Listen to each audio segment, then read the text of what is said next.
We're going to try this again. Let me get this swapped. I'm not sure why it does this.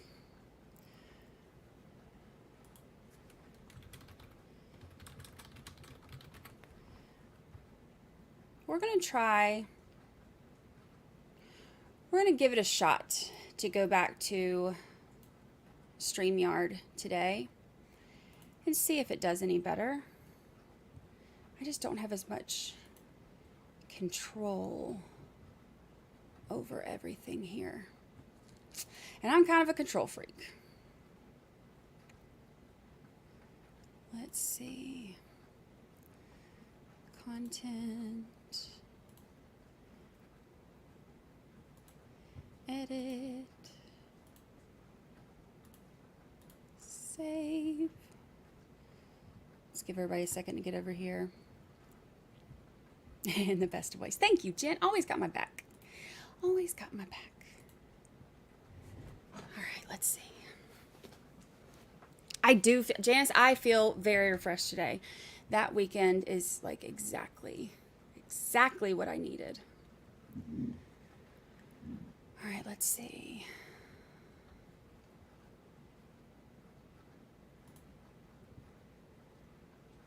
Give everybody a second to get over here. Exit out of that.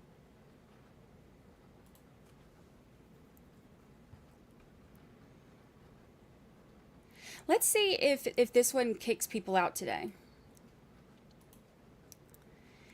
If not,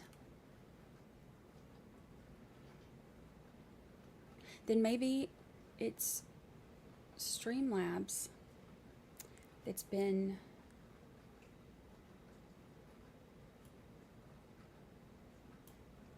my problem.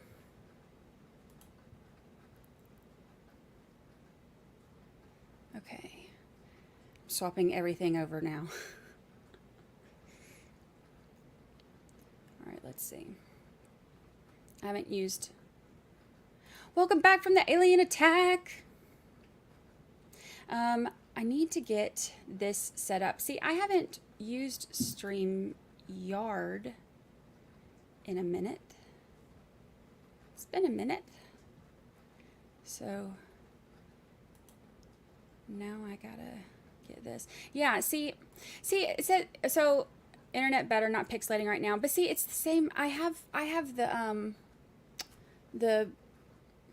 what's it called? What's the really fast, what's it called? I don't know why I'm doing this. I don't know. This doesn't stand for internet in any kind of way, but I don't know. What's it? Y'all, what kind of internet do I have? Fiber. Yes, fiber.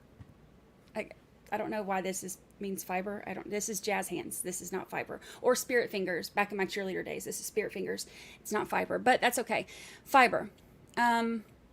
So my internet is still showing that it's super fast, and it was showing that on the other one. So I don't know why.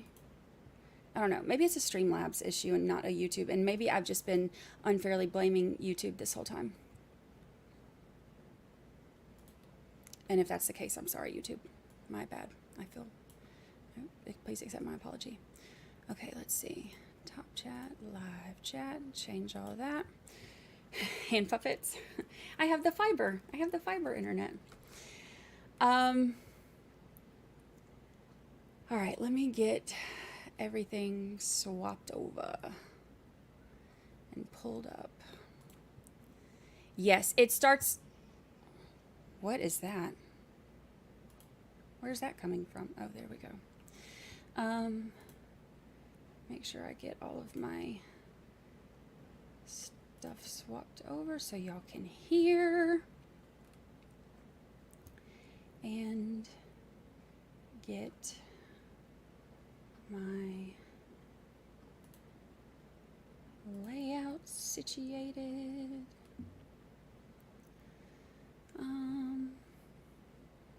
Present, share screen, entire screen, share.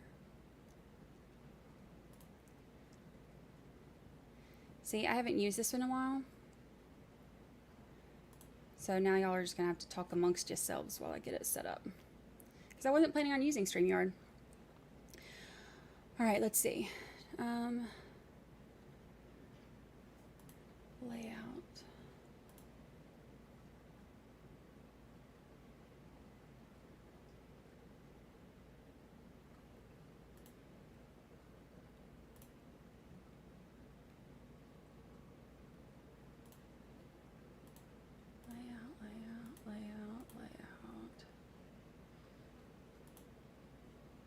There we go.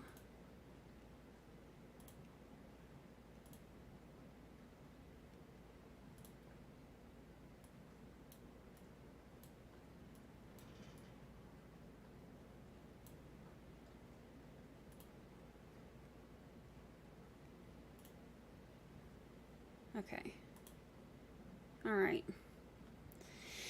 That should be good. Okay, so I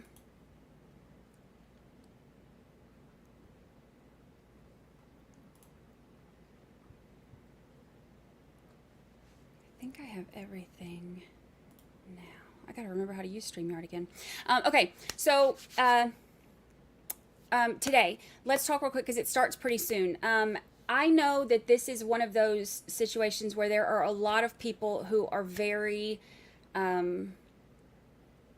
passionate one way or the other about what you believe and what you think and all of that. And that's great. Passion is great. I also know that I have people who are not fans of me, and that's also okay. So here's what I want to make sure we do for today. If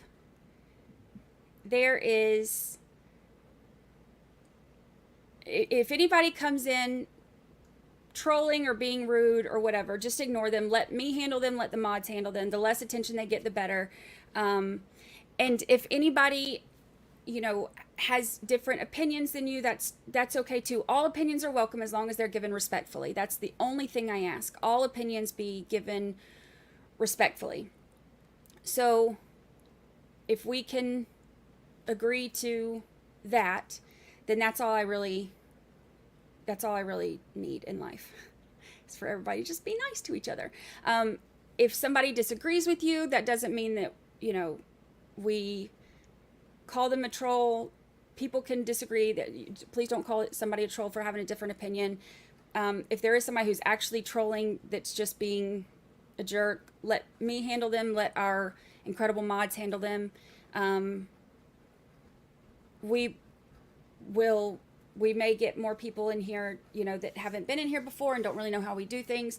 And we do have a lot of, we handle things in here different than a lot of channels do. My biggest thing is I want everybody to be respected when they come in and be able to give their opinions without, without being, there's that noise again. Without being, attacked or anything. I just want everybody to be able to have a safe place to come talk about this and without being like, basically like the opposite of what Twitter is, is what I want our chat to be for this. So, but any new Wild Child said, I'll just keep off chat today. You don't have to keep off, just let's all just be, like that thing keeps starting. We'll all just be respectful of each other. That's all. All right.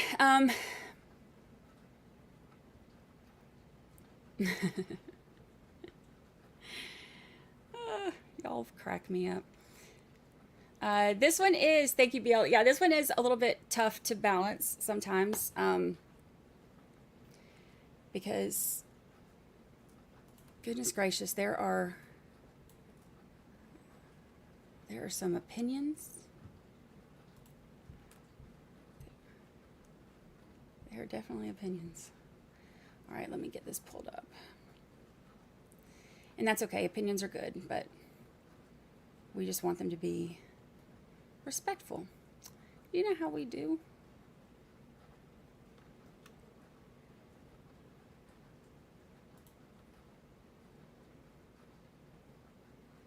All right.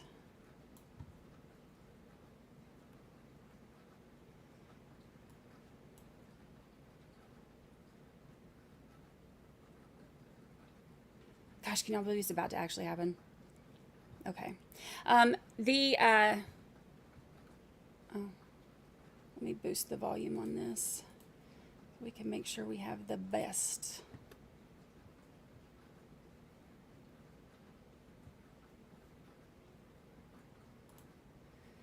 Get y'all the best stuff. See, I like was so prepared before Streamlabs totally went down. And now I'm having to get all prepared on a totally different platform. That's okay. You take it as it comes, right? All right, there we go. So that should be up and ready. Okay, so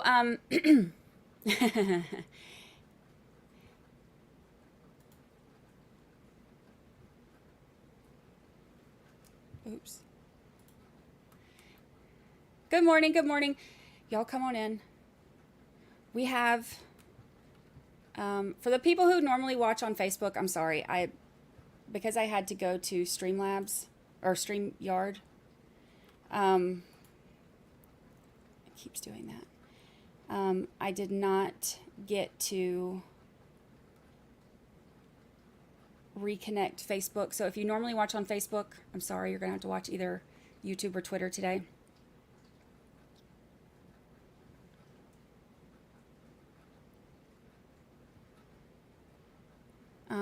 We have a pretty big Pantyfly, thank you. Thank you. 1 year anniversary. 1 year anniversary. 1 year is, like, it has gone by kind of fast, hasn't it? It's really exciting. It makes me really happy. Happy anniversary.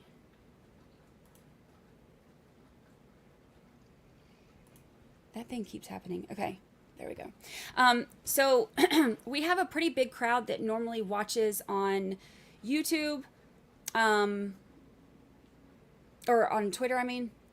We have our YouTube crowd too, but we have like the last few streams, we've had more people watching on Twitter than we have on YouTube. And then we get some in the Facebook, on the Facebook as well, but unfortunately I was not able to get Facebook hooked up to this because we had to last minute swap over because of Streamlab problems. So if you normally watch on Facebook, I'm so sorry. I have to watch this way, but I'll see if I can figure out the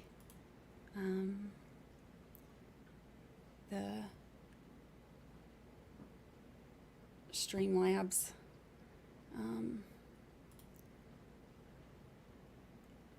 Let's see if we can figure out why it's messed up. Okay, here we go.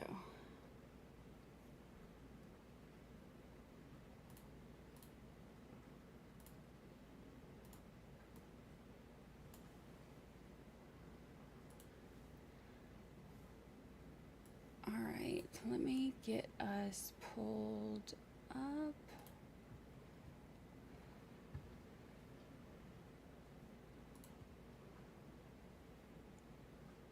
Oops.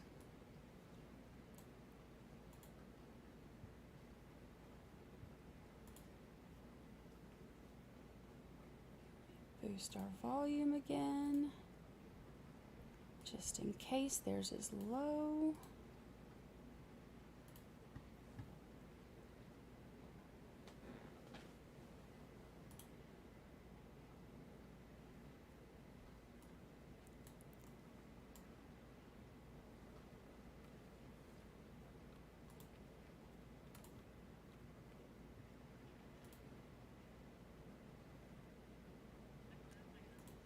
my goodness.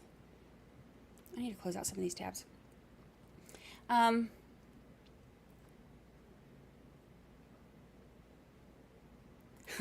Free mock Olasac. Mock Olasac. I love that. I loved it so much.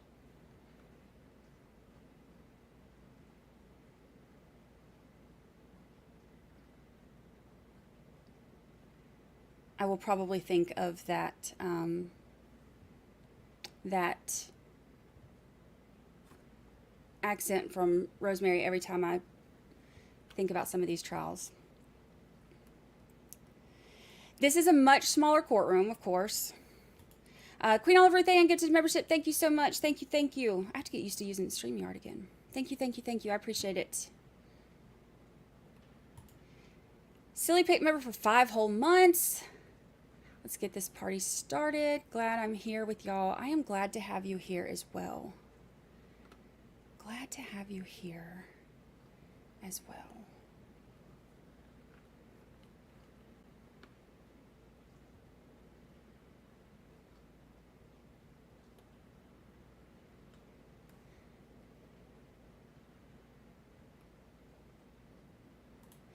Jen Devka gifted 5 memberships. Thank you, thank you, thank you.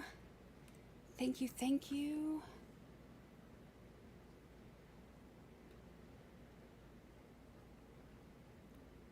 I feel so bad for John's family.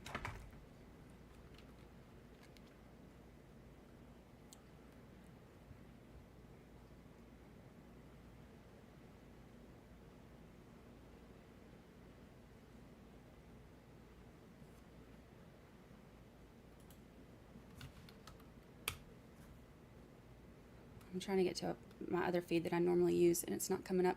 Thank you, thank you, thank you, Jen Devka. Pierre Lisa member for 10 whole months. I have a membership birthday, so happy to be here with y'all. I am happy to have you here. I'm happy to have you here. Melanie member for 7 whole months. Happy anniversary. Happy anniversary. I'm behind y'all because I've been trying to get all this stuff set up.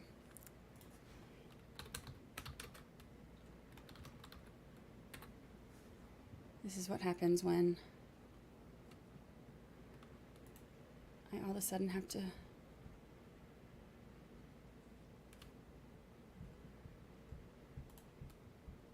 swap everything. There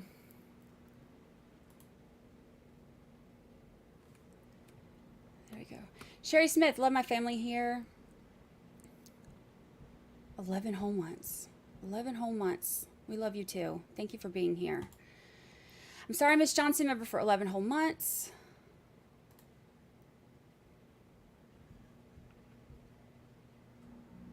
Time flies.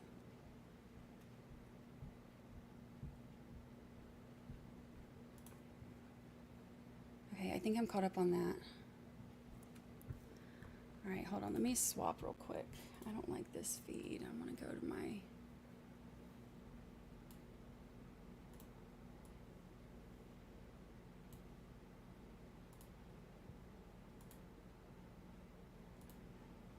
I can do better volume on this one.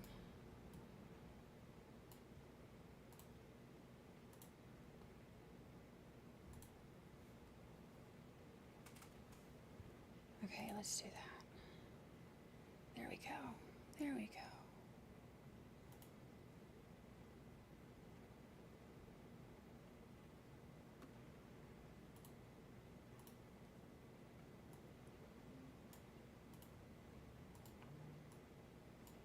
All right, I think I've got everything set up now. Nothing like a last minute swap everything that you had planned this whole time, right? I'm sorry, Miss Johnson, member for 11 whole months. Did I miss anybody else when I was trying to get everything going? Oh, I did. Portia Ball, member for 8 whole months. Hey, family. Hey, fam. Happy birthday / anniversary. Birthday / anniversary. Wild Child, I got yours because you had 11 whole months. I got yours on the other stream before the other stream went all alien attack on us.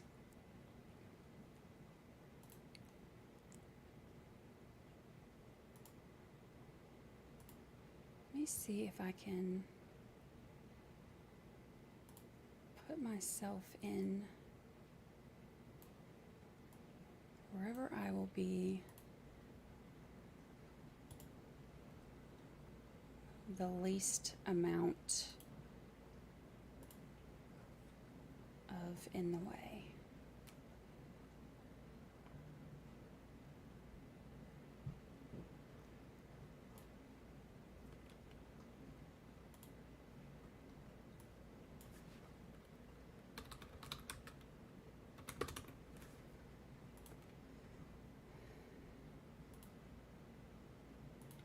I guess I'm best up here. Okay. The older gentleman is her dad, yes. And her dad, he has been, like, you know, hearing her parents talk and stuff, like it's sad, you know, like they fully believe in her innocence. And, you know, this is going to be hard on them as well. This is, you know, they're watching all of this unfold, and they truly believe that their daughter is innocent, and they are,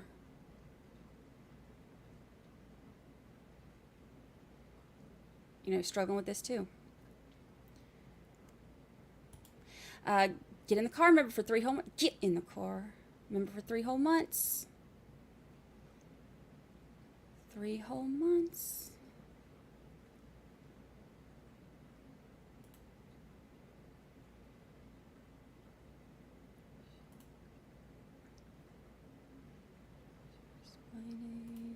There we go.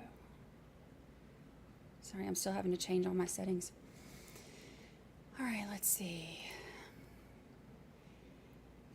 Oh, thank you for the super chat. Is it, okay, correct me. Is it Tamara or Tamara or Tamara? Tell me how to say it, and then I'll never say it wrong again. Probably. Hopefully. I try to remember. Once you correct me once, I try really hard not to mess it up ever again. Thank you so much for the super chat. Thank you, thank you, thank you.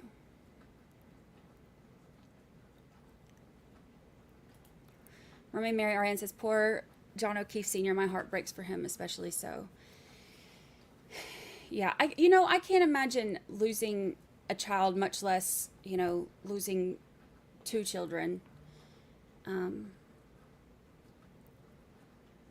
I can't even imagine. Yeah, he said the other day that he thinks that she is factually innocent. Yep.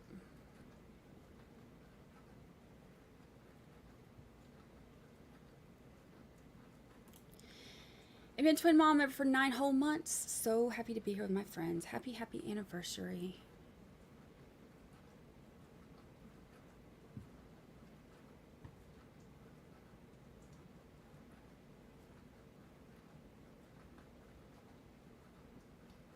They're having a sidebar right now, I think, so. Regina Crawford, good to membership. Thank you, thank you.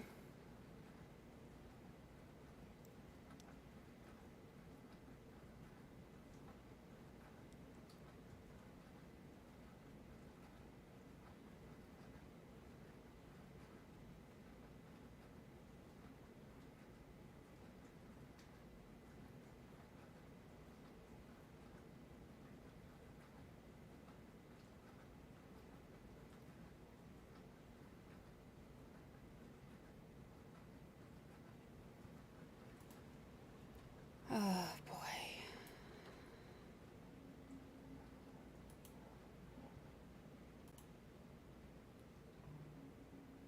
The judge has left the courtroom.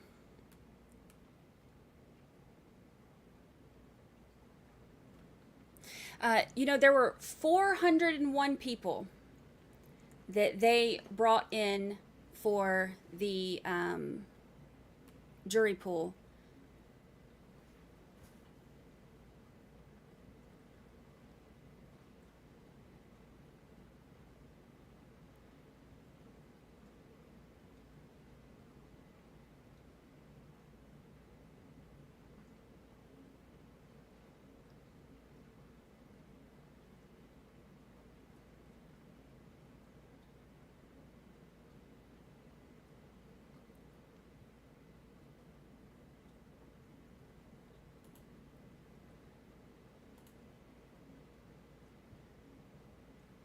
There's a woman. It said that there was a woman being questioned at the bench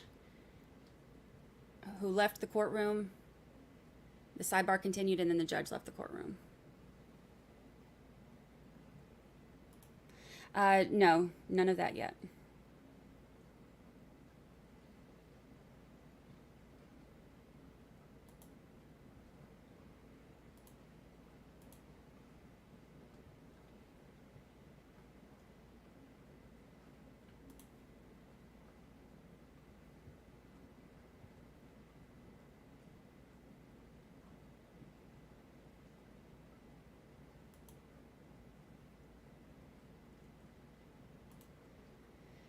Not sure if you heard, there's some talk this morning that they moved to another courtroom with more space. The tiny one is not a good setup for the family.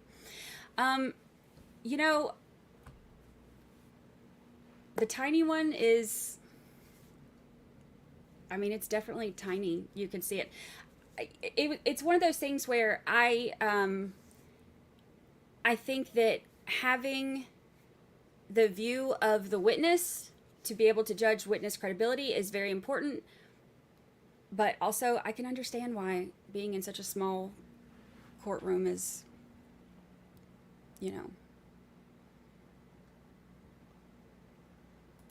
is going to be tough. Ted Daniel said, it appears to be an issue with a third party, possibly a juror. A woman was called up to the stand to speak with the judge privately. 19 jurors have been selected, which allows for extras in case people drop out. It's a big commitment, with the trial expected to take as long as 7 weeks.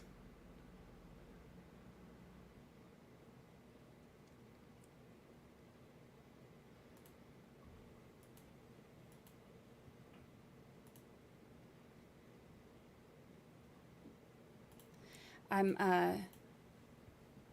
updating all of the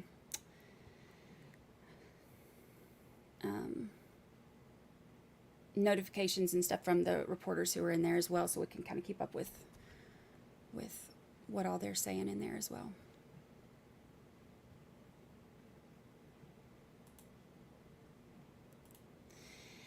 Martha, thank you. Kudos to Brandi for all the hard work she's done helping get a visual connection of all the folks involved. It will be helpful for me to keep folks straight.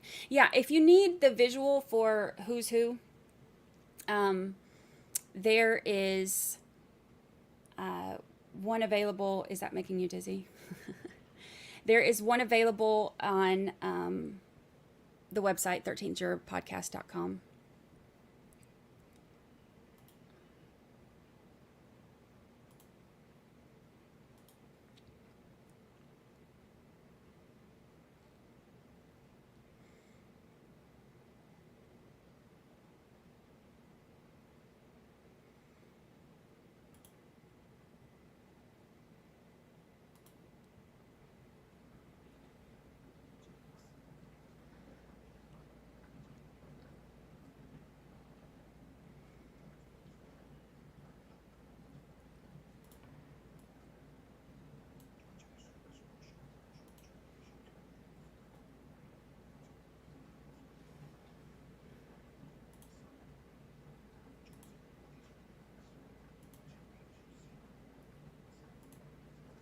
Oh.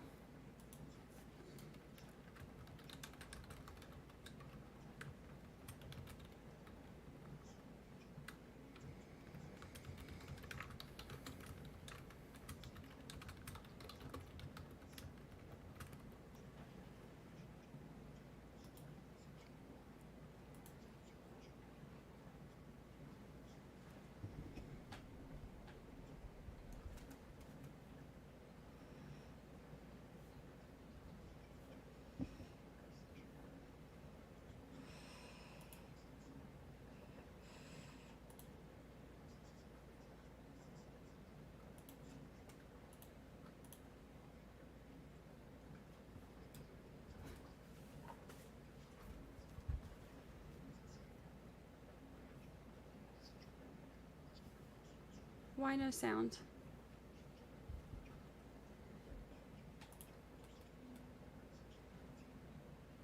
Audio.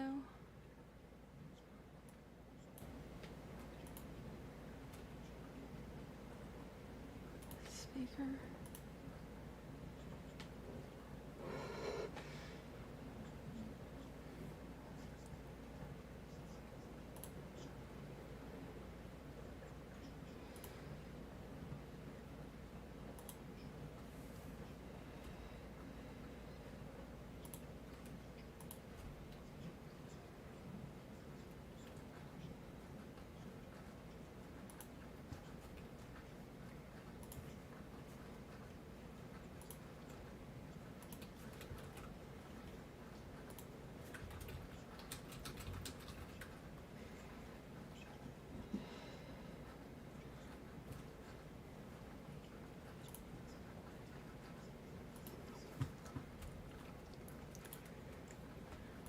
Hold on.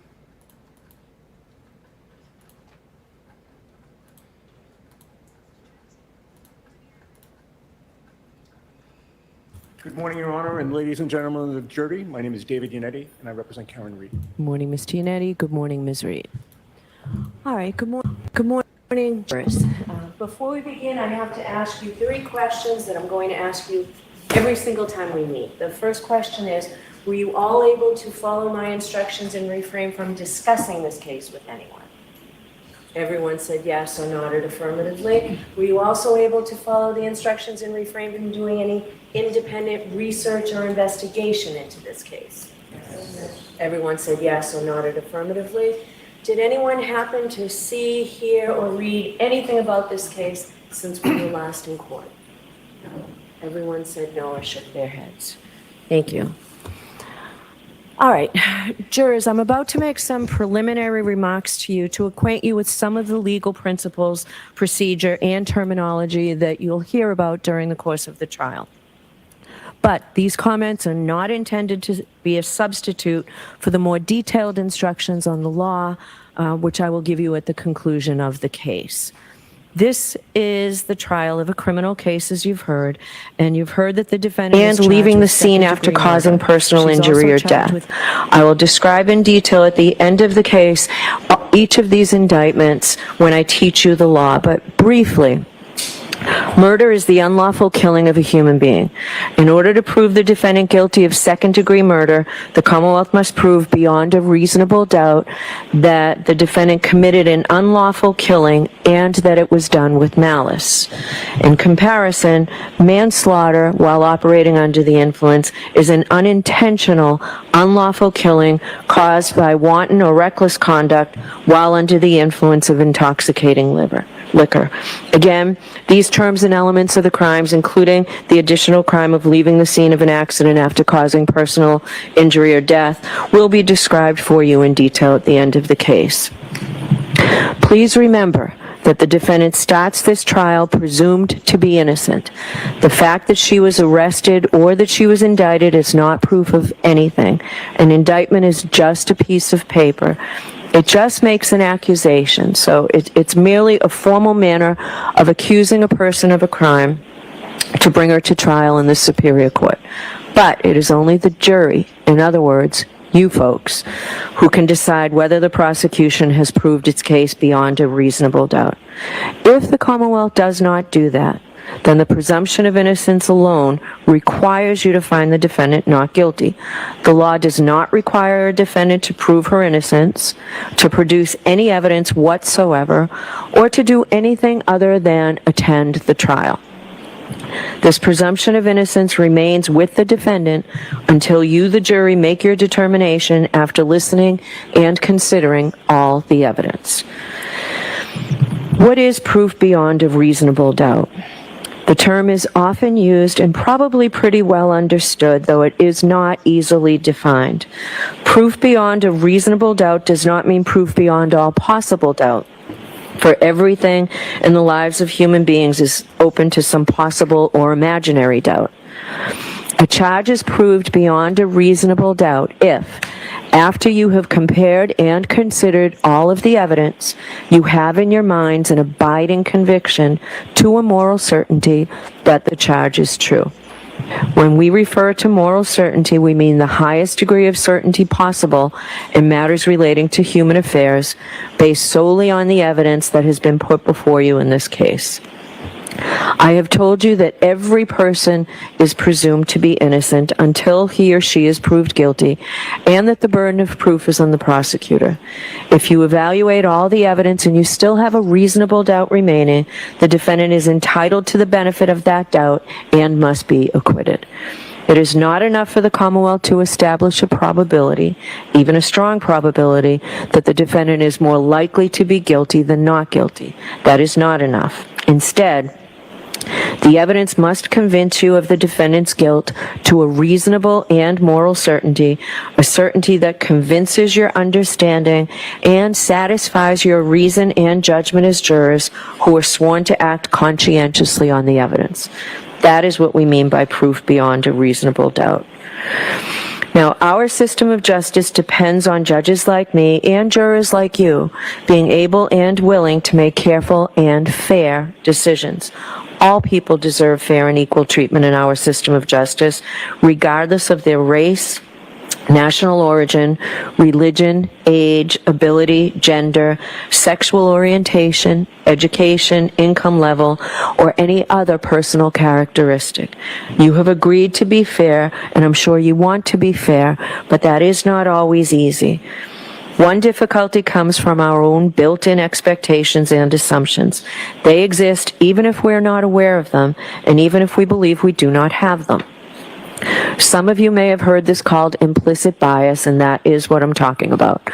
Of course, we judges have the same problem as everyone else, so let me share a few strategies that we have found useful. First, slow down. Do not rush to a decision. Hasty decisions are more likely to reflect stereotypes or hidden biases. Second, keep an open mind. Avoid drawing conclusions until the end of the case when you and your fellow jurors deliberate. Remember that when you deliberate, you will have all the evidence and all the time you need to make a careful decision. So there truly is no need to start making up your mind before then. Third, you should listen closely to all the witnesses. That is the best way to ensure that you decide this case based on the evidence and the law instead of upon unsupported assumptions. Fourth, as you listen to the testimony about the people involved in this case, consider them as individuals rather than as members of a particular group. Finally, I might ask myself, would I view the evidence differently if the people were from different groups, such as different racial, ethnic, or gender identity groups? At the end of the case, I will remind you of these strategies and ask you to focus on the evidence instead of any unsupported assumptions you may have.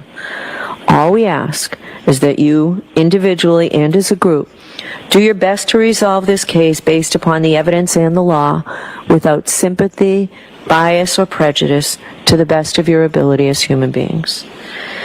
Now, when I finish with these initial instructions, Mr. Lally will make his opening statement. Ms. Giannetti can choose to make an opening statement or not, because the defendant has no burden of proof and doesn't have to prove anything. Her lawyer doesn't even need to make an opening statement. An opening statement is a summary of what the lawyer expects the evidence at trial will be. It is intended to introduce the main issues in the case. Next, the prosecution will introduce evidence in support of the charges in the indictments. After that, the defendant may present evidence on her behalf if she wishes to do so, but again, she is not obligated to do so. Remember, the burden of proof is always on the Commonwealth to prove that the defendant is guilty. The law does not require any defendant to prove her innocence or to produce any evidence at all. After all the evidence, each side will have an opportunity to offer you closing arguments about what conclusions you might draw from the evidence. Like the opening statements, the closing arguments are not evidence. They're merely intended to help you understand the respective contentions of the parties. Finally, after all the evidence and the lawyer's arguments, I will instruct you in detail on the principles of law which you are to apply in your deliberations when you retire to consider your verdict.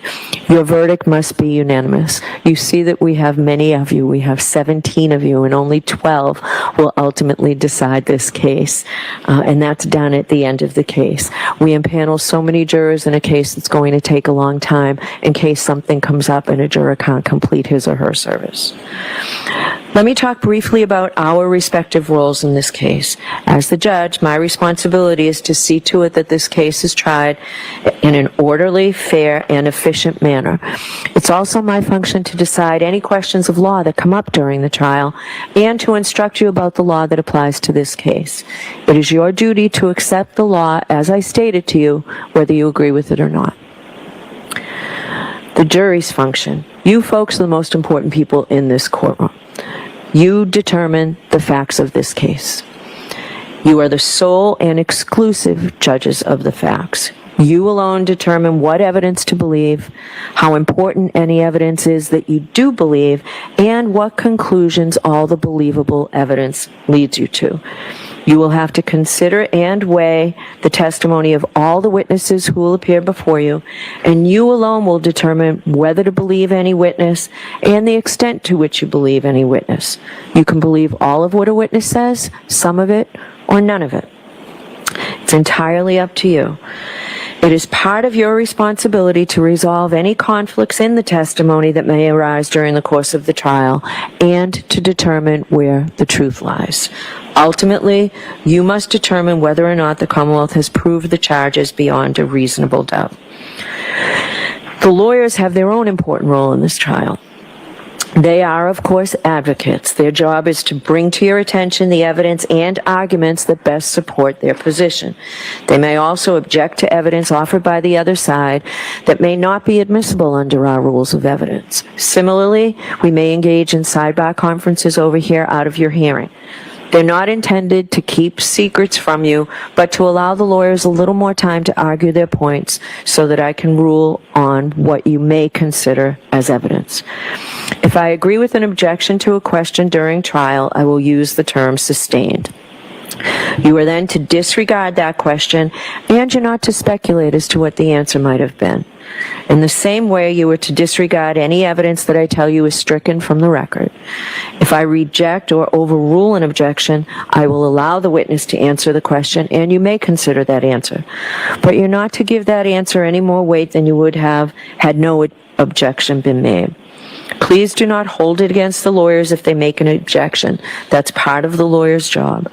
The lawyers have to let me know when there's a potential issue about the admissibility of certain evidence of law under our laws. You must decide this case solely in the evidence presented in the courtroom, and this will include the sworn testimony of witnesses and may also include exhibits that are admitted into evidence, any facts which I tell you may have been agreed upon by both sides, and any facts which I indicate to you that you may take as a matter of common knowledge. Question to witnesses, no matter how artfully phrased, are not evidence. Only the answers that you receive from the witnesses who are testifying under oath are evidence. If one of the lawyers or I refer to some part of the evidence that does not coincide with your own recollection, it is your collective recollection which you are to follow in your deliberations. In this case, I'll allow you folks to take notes. Any jurors who wish to take notes during the course of the trial, except during opening statements and closing arguments, because again, those aren't evidence, will hand out notebooks after the openings this morning so that you can take notes. They'll be provided to you daily. Your notebooks will be collected every day. They'll be kept locked up and confidential, and they're destroyed at the end of the trial. You're not required to take notes. The choice is completely up to you. Some jurors may feel that notes are helpful, particularly if the case involves many witnesses or complicated issues. Notes also can help you to remember specific testimony or evidence, such as times, places, dates, names, relationships, events, distances, things of that nature. Other jurors may feel that note-taking is a distraction and may interfere with hearing and evaluating the evidence. If you do take notes, I suggest you keep them brief. They are not and cannot be considered official transcripts of the trial testimony. However, bear in mind that although the court reporter is recording everything that transpires here, we do not have the capability of providing you with a transcript of the testimony at the conclusion or any time during the trial. So you will have to rely on your own memories of the testimony, perhaps supplemented by your notes. Regardless of whether or not you take notes, remember that how a witness testifies may be just as important as what he or she says. Therefore, your observations of the witness's appearance and demeanor on the witness stand may play an important part in your assessment of his or her credibility. So please do not let your note-taking distract you from an appreciation of all the evidence. Now, I'm going to address the issue of public interest in this case again, and the duty of this court and this jury to adhere to the rule of law because it is so very important. Remember, John Adams said that we are a government of laws, not of men, and that the law must be deaf to the clamoring of the public. He meant that while public opinion about a given subject may ebb and flow, the law must be steady, reliable, and even-handed. We know that on the subject of this case, there are people advocating for one outcome or another with intensity, but without the benefit of having heard or seen any evidence at all. The law works in a different way, and the difference is crucial to our system of justice. This jury will decide. This jury selected for this trial will hear and judge the evidence. You will decide what the facts are, and where the evidence is contested, you will determine where the truth lies. Ultimately, this jury, you folks, will decide whether the Commonwealth has carried its burden of proving that the defendant is guilty of any crime beyond a reasonable doubt. People outside of this building have rights, and we know that they have voices, but this trial will be decided by you, an independent jury, free from outside interference, based only upon the evidence presented in this courtroom and the law. This is the only way to ensure that every person who comes before the court receives a fair trial. It is just that simple and that important. So, while public comment will likely continue, you must ignore it so that in this courtroom, the rule of law will be upheld. This means that during the trial, until you retire to deliberate, you must not discuss this case with anyone. This includes family and friends, and even your fellow jurors, nor should you allow anyone to communicate with you about any aspect of this case. You must not conduct any independent research about this case, the matters in this case, the individuals involved in this case. In other words, you must not consult the internet, including social media, and do anything else to find out any information from any source outside the confines of this courtroom.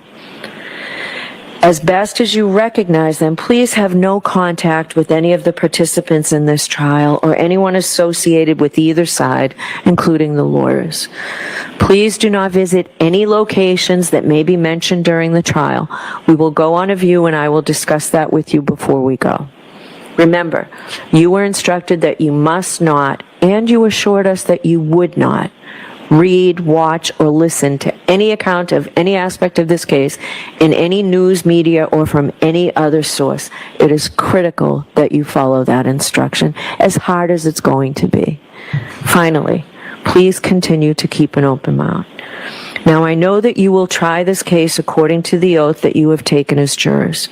When you took that oath, you promised that you would well and truly try the issues between the Commonwealth and the defendant according to the evidence and the law. If you follow that oath, approach this case with an open mind, and make your decisions fairly and without prejudice, bias, or sympathy for anyone, then you will arrive at a true and just verdict. And that's what we ask of you. So with that, it's time for opening statements, and whenever you're ready, Mr. Lally. Thank you, Erin. Here we go. And I ask only that you keep your voice up, please. Do my best. Good morning. So as Your Honor was telling you, this is one of the two opportunities that I will get to address. The first of which right now, essentially what I'm going to attempt to do, and I know you heard over the course of the impoundment process a number of different witnesses that were listed out as far as potential witnesses in this case. So what my intent here is to provide as much of a roadmap as I can through those waters and help you to navigate sort of who these people are and what relation they have to this case. We start with John O'Keefe. John O'Keefe grew up in Braintree. He was 46 years old when he passed. He was the son of John O'Keefe Jr. and Margaret or Peggy O'Keefe. He was a brother to Paul O'Keefe and to his sister Kristen Furbush. Kristen was married, and so John's brother-in-law was a man named Stephen Furbush, and they had 2 children who were very young in 2013.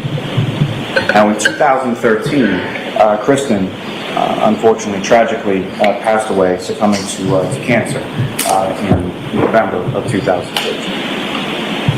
Within months of that, Mr. O'Keefe's brother-in-law and Kristen's husband, Stephen, passed away as well. Now initially, when John O'Keefe's sister passed away, sort of the initial plan for that situation was that John O'Keefe was going to move in with Stephen Furbush and kids and assist as far as raising them. And then when Stephen passed away a few months after his wife, before those plans could be finalized, John O'Keefe then moved in with his niece and nephew and assumed the parental role and assumed legal guardianship with respect to both of those children. Now, he was assisted in this by a great number of people within the town of Canton where the Furbushes lived and where John moved into, the home with the 2 children there. There were other parents within the neighborhood, other parents within the children's age group. You'll hear from a number of them over the course of this trial, but they include Mrs. Carrie Roberts and Mrs. Jennifer McKay. They helped Mr. O'Keefe out during those initial stages and during the time that he assumed this role. He also got help from his work. John O'Keefe was a proud member of the Boston Police Department, had been for many years. He had been a patrolman prior to moving in with the children and assuming this sort of role.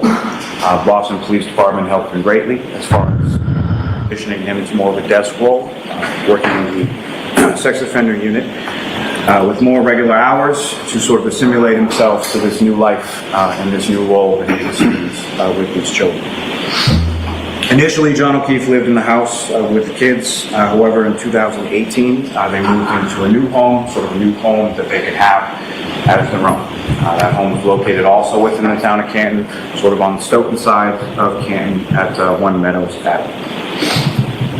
John O'Keefe raised these children, assuming guardianship for them for about 8 years. His niece, who was the elder of the 2, was about 14 at the time that John O'Keefe died, and his nephew was about 11 years old at the time that John O'Keefe died.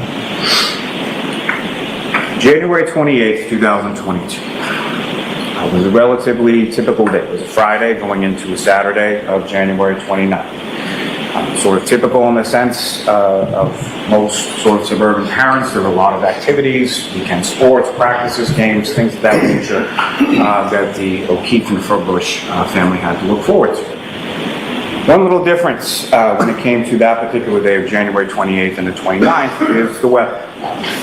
So there had been predicted and there was going to be a snowstorm, an insignificant one.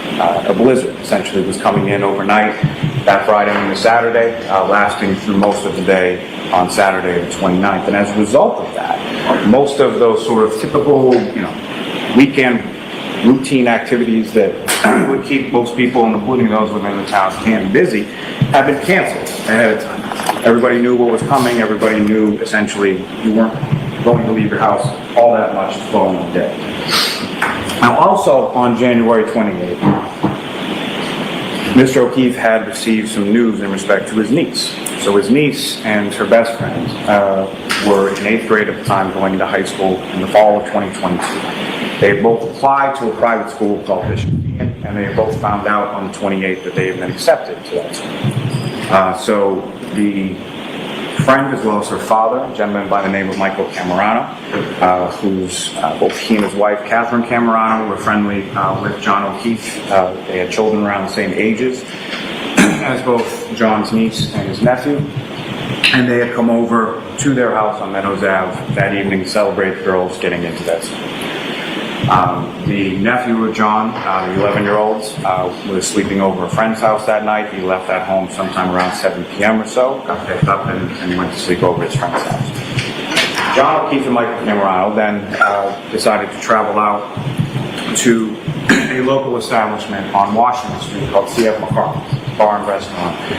You're going to hear testimony and you're going to see surveillance video and you're going to see receipts and all kinds of things from a variety of different establishments, all sort of located within Camden Center along that strip in Washington Street. Now, they get Mr. O'Keefe and Mr. Camerano leave the girls at home. They then go to CF McCarthy's, arriving there sometime between 7:30 and 8 p.m. They eventually cajole another friend of theirs, Mr. Kurt Roberts, to come out to the bar and join them as well. And there's some other people that are located within the bar, including Mr. James Sullivan, who we hear from, who was present at the bar that night as well. Eventually, the defendant, Karen Reed, joins them at this establishment at CF McCarthy's sometime just before 9 p.m. Now, John O'Keefe and Karen Reed had met sometime in 2004. They had dated briefly during that time and reconnected sometime around March of 2020, around the time of the COVID-19 sort of pandemic shutdown. They had started dating around that time period, or reconnected during that time period, and the defendant had stayed at the house in Canton several nights a week. She had helped out with the children. In the month or so leading up to Mr. O'Keefe's death, the relationship soured. You will see text messages between Mr. O'Keefe and Ms. Reed to that effect. You will hear testimony from the children, from John's niece and nephew in regard to things they observed within that relationship. And you'll hear testimony from other individuals as far as their observations or things that they heard. Turning to January 29th, 2022. Just after 6 a.m., the Canton Police Department receives a 911 call from a woman reporting a male party, subsequently identified as John O'Keefe, found in the snow outside a residence at 34 Fairview Road. At the time, as I mentioned, the blizzards that had been predicted was occurring, heavy snow, temperatures in the teens, wind bustling around. Officer Stephen Saraf and Officer Stephen Mullaney of the Canton Police were dispatched along with Canton Fire and EMS, and you'll hear from them in regard to their response and what they observed on scene. In particular, with Officer Saraf, you'll have as an exhibit anticipates a cruiser camera video from his cruiser detailing or memorializing sort of his response in the darkness, in the blizzard type conditions as he's driving from the Canton Police Station, where he was located when he received the call, to 34 Fairview Road. When they arrived there, they observed three females sort of off to the left side of the property. And when I say the left side of the property, I mean if you're standing out in the street facing 34 Fairview Road, off to the left side of the property, there's a flagpole, there's a fire hydrant, there's some bushes. That is where Mr. O'Keefe is located. To the right side of the property is sort of the driveway and the mailbox, and other things that you'll become familiar with through photographic evidence and other means through the course of this trial. The three females that the officers observed there were then identified as the defendant, Karen Reed, Mrs. Jennifer McCabe, who had received a phone call earlier in the morning from the defendant, as well as Mrs. Carrie Roberts, who had also received a phone call early that morning from the defendant. The several firefighters from the Canton Fire Department you'll hear from in regard to their observations of injuries, abrasions, and lacerations to the right arm of Mr. O'Keefe. You'll hear their testimony in regard to swelling of his eyes and other injuries that he observed. They observed redness from the cold that he had been lying out in for some time. You'll hear the testimony from these firefighters, Timothy Nuttall, Anthony Formati, Matthew Kelly, Francis Walsh, Katie McLaughlin, and Greg Woodville. And at least from three of those firefighters, you'll hear testimony anticipates detailing statements that the defendant made to them when they had asked about the origination of some of those injuries. The defendant stated repeatedly, "I hit him, I hit him, I hit him." Mr. O'Keefe was then taken from the front lawn onto what they call a scoop stretcher. As he's doing that, I anticipate you'll hear Ms. Roberts' testimony that despite the 6 inches of snow approximately that was on top of Mr. O'Keefe's body and the snow throughout the roadway, front yard, everywhere around where he was, there was grass underneath Mr. O'Keefe, where his cell phone was located underneath his body as he lay on that front lawn. He was then transported by firefighters Kelly, Flamati, and Nuttall, as well as the ambulance being driven by firefighter McLaughlin to the Good Samaritan Medical Center.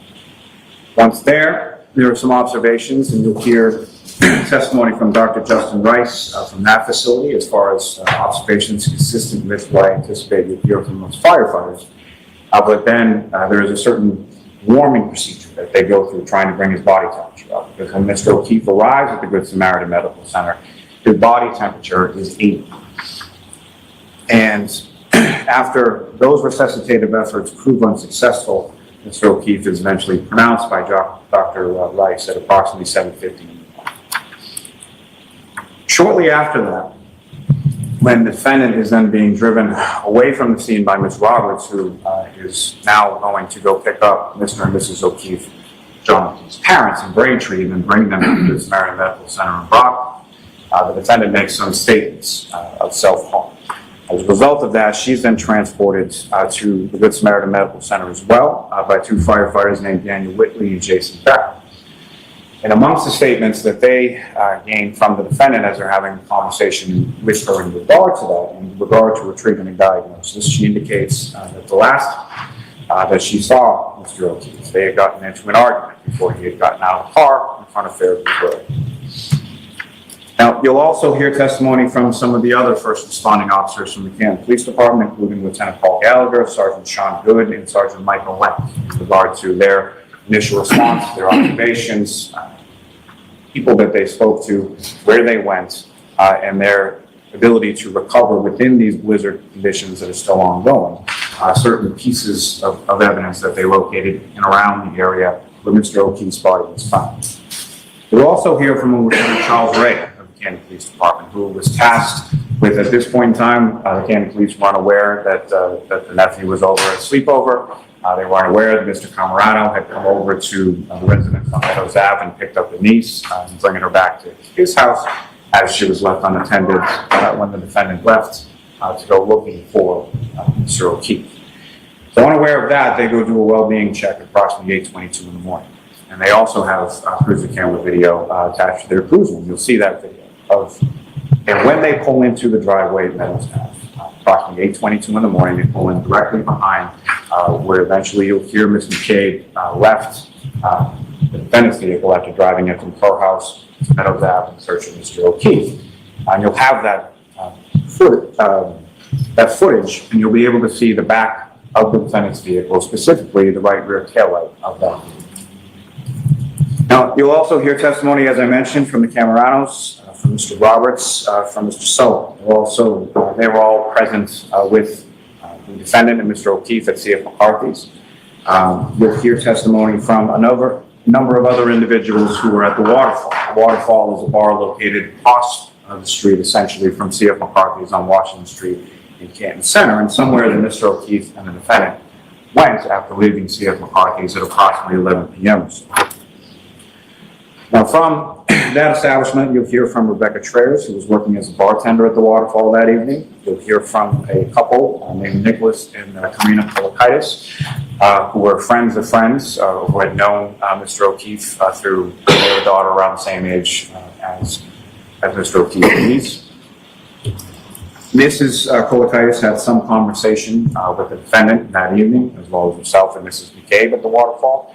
She left around the same time as they did. She parked on Washington Street around the same area as Mr. O'Keefe and Ms. Reed did, specifically in Ms. Reed's car. And she observed Mr. O'Keefe and the defendant walking toward the defendant's vehicle, and specifically the defendant walking towards the driver's side of it. Now, you'll hear testimony from a Christopher and Julie Albert, who were people who were at one point neighbors of Mr. O'Keefe. They knew him well from being neighbors of him. Christopher Albert owns a pizza shop, also located within that Canton Center area. Mr. O'Keefe, earlier in the day of the 28th, had been into that pizza shop along with his nephew to get his nephew a slice. Christopher Albert and Mr. O'Keefe had some conversation regarding what they were doing that night, and it's Christopher Albert who actually texts Mr. O'Keefe and indicates that they're over at the waterfall and that he should come over shortly before Mr. O'Keefe and the defendant make their way from C.F. McCarthy's over. Now, Christopher Albert left directly from the waterfall and went home. He was sort of walking distance away from them. His wife, Julie Albert, had left earlier in the evening. There was a band playing at the waterfall that night. Julie Albert started to get a migraine, and she left before most of the group. Included within that group, and sort of how they came to the waterfall, the Albert family in particular, Julie Albert went there along with her sister-in-law, Nicole Albert, as well as her niece, Caitlin Albert, her niece's boyfriend, and Mr. Tristan Morris, and they had dinner at the waterfall earlier in that evening. Now, Nicole Albert lives at 34 Fairview Road. She has a husband named Brian Albert, who's also a Boston police officer. Brian Albert had gone with a friend of his, who's also in law enforcement, a man named Brian Higgins, and they had gone separately but had come home together from a funeral for a fallen police officer in New York City. Came home early to sort of beat the weather, and eventually they meet up with Brian Albert's family at the waterfall. Now, Tristan Morris, who was Caitlin Albert's boyfriend, had left the waterfall at some point in the evening. He then returns later to the residence on Fairview Road and picks up Caitlin Albert, brings her home. All of this is in relation to Brian Albert and Nicole Albert's son, Brian Albert Jr., whose birthday was coming up the following day, the day of the snowstorm on the 29th. So he had been back at the house at 34 Fairview while his family was out at the waterfall. He had a number of friends that had come over that evening to celebrate his birthday with him. Now, among those friends was two individuals named Sarah Levinson and Julie Nagel, and they were at the residence at 34 Fairview for a good portion. Now, those individuals from the waterfall that leave and then come to 34 Fairview, they do so sometime shortly after midnight. Shortly after midnight is when it starts to snow. Worries are starting to come down. Snow is starting to stick to some degree to the road, to the front lawn, to the grassy areas around the town. Now, from that group, the group that goes back is obviously Brian Albert and Nicole Albert as they live there. Caitlin Albert, because it's her parents and her boyfriend is picking her up, as well as Jennifer McCabe, who is Nicole Albert's sister, and her husband, Matthew. They go back to that, and there's an open invitation to essentially anybody that's there. John O'Keefe takes them up on that. There are certain text messages and phone conversations between John O'Keefe and Jennifer McCabe as to where this house is located, as he's never been there before. And then he and the defendant drive in the defendant's vehicle to 34 Fairview. And once there are several witnesses from within the home that observe the vehicle parked in. So I mentioned earlier there are two females that were with Brian Albert Jr. at the house, one of them being Julie Nagel. At some point, she had called her brother, Mr. Ryan, for a ride home. He then gets a ride from his friends, Ricky Antonio, as well as Mr. Nagel's girlfriend, Heather Max, that's riding in the back of Mr. Antonio's pickup truck. I say that because they arrive at Fairview Road around the same time as the defendant. The defendant is coming in from one direction, the pickup truck with the Nagel brother is coming in from another direction. The pickup truck that the Nagel brother is riding in flashes its lights, signaling the defendant to go. She goes first, they follow in behind, and lo and behold, they end up at the same house. They park the pickup truck somewhere in that right side of the property, facing it from the street in the area of the driveway, and the defendant in her black Lexus SUV parks a little bit further up. Different people from within the pickup and different people from within the house observe that Lexus SUV in one location, pull up a little bit further, and then pull up a little bit further until it's in the area of that fire hydrant, of that flagpole, where Mr. O'Keefe is located the following morning. Now, from their position, I anticipate the testimony that you're going to hear is that Heather Maxson from that pickup truck observes a male passenger and a female operator when the pickup truck operator flashes those lights that the vehicles are facing each other before they pull down the barrier. What you'll hear also, I anticipate, from all three of those individuals in the pickup and Julie Nagel, who comes out to the pickup to talk to the brother, is that no one ever exits that vehicle. There are no footprints around that vehicle. There's no damage that they observed to that vehicle at that time. Again, it's just started to snow. Things aren't sticking really too much at this point. Julie Nagel has a conversation with her brother, decides that she's going to stay at the house longer, so they're arrangements for a ride home, and the pickup truck leaves from that point. As they pass by, they observe a female operator matching what I submit as the description of the defendant.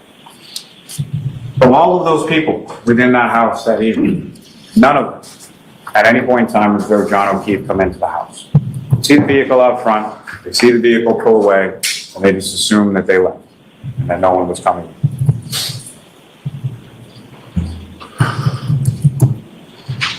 We hear testimony from other individuals who were at the house that night, including Colin Albert, who is Julie and Christopher Albert's son. He's also the cousin of Brian Albert Jr., who was having people over for his birthday. He's leaving the house around the time that the initial people coming back from the waterfall, which includes the homeowners and Mr. Higgins, are sort of coming into the house. At that point, Colin Albert was leaving. He's getting picked up by a young lady named Allison McCabe, who is Jennifer and Matthew McCabe's daughter, who's also friends with Colin Albert and also cousins of Brian Albert Jr., who's within the home celebrating his birthday. As I mentioned, you'll hear testimony from Matthew McCabe and from Jennifer McCabe in regard to their observations that particular evening, both at the waterfall as well as at the residence on Fairview Road. And then you'll hear testimony in regard to a phone call. A phone call that Jennifer McCabe receives from John O'Keefe's niece at approximately 4:53 in the morning. She answers that phone call, speaks to the niece briefly, and the niece hands the phone over to the defendant. Now, you'll hear testimony from the niece as well, that about 4:30 in the morning or so, the defendant came into her room in a frantic state, saying that Mr. O'Keefe had not come home the night before. So initially, when the defendant is talking to Ms. McCabe, she indicates to Ms. McCabe that the last time she saw Mr. O'Keefe was at the waterfall. Eventually, as Ms. McCabe is waking up, she reminds the defendant that she not only saw them leave the waterfall around the same time as herself, but also saw the vehicle, the defendant's vehicle, outside of the home on Fairview Road. Eventually, the defendant, while driving around, this will come in as far as other testimony and related testimony as it develops, but she's driving around in that morning. She's calling a bunch of number of different people, friends of Mr. O'Keefe. She's calling Mr. O'Keefe himself. She also calls Ms. Roberts. So Terry Roberts receives a call about 5 a.m. from the defendant indicating that Mr. O'Keefe did not come home, indicating that he got hit by a plow or that he must be dead. Ms. Roberts then gets ready. Mr. McCabe is getting ready as they're all sort of planning to go out and look for Mr. O'Keefe and see if they can locate him. They call numerous times, and you see that within the text messages and the phone extractions from a variety of people's different phones throughout the course of this trial as well. So eventually the defendant comes to Ms. McCabe's home, indicates at some point prior to that she has a cracked tailgate. Ms. McCabe then gets in the driver's seat due to the defendant's frantic state. Ms. Roberts is there as well. Ms. Roberts follows Ms. McCabe driving the defendant's vehicle back to Mr. O'Keefe's residence on Meadows Ave, checks on the niece. The defendant then shows both Ms. Roberts and Ms. McCabe the damage to her right rear taillight, which is essentially missing a number of different pieces from that right rear taillight. They then proceed off to drive and see if they can locate Mr. O'Keefe. The defendant is insistent that they go to that residence on Fairview Road. Again, they're driving down there in the dark, in the snow, in the wind, in the blizzard. As they approach towards that residence, there's one person, so they're seated within the vehicle. This is Ms. Roberts' vehicle. She's driving. Mrs. McCabe is in the front passenger seat, and the defendant is in the rear passenger seat. The defendant is the only one who sees Mr. O'Keefe. He yells and screams at Ms. Roberts to stop the vehicle. Ms. Roberts and Ms. McCabe, I anticipate, will testify that they did not see Mr. O'Keefe, not only as they were driving past him, but even after they got out of the vehicle until the defendant gets out of the back seat and makes a beeline essentially right over to where Mr. O'Keefe's body is found. Mrs. McCabe then dials 911, and shortly after that is when the officers and the firefighters arrive on scene. Now, while they're waiting there, At approximately 6:23, 6:24 a.m., during a conversation with the defendant asks Ms. McCabe to look up on her phone how long someone has to be out in the cold to die from hypothermia, or something to that effect. And you'll hear some dispute as to when that search was made. And you'll hear testimony from 3 different forensic extraction experts, Mr. Nicholas Guarino, Ms. Jessica Hyde, and Mr. Ian Whiffen, who you'll hear about a lot of these things called extraction reports from cell phones. And the extraction reports are done with a program called Saraf.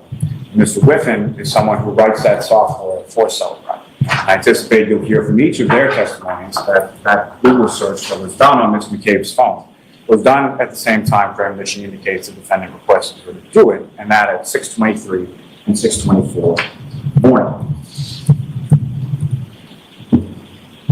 We'll hear testimony from Ms. Roberts, Ms. McCabe, the firefighters, and the responding Canton police officers about a repeated phraseology that the defendant stated while there, asking again and again in regard to Mr. O'Keefe, is he dead? Is he dead? You will also hear testimony, as I indicated, about sort of treatment that she received at the Good Samaritan Medical Center, and that would involve testimony of Ms. Daisy Ormseth, Ms. Kathleen Wilford, and Dr. Gary Fowler.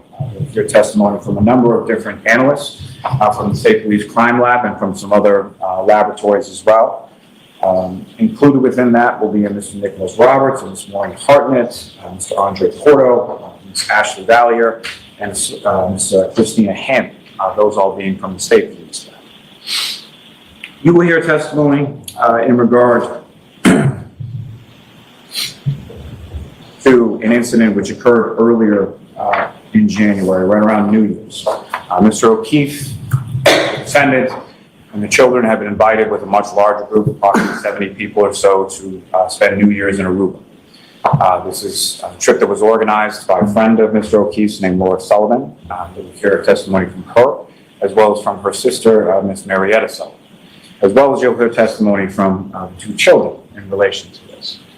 And essentially, day 2 or so of this trip, Marietta Sullivan, the sister of Laura, is walking through the lobby and she runs into Mr. O'Keefe. This is someone she refers to as godfather, because John O'Keefe is also the godfather of Laura Sullivan's son. Runs into him in the lobby, gives him a hug, and is sort of pointing him in the direction of where she believes he's going into his room. The defendant is in the area. The defendant starts yelling and screaming and swearing at Ms. Sullivan. Ms. Sullivan responds in kind. Essentially, for the most part, the Sullivan sisters see very little of Mr. O'Keefe throughout the remainder of their trip to Aruba. And we also hear testimony from the children that shortly after this, or immediately after this, there is a approximately 20-minute screaming match going on between Mr. O'Keefe and the defendant within their hotel room in front of the children. Now, you'll also hear testimony from the defendant's phone in regard to, and from another individual's phone in regard to that Aruba trip, in regard to text messages of an amorous nature that she had with Mr. Brian Higgins, who was at the waterfall, and also at the residence on 34 Fairview, because he was friends with the homeowner, Brian Albert, but he was also friends with Mr. O'Keefe and had also met the defendant. And throughout the course of those amorous text messages, there is references that the defendant makes to that incident in Aruba, as she purports it to be Mr. O'Keefe cheating on her. She insists that he was making out with Marietta Sullivan in that lobby as opposed to her giving him a hug. And makes repeated reference to that within the contents of those text messages as well. Now, you'll hear testimony from a number of different other individuals. Mr. Michael Trotter, who has a supervisory role with the Canton Department of Public Works.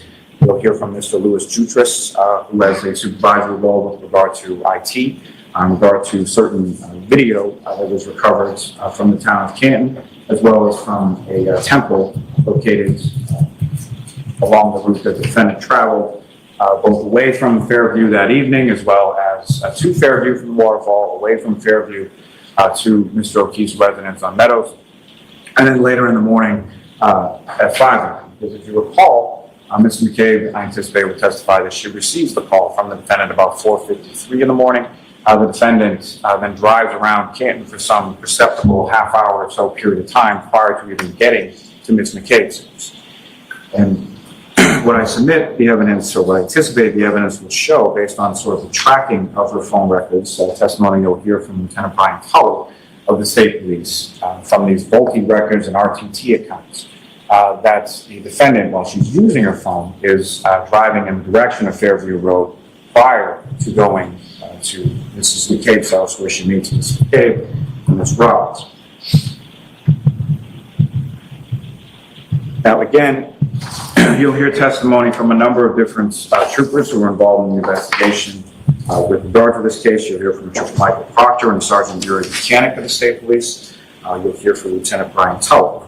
You'll hear some testimony from Trooper Joseph Hall, who's in a specialized unit within the State Police called PARS for short, but essentially a collision analysis and reconstruction section within the Massachusetts State Police. His examination of the vehicle, his examination of the scene, his examination of specifically some Toyota texture, because Lexus is essentially owned by Toyota or vice versa. So there is some data that he's able to recover from that and back the vehicle up based on its known locations and travel, key cycles, and essentially opines, anticipate he'll opine that around 12:45 in the morning, when the vehicle was in front of the residence on Fairview, that for some perceptible period of time, that vehicle travels over 60 feet in reverse at over approximately 24.2 miles per hour.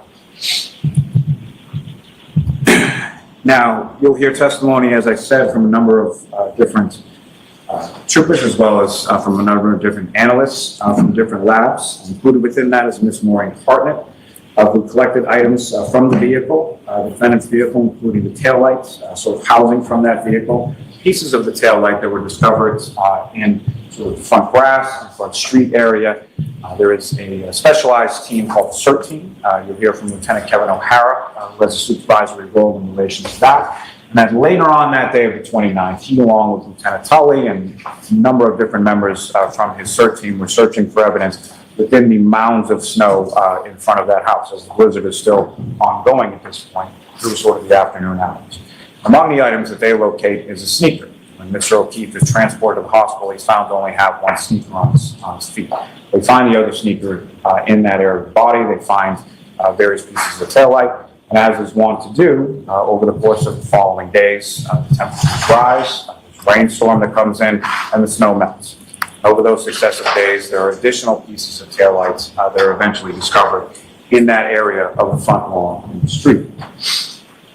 Now, from these different pieces, Ms. Hartnett also locates a cocktail glass that's located on the bumper or the rear area of that scene, and she locates a human hair on the back of that defendant's vehicle as well. Now, the cocktail glass on the bumper, you'll also see surveillance video from the waterfall, and Mr. O'Keefe is observed on that surveillance video essentially walking out of the waterfall with a cocktail glass in his right hand. Same right hand that has minor injuries to it, and the same right hand that's attached to his right arm that has the abrasions and lacerations that are observed by the paramedics, that are observed by the doctors at Good Samaritan, and are observed by the medical examiner as well. We'll hear testimony from another analyst, Christina Hanley, about the forensic consistency between a drinking glass that was in the defendant's bumper and the drinking glass pieces that were found on scene at 34 Fairview. You'll hear her testimony in regard to pieces of red and clear plastic that were microscopic in size that were found within Mr. O'Keefe's clothing. Consistent, in her opinion, I anticipate she'll testify, with the same pieces of plastic contained within the defendant's taillight. You'll hear from an Ashley Valley, who works for the lab as well, and how she fit the various pieces of broken taillight from the scene together and over that taillight housing, finding them to be consistent with each other as well. You'll hear testimony from Andre Porto, who does essentially DNA analyst for the lab, and samples that were DNA samples that were taken from the taillight, from the clothes of Mr. O'Keefe, and the broken drinking glass that were consistent with Mr. O'Keefe. Those items were also sent, the taillight pieces, the taillight DNA was also sent to the independent lab, Bodie Technologies, located in Northern Virginia. And you'll hear from an analyst there, Mr. Nicholas Bradford, indicating that the DNA on the defendant's taillight, in his opinion, is consistent with that of Mr. O'Keefe, and inconsistent with Trooper Proctor and Sergeant Mechanic, who are the two preliminary investigators and primary investigators when it came to this case. We'll also hear from Ms. Tess Chart from that Bodie Laboratories in regard to some mitochondrial DNA that she examined in regard to that hair that Ms. Hartnett found on the Buffalo car, and her opinion that it was consistent with that of Mr. O'Keefe as well.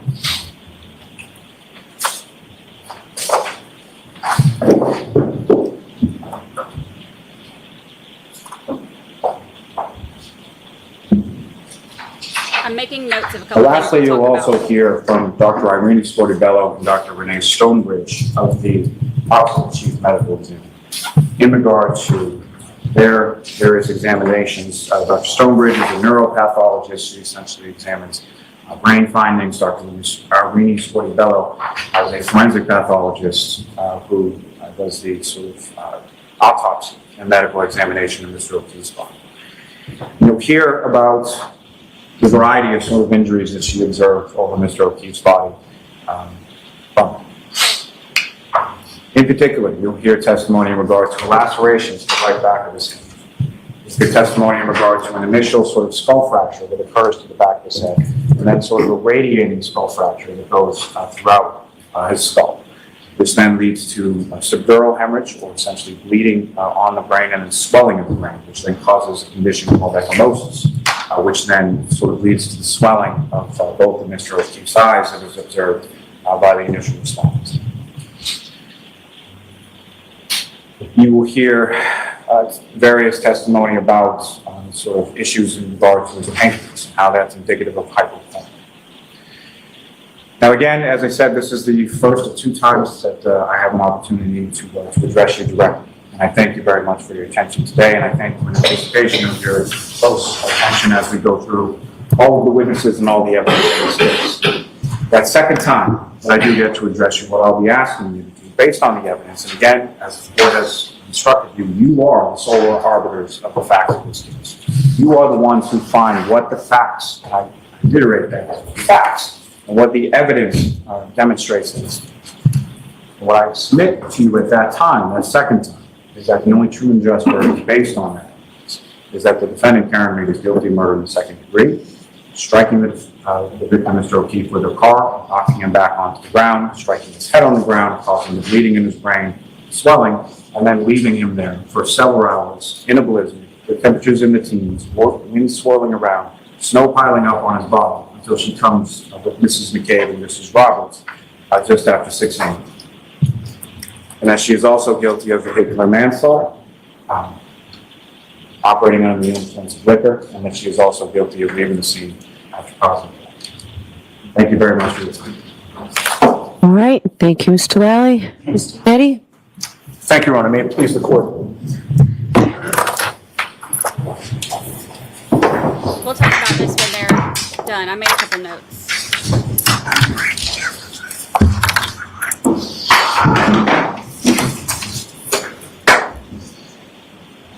Karen Reed was framed. Her car never struck John O'Keefe. She did not cause his death. And that means that somebody else did. You will learn that it was no accident that John O'Keefe was found dead on the front lawn of 34th Fairview Road in Kent on January 29th of 2022. You will learn that at that address lived a well-known and well-connected law enforcement family in Canton, the Alberts. Because the Alberts were involved, and because they had close connections to the investigators in this case, Karen Reed was framed for a murder she did not commit. Good morning again. Ladies and gentlemen, as I previously told you, my name is David Yannetti. I'm an attorney with an office in Boston. Together with attorneys Alan Jackson and Elizabeth Little, it's truly my privilege and my honor to represent Karen Reed during this trial. From a very early juncture in this case, you will question the Commonwealth's theory of the case. You will question the quality of the Commonwealth's evidence. You will question the veracity of the Commonwealth's witnesses, and you will question their shoddy and biased investigation, a faulty investigation that led to Karen Reed sitting here today. You will learn, in short, that the police did no real investigation of this case, and you will question why. You'll question why the investigators had such tunnel vision. You'll question why they focused solely on Karen Reed, someone with no ties to the Canton Police Department, as opposed to the well-known and well-connected Albert family of Canton, a family that was never treated as suspects by the investigators in this case. Boston police officer John O'Keefe was found mortally injured on Brian Albert's front lawn. His body was in full view and almost right below Brian Albert's bedroom window on his front lawn. He was found wearing only one sneaker. You'll learn that Brian Albert was a Boston police officer as well, and that he was a trained first responder.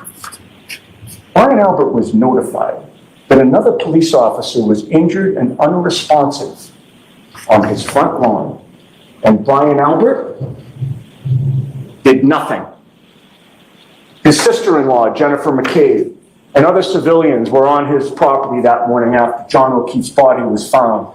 Police, EMTs, firefighters, police cruisers, and an ambulance, fire truck, lights flashing, and first responder Brian Albert never came out of his house. Equally important for you will be the fact that the lead homicide investigators never went inside the Albert home that night. You'll learn that Brian Albert's brother, Kevin Albert, is a Canton police officer. It was obvious very early on that the Canton police should not be investigating the death of a man found on the property of the brother of a Canton police officer. So it was decided just about from the start that the Massachusetts State Police should take complete control of this investigation, because the Canton police were conflicted out. Now, that sounded good at the time, but you'll learn that two major problems arose. First, despite the fact that they obviously had a conflict of interest, the evidence will show that the Canton police still had their hands in this investigation. You will find it astounding, but Canton police officer Kevin Albert, the reason for the conflict of interest in the first place, was continually updated about the status of this investigation while it was going on. Second, and equally troubling, is that the lead state police detective who was assigned to this case was a man named Michael Proctor. Michael Proctor, you will learn, is one of the many people in Canton with deep ties to the Albert family. Michael Proctor's own mother refers to the Alberts as the Proctor's second family. His own sister's wedding, Michael Proctor was in the wedding party with Colin Albert. And he sat at the head table of that wedding with members of the Albert family.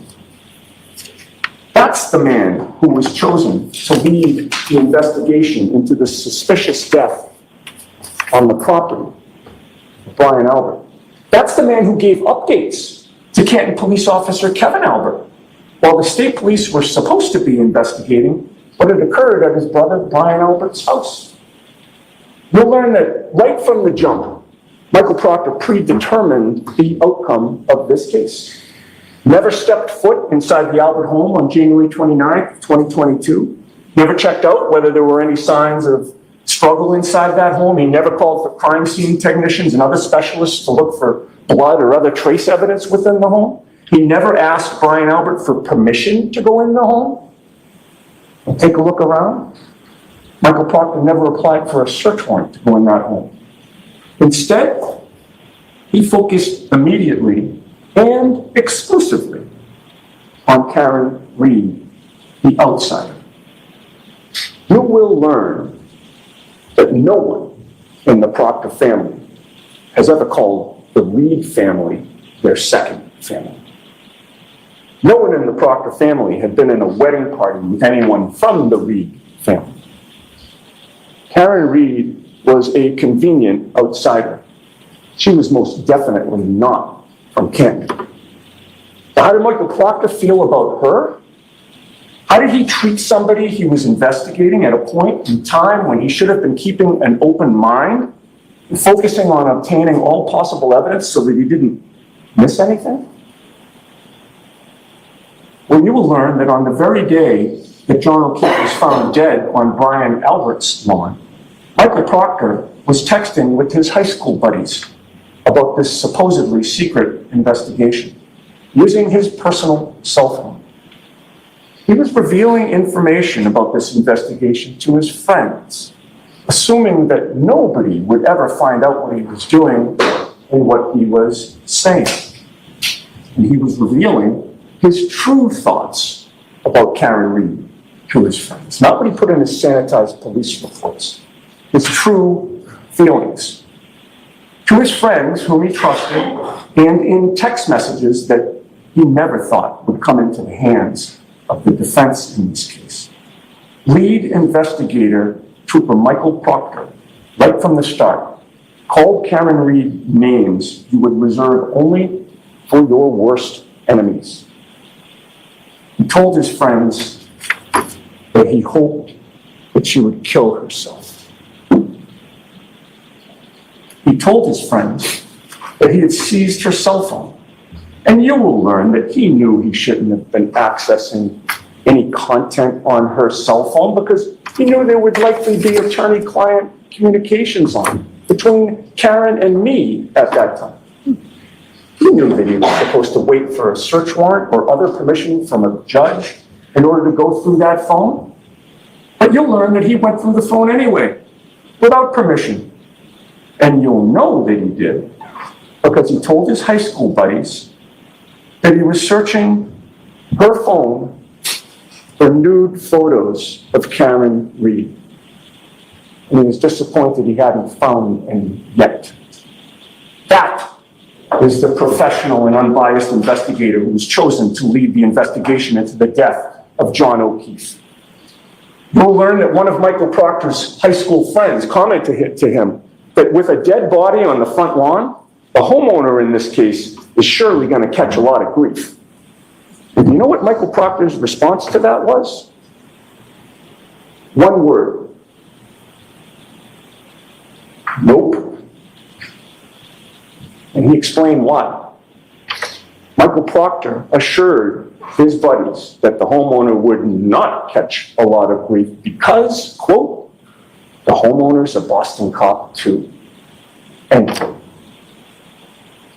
That one sentence, ladies and gentlemen, in Michael Proctor's own words, will explain a lot to you about how this investigation was conducted.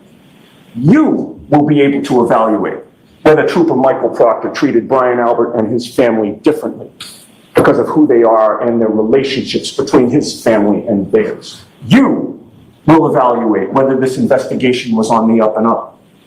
You will decide, as a result, how valuable or worthless the prosecution's DNA evidence is or is not, in light of who controlled that evidence.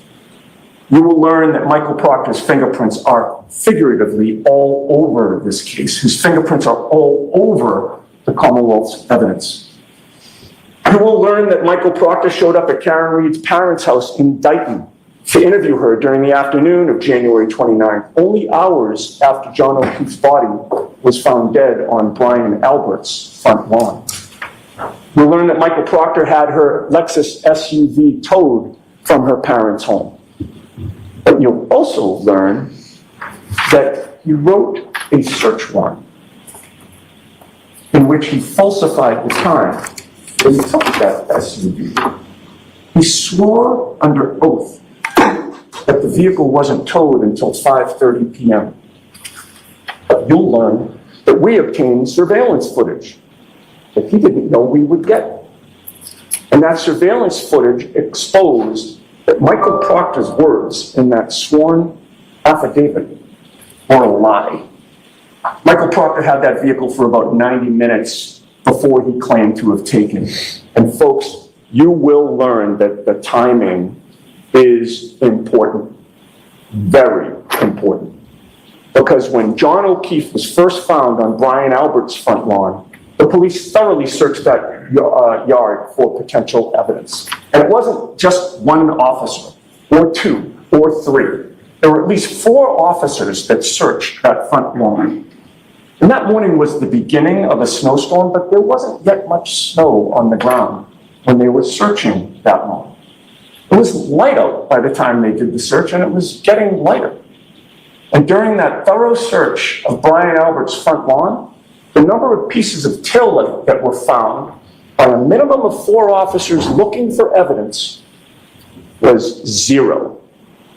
It was only later in the day, when the snow was really starting to accumulate, that the police miraculously started to find pieces of taillight on the property.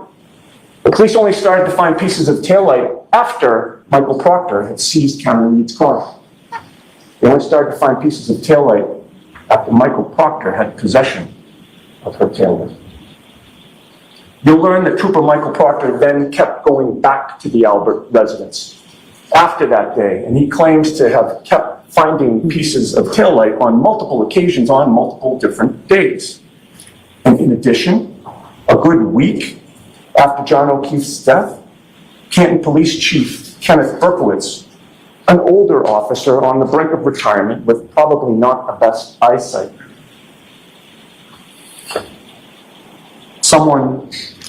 he supposedly was driving, happened to be driving past Brian Albert's house. And by the way, Brian Albert is someone with whom Chief Berkowitz is also good friends.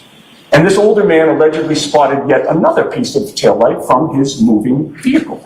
This was yet another piece of taillight that was somehow missed by the trained specialists who had previously and thoroughly searched the property. Another piece of taillight that Proctor supposedly missed in the many times he went back to the property. Michael Proctor claims that he kept finding pieces of taillight right up until February 18th of 2022, which was nearly 3 weeks after John O'Keefe was found dead on Brian Albert's lawn. You will learn that there is no competent evidence that Karen Reed's taillight shattered at Brian Albert's property in the early morning hours of January 29th of 2022. To the contrary, you'll learn that when Karen left John at Brian Albert's house, she drove back to John's house on Meadows Ave across town in Canton. At John's home, where he lived with his 2 adopted children, Karen was drifting in and out of sleep, but she woke up for good in a panic sometime around 4 a.m. because John hadn't come home. And that was not like him at all. He had never done that before. Karen had a sinking feeling that something was wrong. Something was seriously wrong.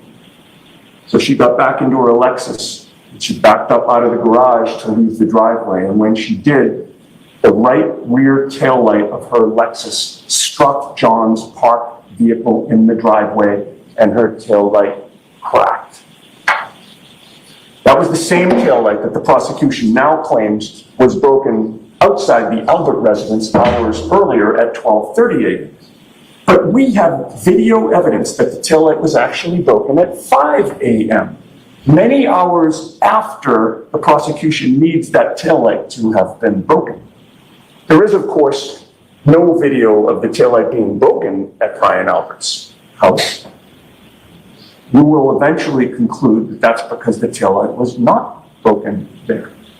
Importantly, you will learn that there was an eyewitness who arrived at 34 Fairview after Karen got there with John O'Keefe in the early morning hours of January 29th. And that eyewitness, Brian Nagel, was the brother of Julie Nagel, who was at the after-hours party that night. He had a clear view of Karen's SUV. Brian Nagel confirms that there was no damage to her taillight at that time. Karen was sitting in the driver's seat with her hands at 10 and 2. And Ryan Nagel confirms that while Karen was inside the car, John O'Keefe was not. John O'Keefe was also not outside the car at that time. You will ultimately conclude there's only one other place he could have been. Now, going back to that 5 a.m. video from John's driveway, you will see Karen back up her Lexus and strike John's car at about 5 a.m. when she was leaving John's house to go out to look for him. And you will know that she struck his car at 5 a.m. because you will watch that video closely. You will witness that the wheels and the hubcaps on John's car are jostled and moved by Karen's SUV. And you will conclude that that video depicts exactly when Karen's taillight was cracked, long after she dropped off John that night at 34 Fairview. And you will learn that part of the reason that Karen's Lexus hit John's car was that Karen was panicked at that time. Where is John? Why didn't he come home? What happened to him? And you will learn that she was racking her brain for what possibly could have happened. And like many of us, was worried about the worst. Did I hit him? Could I have hit him? That was what she was saying, both to herself and to other people later that morning when she went back to 34 Fairview. She couldn't think of anything else that made sense.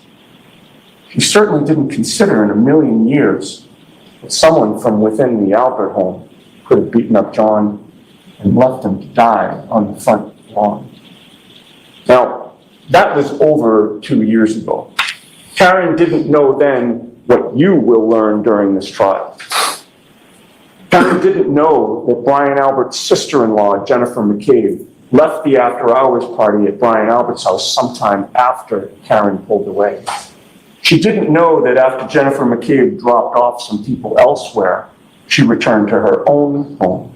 Karen didn't know that Jennifer McCabe climbed some stairs in her home and eventually made it into her bedroom with her cell phone.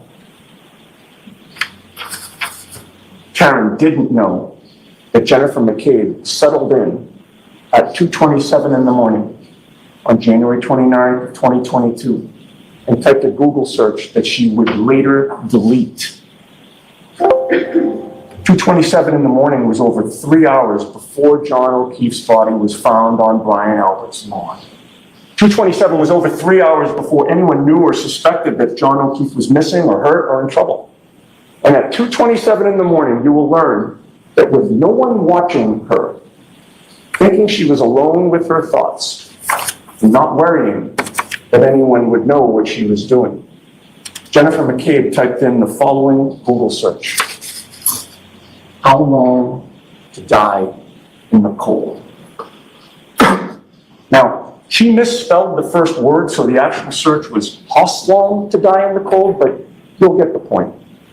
You will ask yourself, why would somebody Google how long does it take for someone to die in the cold, unless that person knew someone who either was in that situation or would be in that situation? You will question during this trial, who was it who actually did die in the cold at some point that night, sometime after Jen McCabe was asking Google for an answer to her question?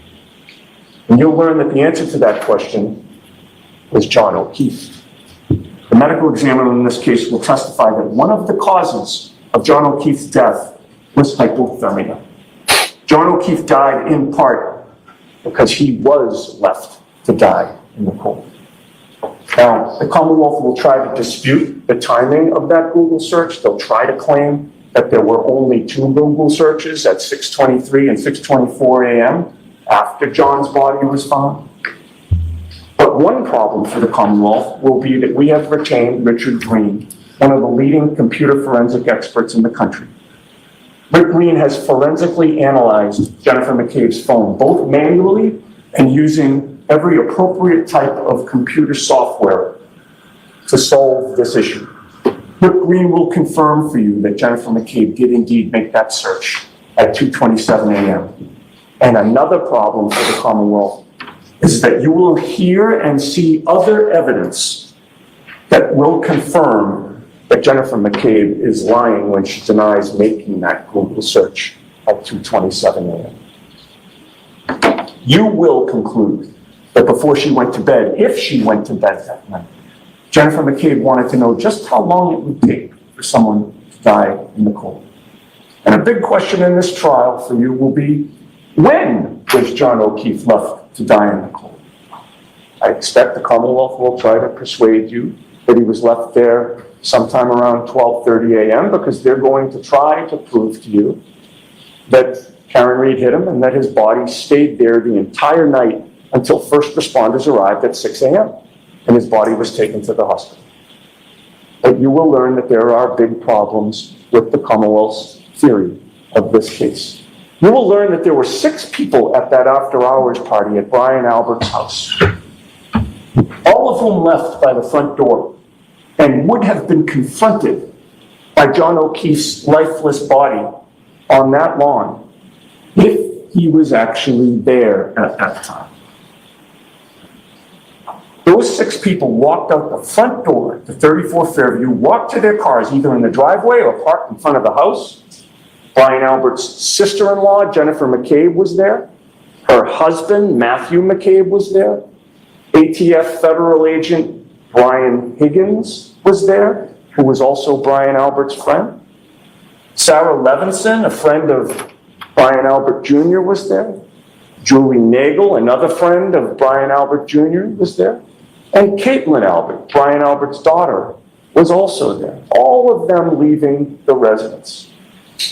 Each of those people left 34 Fairview in Canton, where Brian Albert lived. Each of them walked out facing the front lawn, where the Commonwealth will tell you that a 6'2", nearly 220-pound big man in dark clothing was sprawled on the front lawn when there was only a dusting of white snow on the ground. He was supposedly sprawled on that lawn, just feet from where these people were walking when they left the residence. And you will learn that not one of these people saw John O'Keefe laying. Not one. And you know who else saw no one laying outside in the early morning hours of January 29th? The snowplow driver in charge of plowing the street for the city of Canton. And this is another big problem for the Commonwealth. You will learn that Michael Proctor, here's that name again, wrote a report where he claimed that the DPW supervisor had told him that Fairview Road had not been plowed that night. Proctor's total investigation on this issue consisted of one phone call and no follow-up. He just submitted his report that simply said the road hadn't been plowed that night, and perhaps thinking that no one else would follow up either. But you'll learn that when it came to finding out the truth, it's not that Proctor couldn't find the truth, it's that he wouldn't. But fortunately, you'll learn that we would, and we did. You'll learn that within weeks after January 29th, we sent our investigator, a former Medford police officer named Paul Makowski, to the Canton DPW to try to get to the bottom of this. Paul Makowski talked to the same supervisor at the DPW, a man named Michael Trotta, whom Proctor claimed had told him that the street hadn't been plowed that night. You'll learn that Paul Makowski found out that Michael Proctor was not telling the truth. You'll learn that Michael Trotta from the DPW told Paul Makowski, our investigator, that the street was indeed plowed that night, and that the name of the plow driver was Brian Loughran. So Paul Makowski tracked down Brian Loughran. He asked Mr. Loughran if the state police or any investigators had ever spoken to him. And the answer came back, no. You will then learn what Brian Loughran had to say about what he saw and didn't see that night, and you will be shocked. Brian Loughran told Paul Makowski that he was driving a big snowplow in Canton that night. You'll learn that the nickname for it at the DPW was Frankenstein, because it had a lot of spare parts and it had been around forever.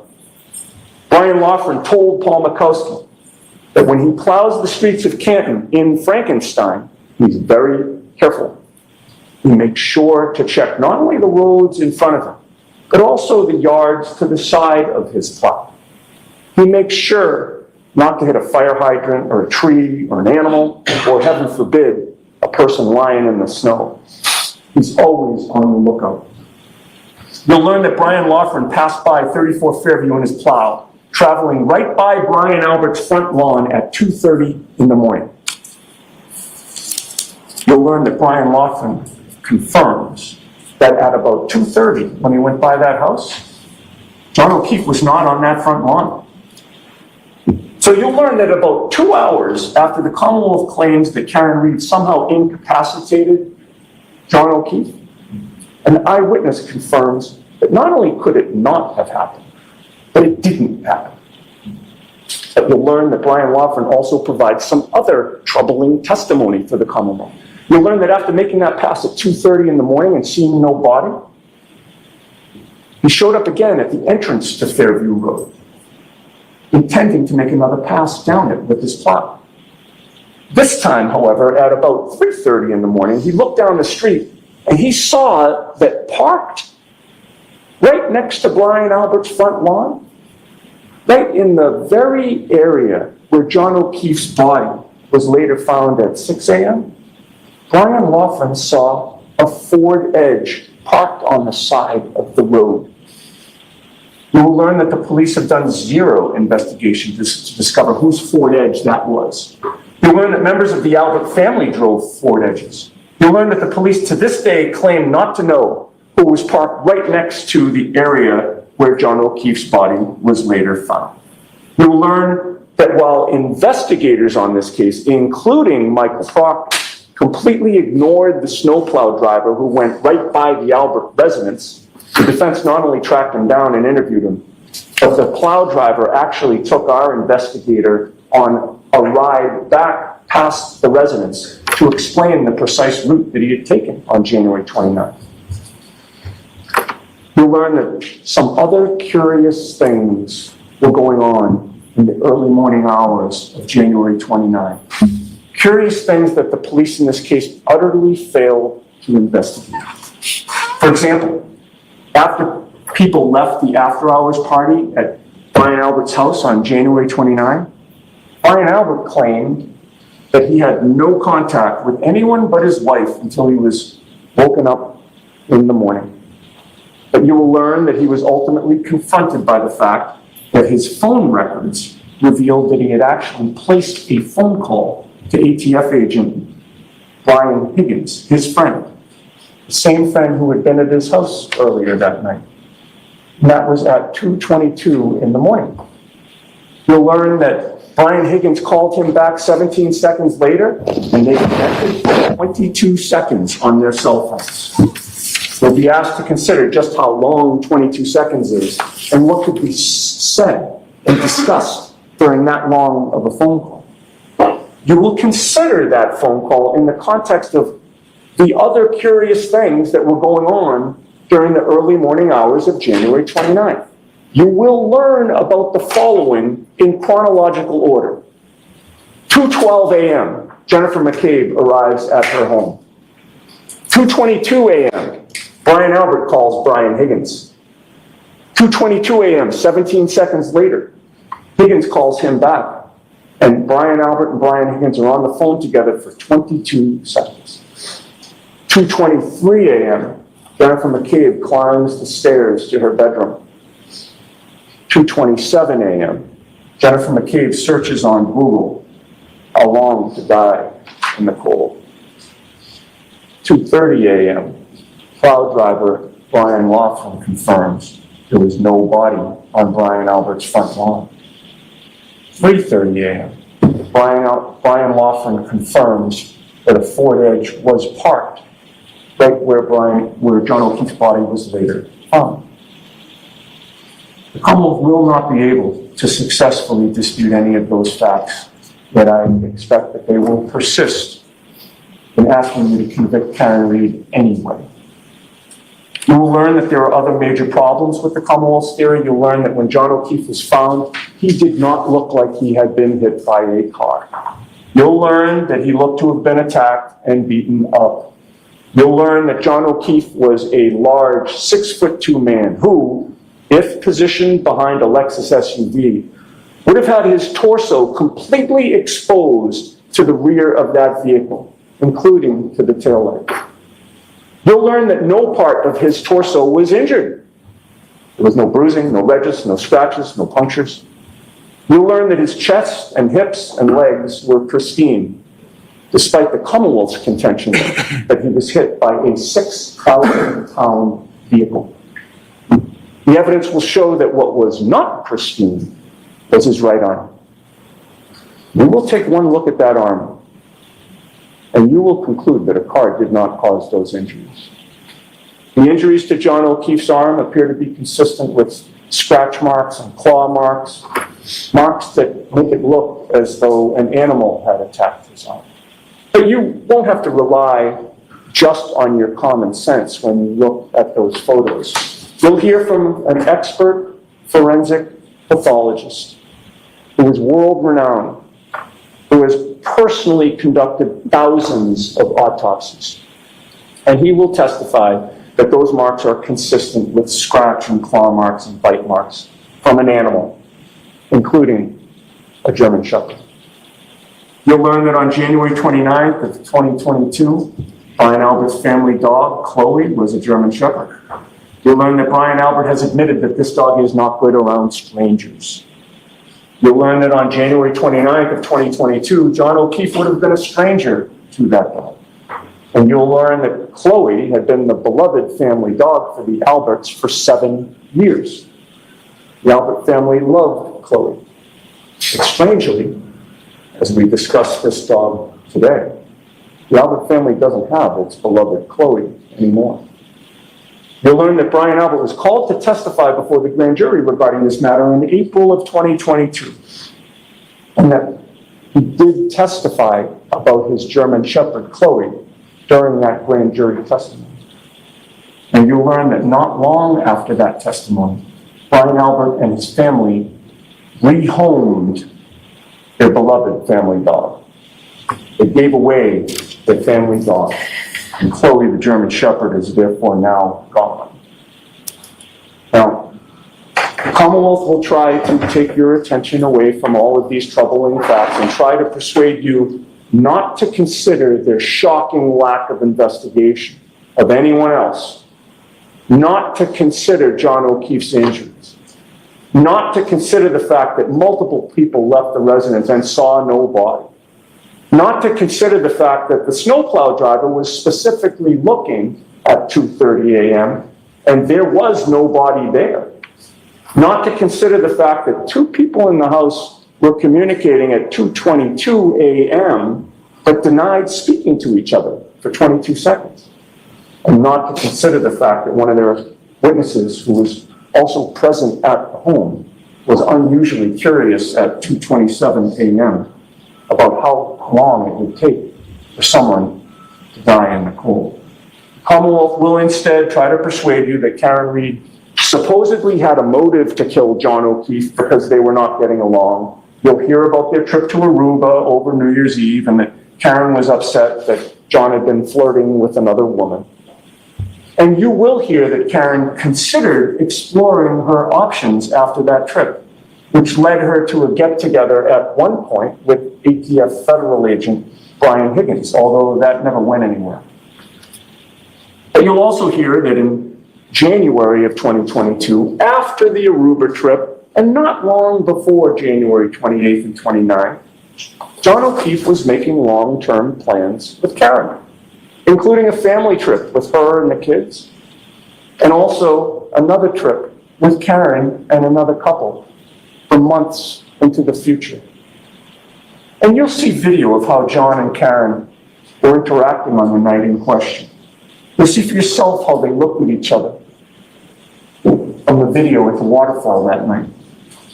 Nobody who saw them that night saw anything wrong. There was nothing wrong. I mean, like any couples, occasionally they would bicker or disagree. But you will hear zero evidence of any domestic violence in that home whatsoever. John never raised a hand in anger toward Karen And Karen never raised a hand in anger toward John. That simply wasn't who they are. You will conclude the notion that Karen Reed chose the start of a snowstorm to suddenly become violent out of the blue for the first time and intentionally kill her boyfriend by hitting him with her car and leaving him there with a house full of people inside is patently ridiculous. You will also learn that what's not ridiculous is that someone, not Karen Reed, ambushed John O'Keefe. Somebody probably didn't mean to kill him, but somebody went too far. You'll learn that Trooper Proctor failed to investigate motives that other people had to harm John O'Keefe. You'll learn that Proctor failed to investigate anything or anyone who was in the Albert residence that night. You'll learn that he failed to investigate the antagonistic relationship between members of the Albert family and John O'Keefe. You'll learn that apparently nobody investigates the Albert family of Canton. Remember, on day one, Trooper Proctor was asked whether the homeowner, Brian Albert, would catch a lot of grief. And Trooper Proctor himself said it. Nope. Homeowner's a Boston cop too. So folks, the trial is now about to start and that witnesses are about to start testifying. On behalf of Karen Reed, I ask that you do two things during this trial. First, I ask that you pay attention to all of the evidence. The way trials work, the prosecution gets to present its case first. They conduct their direct examinations first. So we respectfully ask that you wait for us. We will get to cross-examine their witnesses, and you will find that cross-examination is the key that unlocks the truth. Wait for us. You'll be glad that you did. Second, I ask that you keep your eye on the ball. You have one job and one job only to do during this trial, and that job, quite frankly, is not to solve this case. Your only job during this trial is to determine whether the Commonwealth, the prosecution, has proven to you each and every element of the crimes they have charged, beyond a reasonable doubt, to a moral certainty. The prosecution will fail to prove this case to a moral certainty. They will fail to prove this case beyond a reasonable doubt. You will reasonably doubt their case because their theory of the case does not make sense. You will reasonably doubt their case because Karen Reed was framed, and the evidence shows that, despite the fact that the police never ever investigated that angle of this case at all. Because the prosecution will not prove their case beyond a reasonable doubt to a moral certainty, we will stand before you again at the end of this trial and ask that you find Karen Reed not guilty. All right. Thank you very much, Ms. Giannetti. Or may we approach you at sidebar? Yes.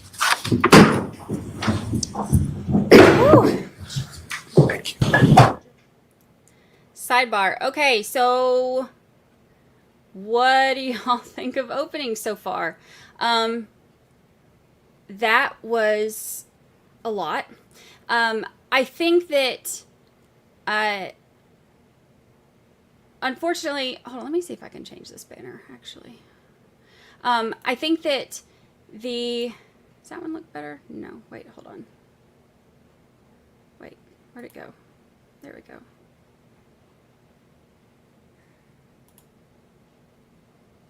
It's the old one. There we go. Okay, sorry, I'm moving things. I think that the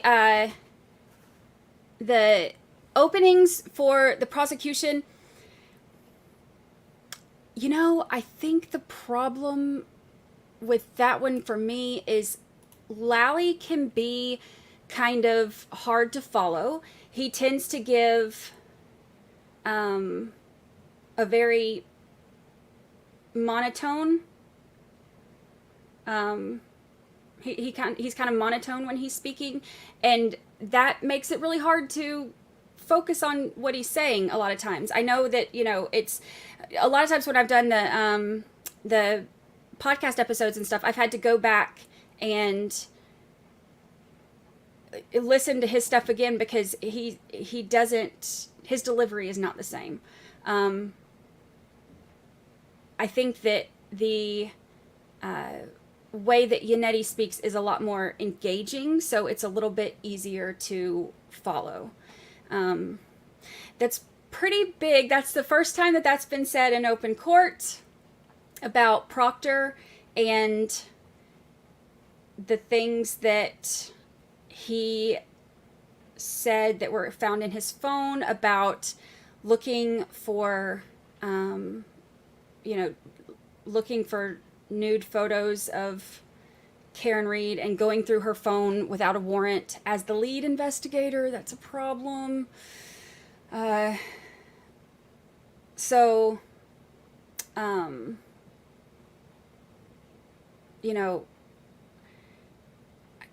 think one of the biggest things with this case, it's going to come down to proving something beyond a reasonable doubt is a very big, that's a very big burden. That means, like, if y'all listened to the podcast episode that I did about the medical examiner, when they said that beyond a reasonable doubt, it means that you are essentially, like, certain. You are essentially positive that there's, that this is what happened.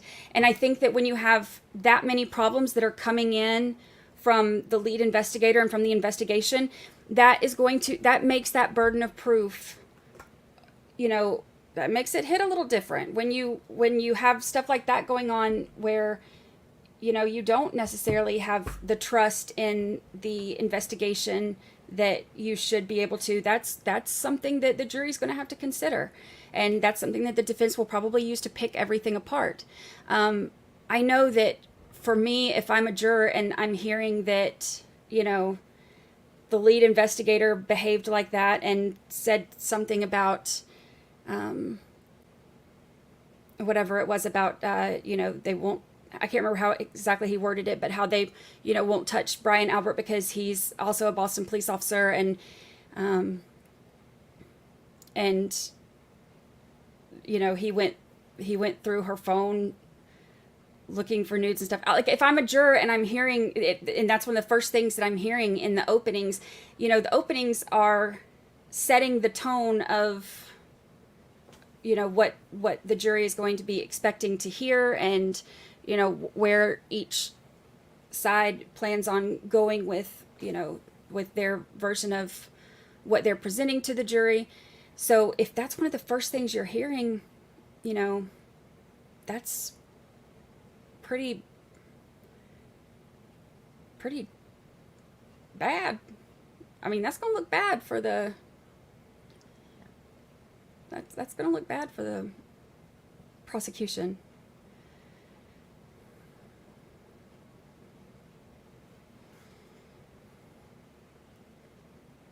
Yeah, openings aren't evidence, but they get in your mind. Yeah, it's, like I said, it's kind of like, setting the whole tone for how everything is, going to be presented and what you're going to hear and all of that. So I think that it's definitely, something to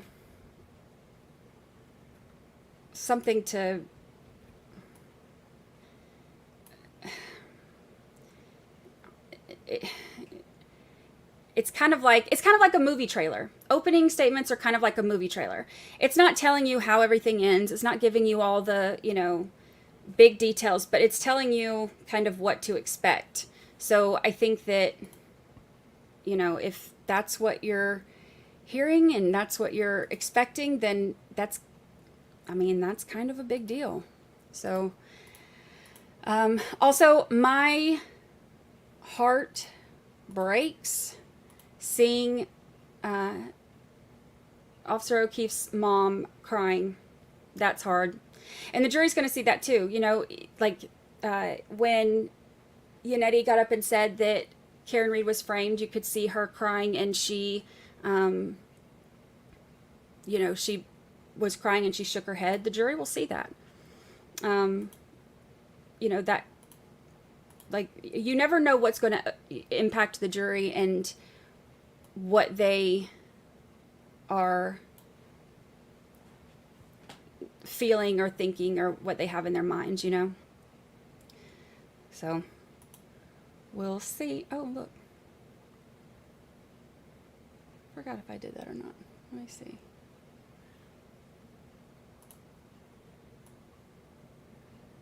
See if I can move myself. Make myself a little bit.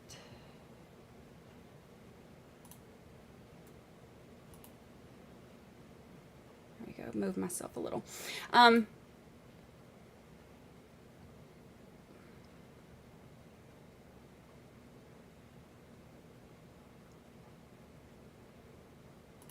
I have not seen the evidence. I can't say reasonable doubt yet. Well, see, but I think that, because keep in mind, we go into this with her being, you know, under the presumption of innocence. So, because we haven't seen the evidence yet, that's already reasonable doubt. You know what I mean?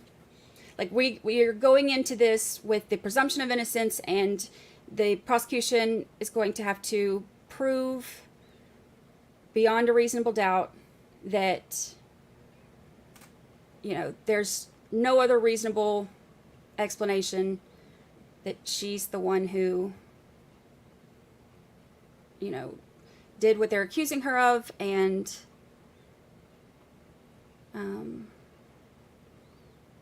there's no reasonable doubt.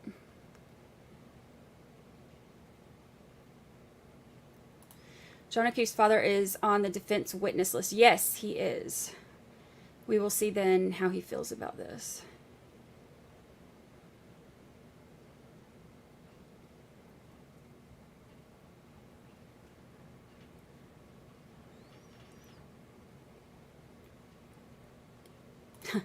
Jack says I'm only adulting during the court breaks today. I don't blame you.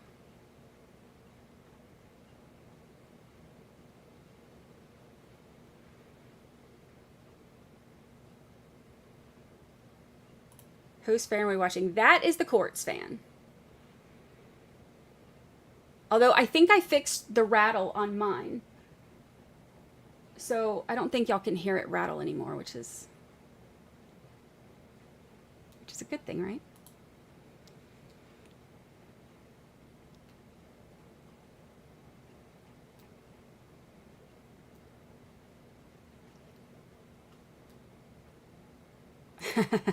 The defense can just quote your podcast verbatim and win trial with no cross-examination. Well, everything from the podcast came from court documents and hearings and all that.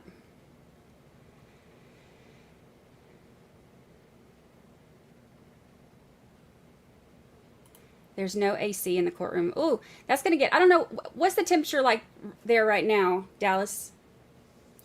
I know if there's no AC, I mean, and we're almost to May, so let's just say this special last it'll be what, like mid to late June before this is done. So, whew.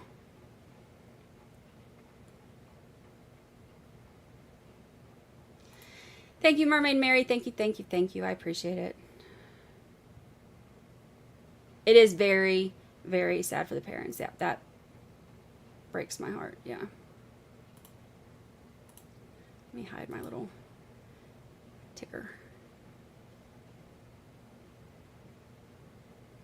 Yes, they finished openings, both sides. Oh, let's end our poll here. All right, so 83% of you felt like Yanetti's opening was effective, and 16% didn't.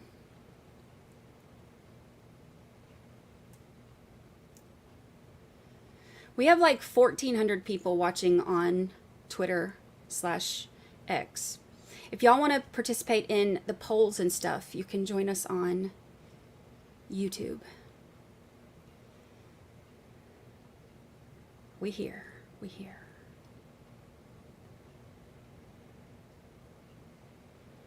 I'm 62.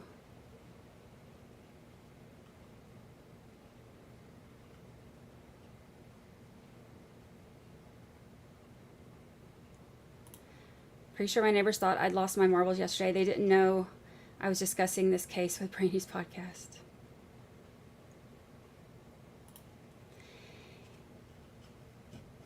Carol, I'm not always here, but want to say I appreciate and respect the hard work you put into a case. Thank you so much. Thank you, thank you, thank you.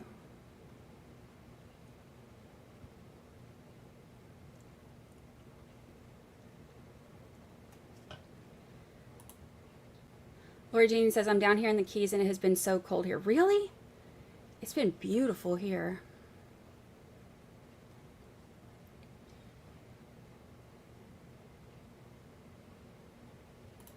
Lindsay said, I said no because I couldn't pay attention. I tried my best, but they kept losing me. A few birds flew by and distracted me. Look, I've had that problem too. Like, I get, like, pelican is the equivalent of my, like, that's my squirrel. When I see a pelican, I'm like, ooh, pelican. Or the fighter jets. Or the boat that goes out here and shoots the cannon. Or, I mean, anything really, let's be honest. My ADHD is really bad.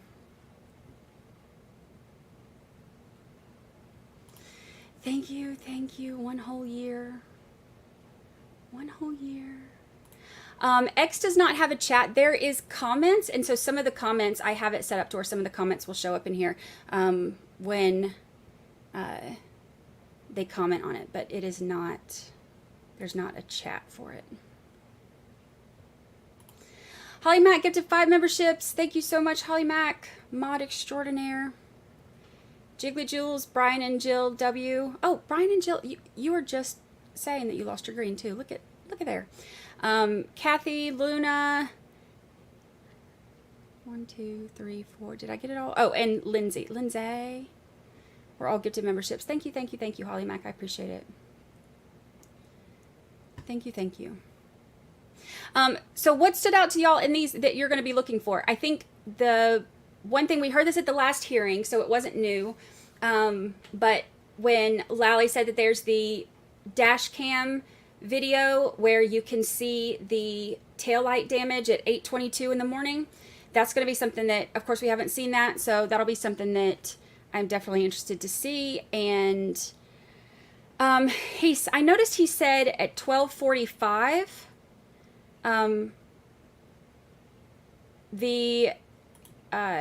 at 12:45 that Karen was in front of Fairview and went 60 foot in reverse.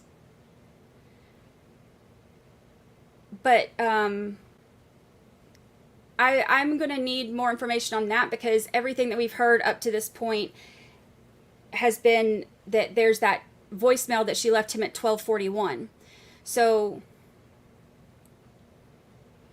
and they said you can hear her, you know, like you can hear the garage door and you can hear her heels clacking on the garage floor and all of that. So, and that was at 12:41. So for him to say 12:45 that she was out in front of Fairview and went in reverse, I am interested to see what witness they bring that in through and hear more about that. Oh, how close are we to 20K? I don't know. Let me look.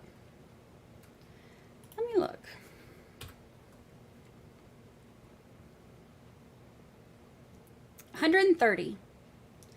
We are 130 people away from hitting 20K. And actually on my analytics, I think it says like 37% of people who watch my channel are not subscribed. So subscribe and then we'll celebrate 20K.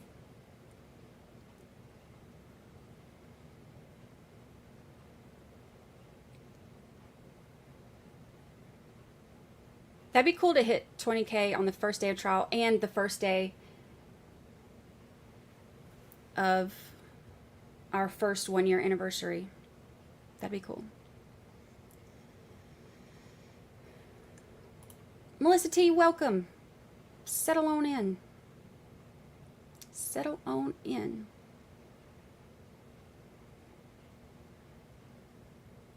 Where is Miss Lucy? Miss Lucy she's in her bed, but see, since StreamYard, no, what am I on? I'm on StreamYard. Since Streamlabs was giving me so many problems, I had to swap to StreamYard, so it's not set up for her doggy cam yet.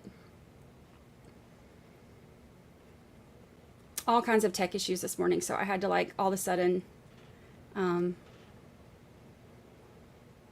shift gears and redo literally everything after I've spent so much time preparing for this.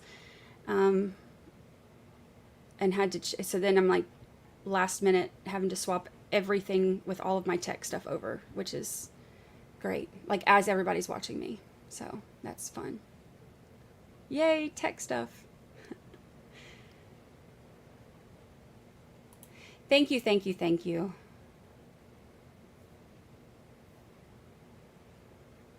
Thank you, thank you. It'd be really cool to hit the 20K on the first 1 year anniversary.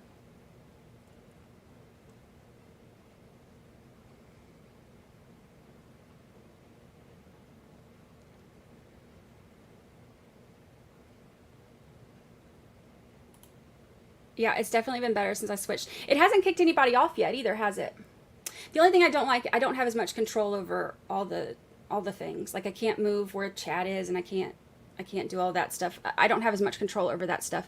But if it keeps everybody from getting kicked out, then I might just have to use this again until we can get StreamYard or Streamlabs figured out why it's doing that.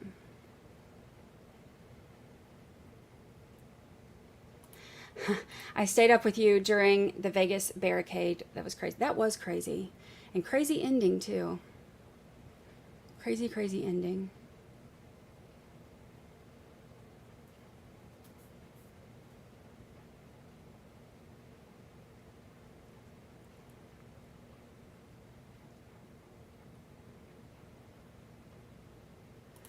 What is the sidebar about? Does the court reporter need a break or...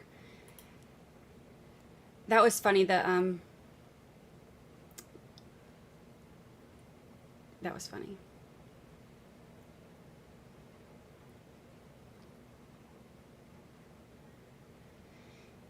Yes, it is free to subscribe. Yeah, it was like 37% of people that watch me aren't subscribed. Which I know for a while, I was having so many problems. Everybody was telling me that they kept getting unsubscribed, and I don't know why.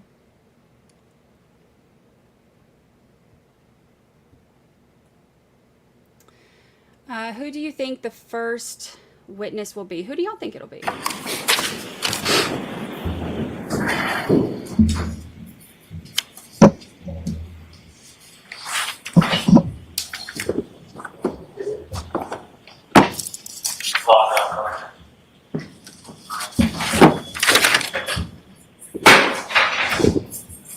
Court is back in session. You may be seated.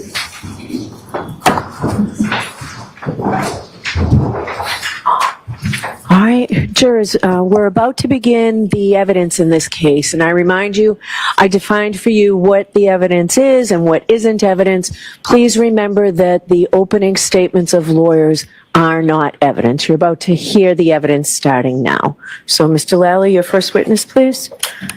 Yes, Your Honor, the Commonwealth will call Mr. Paul O'Keefe to the stand. Okay.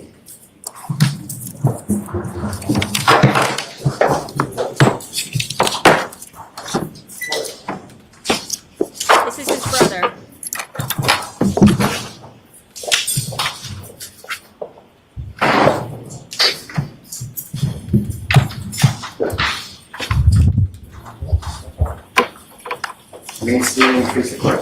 Raise your right hand. Do you solemnly swear the evidence you give the court and jury in the case now and hearing to be the truth, the whole truth, and nothing but the truth, so help you God? Yes, I do. Thank you. You may take the stand. Put this one down.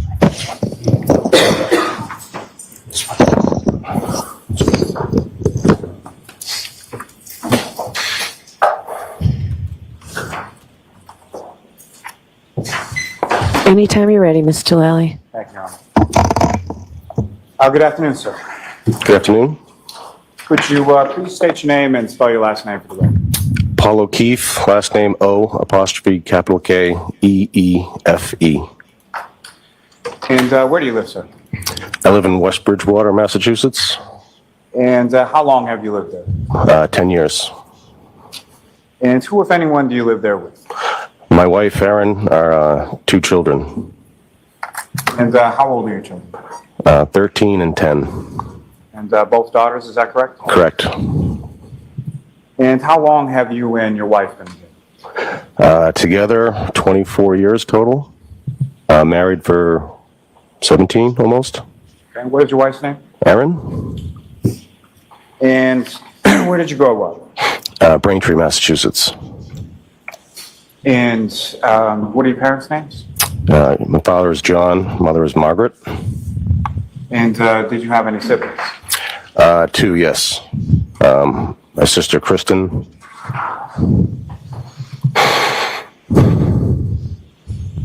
Excuse me, brother John. And what was sort of the order and age as far as the siblings? My sister was the oldest. My brother was the middle. I'm the youngest, so my sister was 5 years older than me, and my brother was 3.5 years older than me. And do you work, sir? I do. What do you do for work? I'm in sales for a company, Simmons Industries, which is a manufacturer of plumbing products. How long have you been doing that? 12 years now. Does your wife work as well? She does. What does she do? She's in marketing. She works for a mechanical contractor out of Randolph. And about how long has she been doing that? She's been with her company for a year and a half now. Before that, she had a job working out of Boston for about 13 years. And your brother John, did you call him John, or was there a nickname or anything else that you referred to him? I mean, we all called him Johnny, especially if you're a family. And what did Johnny do for work? Boston Police. How long was he a member of the Boston Police? 16 years. And within the Boston Police, where specifically did he sort of work? He started in Hyde Park, Mattapan area, which I believe is E18, and transferred over to Dorchester, which is C11, and then downtown Boston for in the SOAR unit, which is the sex offender registry unit. And when was it about that he started with the sex offender registry? So after my sister had passed away in 2013, her husband passed away 2 months after that. My brother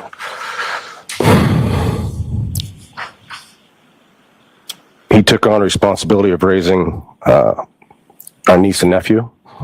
And so the Boston Police, to ensure that he was safe and protected, moved him to that unit in 2014. And I'm sorry to ask you this, but your sister passed away in 2013, is that correct? Correct. And what did your sister Kristen pass away from? She had an aggressive brain tumor, which is called glioblastoma.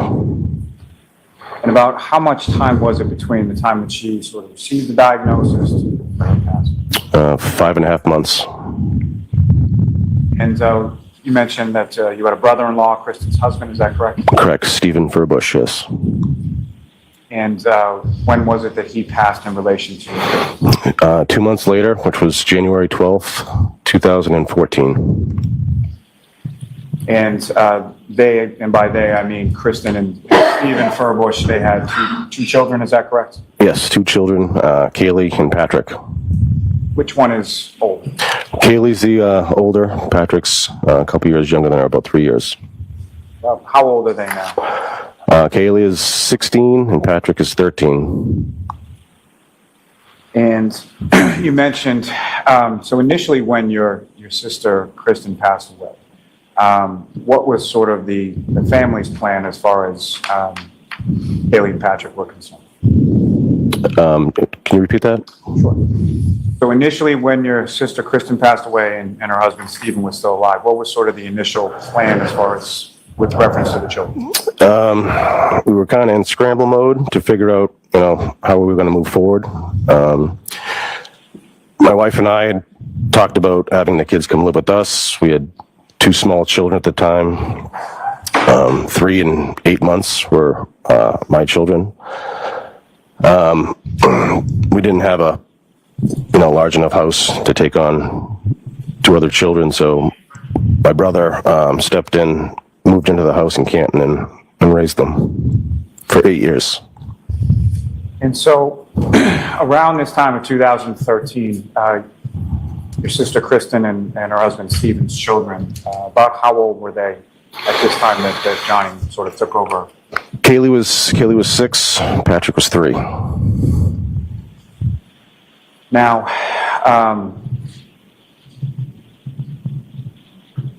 when your brother Johnny what if any sort of legal relationship did he have to your niece and nephew, Kaylee and Patrick? He was made a legal guardian.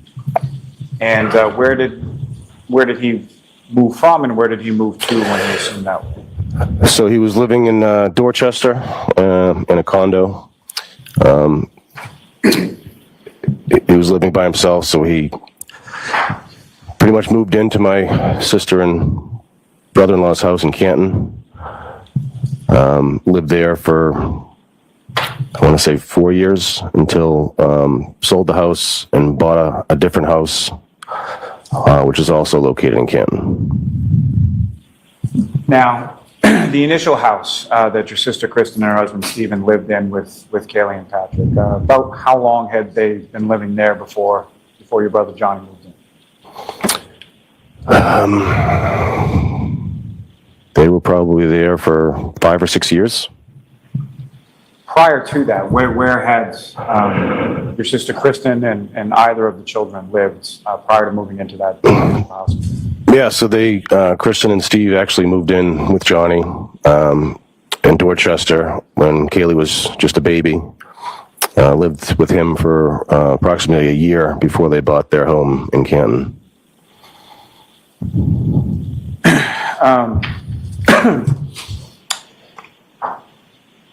Now,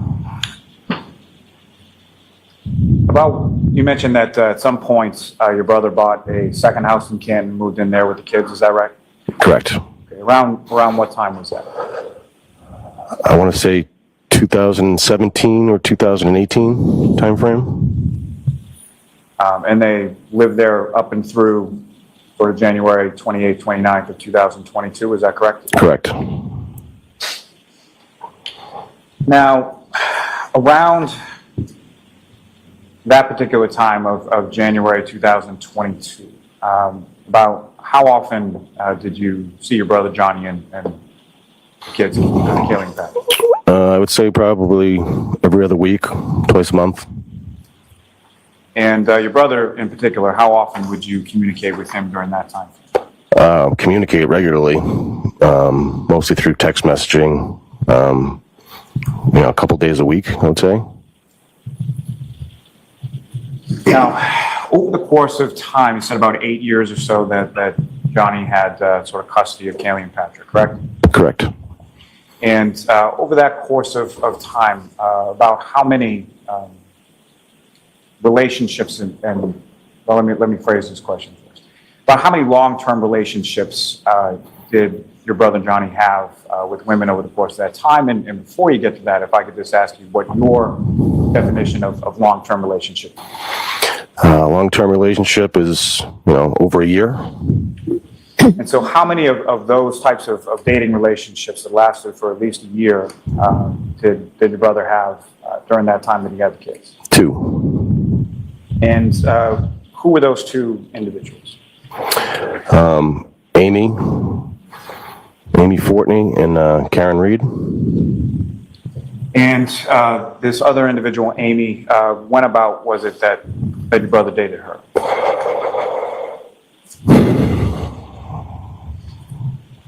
Uh, 2016, 2017 timeframe, I think.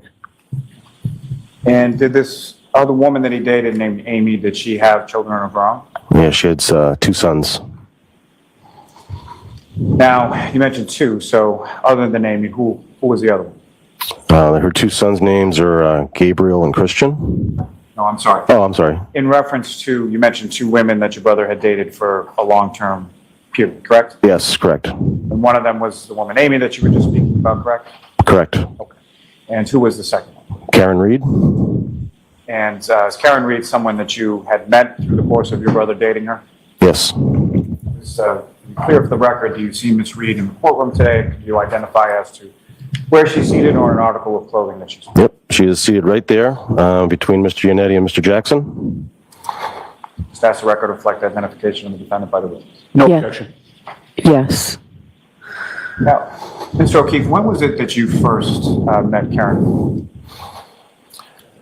I believe it was Mother's Day, so maybe May of 2020. Now, prior to that, were you aware of any other time when Ms. Reed and your brother, Johnny, had dated in the past? They dated very briefly in 2004. And had you had occasion to meet her during that brief period where they dated in 2004? I did not meet her back then, no. And so the first time you met her would have been sometime in the spring of 2020, correct? Correct. And what was your understanding as far as when they had reconnected or gotten back together in reference to when you met her? They reconnected. I believe my brother reached out to her in March of 2020, right at the beginning of COVID. I think he reached out to her via Facebook Messenger and then, text. And they resumed some kind of relationship, and you had occasion to meet or see Karen Reed over the course of hanging out with your brother at various occasions, correct? Correct, yep. Now, about how often would you see Miss Reed? Would it be the same, more or less than when you saw your brother? Almost the same, maybe a little less. If my brother was just him and I or his friends, but for the most part, he was with Karen. And as far as your understanding, what was sort of the living arrangements with regard to Miss Reed and your brother? She has her own home in Mansfield, Massachusetts. She would stay at my brother's house in Canton, I would say 3, maybe 4 nights a week. And that would be at your brother's house with both he and your niece and nephew? Correct. Now, with regard to, you mentioned that they reconnected sometime around the COVID-19 pandemic, is that correct? Yes, correct. And with regard to your brother and the defendant, Ms. Reed, and the children, what was sort of going on as far as school and work with regard to the pandemic, with regard to each of them? So that was a period of time when schools were closed and kids had to do remote learning. So Kaylee and Patrick were both at home, remote learning, and my brother didn't have a job where he can work remote, so he had to go into the office. And most of the time, Karen would be at home with the kids during the day while she worked remotely. Now, you mentioned earlier that your brother had a legal guardianship role with regard to the children, correct? Correct, yes. What, if any, legal status or role did the defendant have with regard to the children? She didn't have any.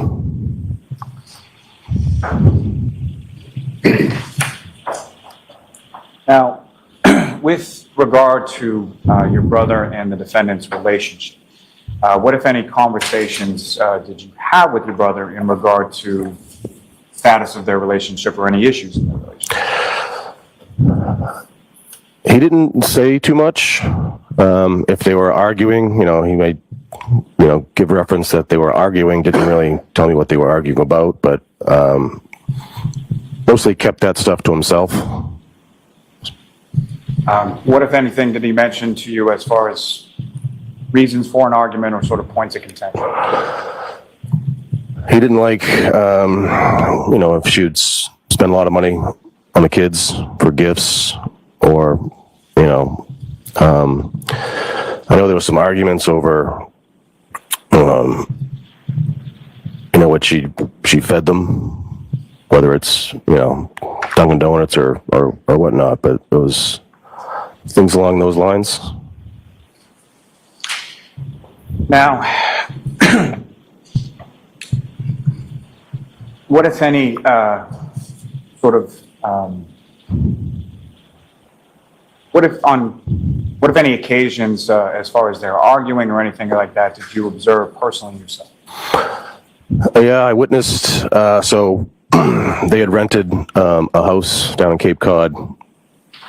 So that was summer of 2021. I brought my two daughters down for a couple nights, and I witnessed, one intense fight between the two of them. And as far as the fight, as you're characterizing that, was that anything physical or just verbal? No, it was a verbal argument.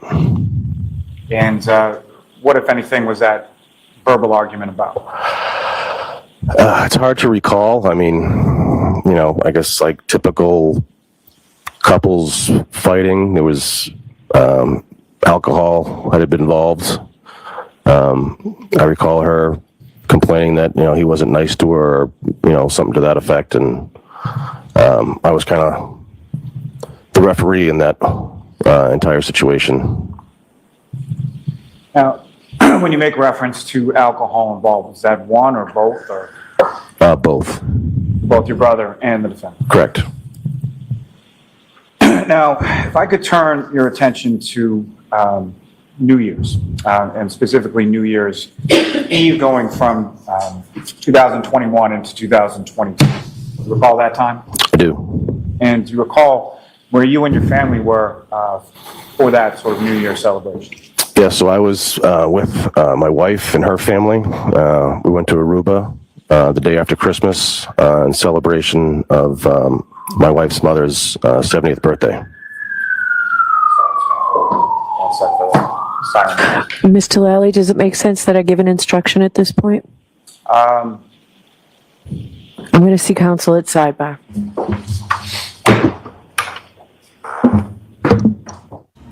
Sidebar.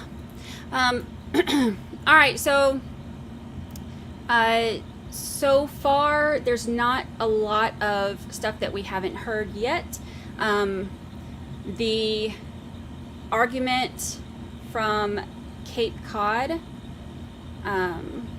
is not something that we've heard yet. He said alcohol was involved with both of them drinking, and he said typical couples fighting. She was saying that he wasn't nice to her and he played referee. And now they're about to get into the Aruba stuff. So the Aruba stuff, we know from the hearings, is where they had, and from the openings they mentioned it, Lally mentioned it, where there was an argument that they got into in Aruba, and they'd gone over this in the pretrial hearings about whether or not they were going to let them bring this in, but it was decided that it would come in. She's about to do the jury instruction. They agreed that this could come in with a jury instruction that it is to be considered for state of mind only, I think is what the jury instruction is going to be. The advocate, member for 11 whole months, technically over a year, but here I am. Woohoo, congrats on 1 year. Thank you, thank you, thank you. Thank you, thank you. I appreciate it. Happy anniversary. The thing about John didn't like that Karen spent a lot on gifts for the kids. That's something that we heard recently as well. That came out pretty recent in the unsealed documents, I think. Okay. So during that New Year's Eve, you were in Aruba for your wife's mother's 70th birthday, correct? Correct. And was your brother, Johnny, was he also in Aruba around that same time frame? Yes.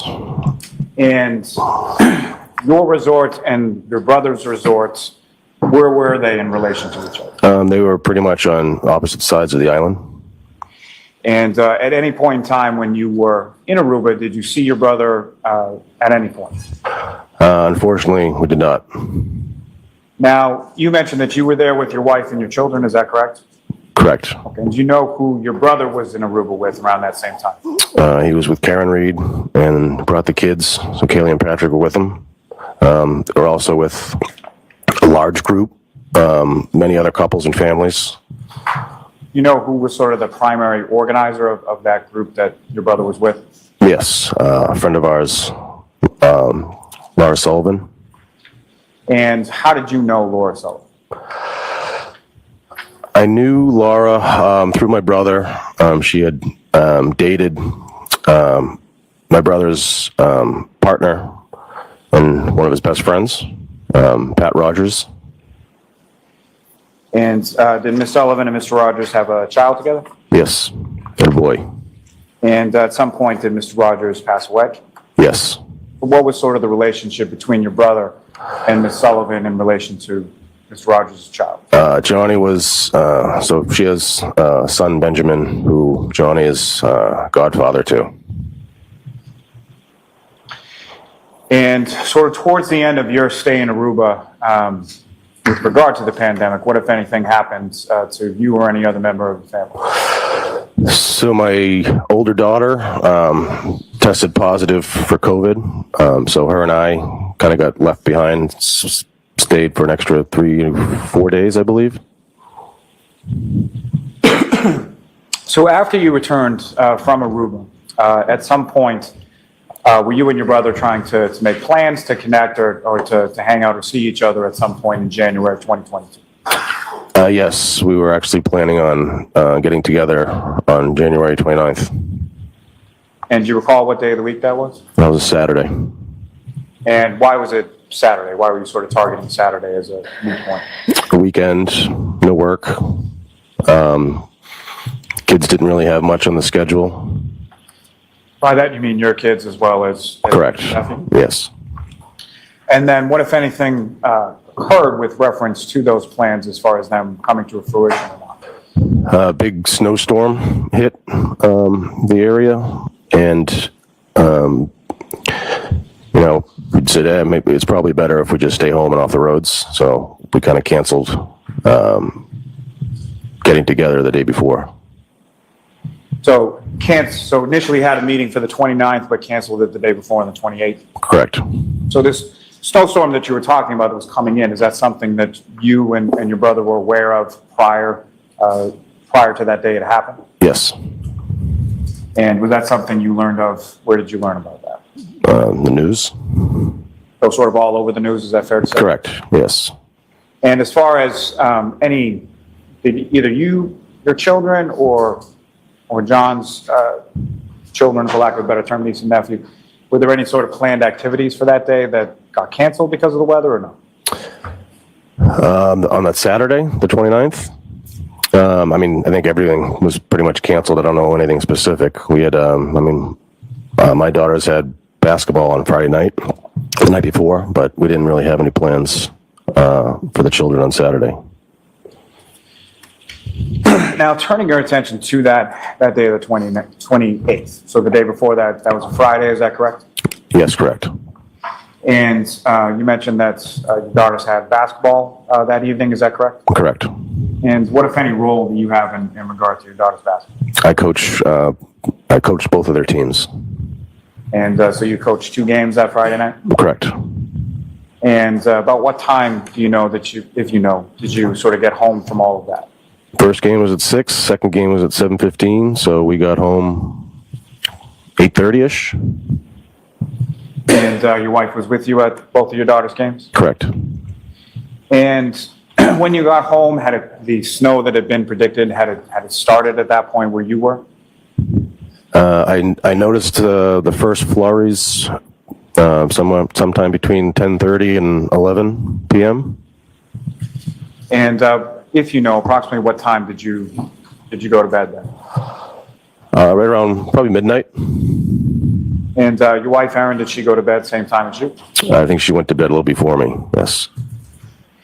Now, earlier in that day, that Friday, the 28th, what, if any, conversation by any means did you have with your brother John? My last communication with him was on a group text exchange that included myself, Karen Reed, and my mother. And he was excited because our niece Kaylee had gotten accepted to Bishop Fee in high school. So he was happy, proud dad moment.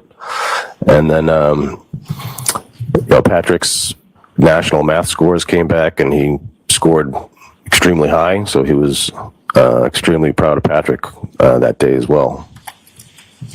So he had sort of sent, your brother John had sort of sent that to the group, which included yourself, your mother, and Miss Reed.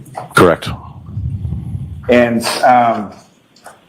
your niece Kaylee, as far as what grade was she in and what grade was she going into as far as that application to?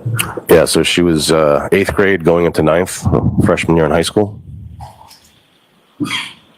Now, you go to bed at some point in the evening of the 28th, and you woke up on the 29th. Do you recall what woke you up on that morning?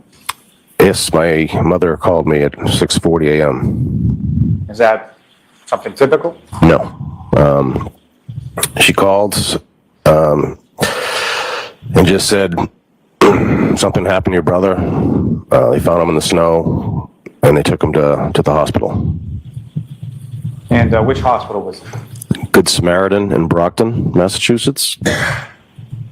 And at that point, did you, or what, if any, other sort of information did you have as to what had happened to your brother? I really didn't know much until I got to the hospital. While I was at the hospital, my cousin works 911 dispatch, so she came down because she had heard. And the only thing I was able to get was that, he was cold and they needed to warm him up. But didn't have much information other than that. So you get that information from your cousin when you get to the hospital, correct? Correct. That cousin, what was her name? Susanna Hensley. If I could take you back to just prior, so you initially get the phone call from your mother, Peggy O'Keefe, is that correct? Correct. That's about 6:40 in the morning? Correct. And your wife Erin is with you at that time, is that correct? Correct. And so you get that call and sort of what is it that you do, or sort of how quickly are you out the door? I jumped out of bed, got changed, brushed my teeth, and I was out the door.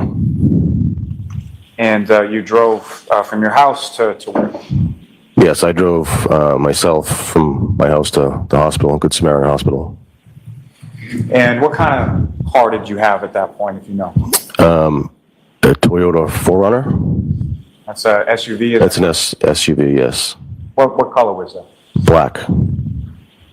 And as far as the road conditions, visibility, sort of when you're driving from West Bridgewater to Brockton, what, if anything, did you observe as far as how the roads were? The driving was very poor that morning and just continued to get worse throughout the day. So it took me longer than usual than it typically would to drive that distance. Now, as far as your parents were concerned, did they come to the Good Samaritan Hospital as well? Yes, our friend Kerry Roberts picked them up in Braintree and brought them to the hospital in Brockton. And when you say your friend Kerry Roberts, how do you know Kerry Roberts? So we grew up in Braintree.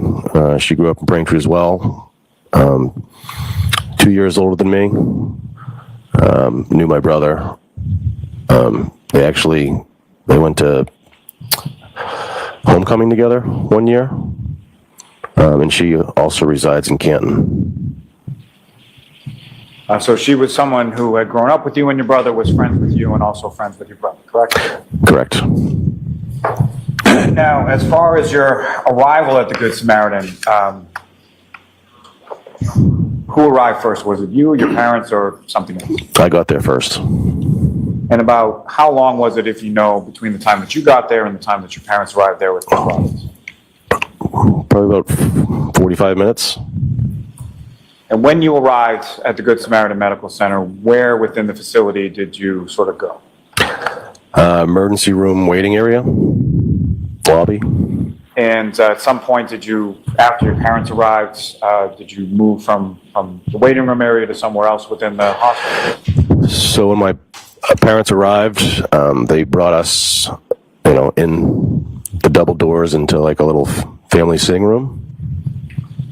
And about how long was it that you were in the family sitting room before you went somewhere else? So we were in that waiting room. Doctor and nurse came in and told us that all their efforts to save my brother were unsuccessful and that he had passed away.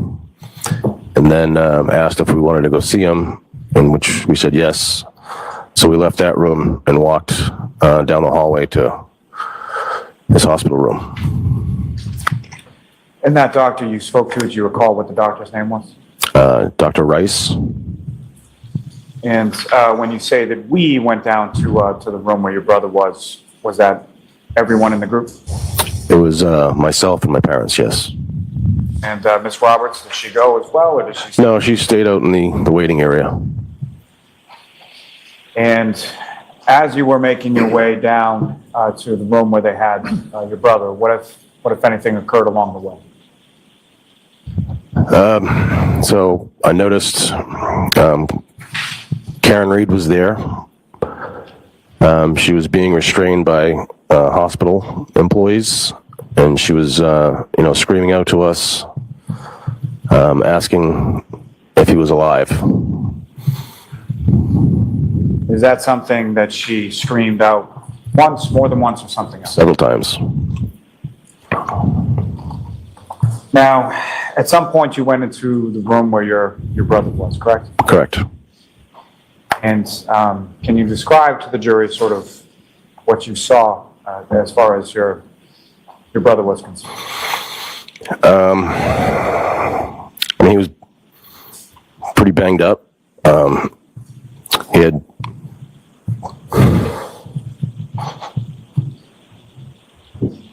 his eyes had swelled up. He had a breathing tube in, well, the mask anyway. Blood come down his nose, blood come down his mouth. But what really stood out to me was, the eyes. It was almost as if like there were ping pong balls under his eyelids. They were that swollen. Now, in addition to what you observed as far as his eyes, what, if any, other sort of injuries did you observe on any other part of your brother's body? I noticed some markings on his arm. Didn't look at his lower torso area at all because he was, covered by a sheet. So most of the injuries that, we observed was to the head area and face area. And when you say his arm, do you recall whether that was one arm, both arms, or which arm in particular? He had markings on his right arm. I didn't notice anything on the other side.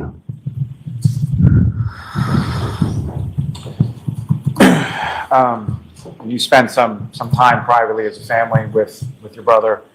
At some point you left, is that correct? Yes, I would estimate we were probably in the room with him for probably 20 minutes until we left. And after about that 20 minutes, you come back out to the hallway, and where are you going? We went back to the waiting area, trying to figure out, can we leave? Do we leave? So yes, we left. My mother drove with me. My father drove with Kerry Roberts.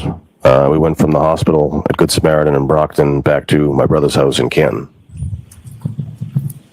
And if I could just take you back for a moment. So as you exit the room where your brother is and you come back out in the hallway, what, if anything, occurred at that point? Again, we saw Karen Reed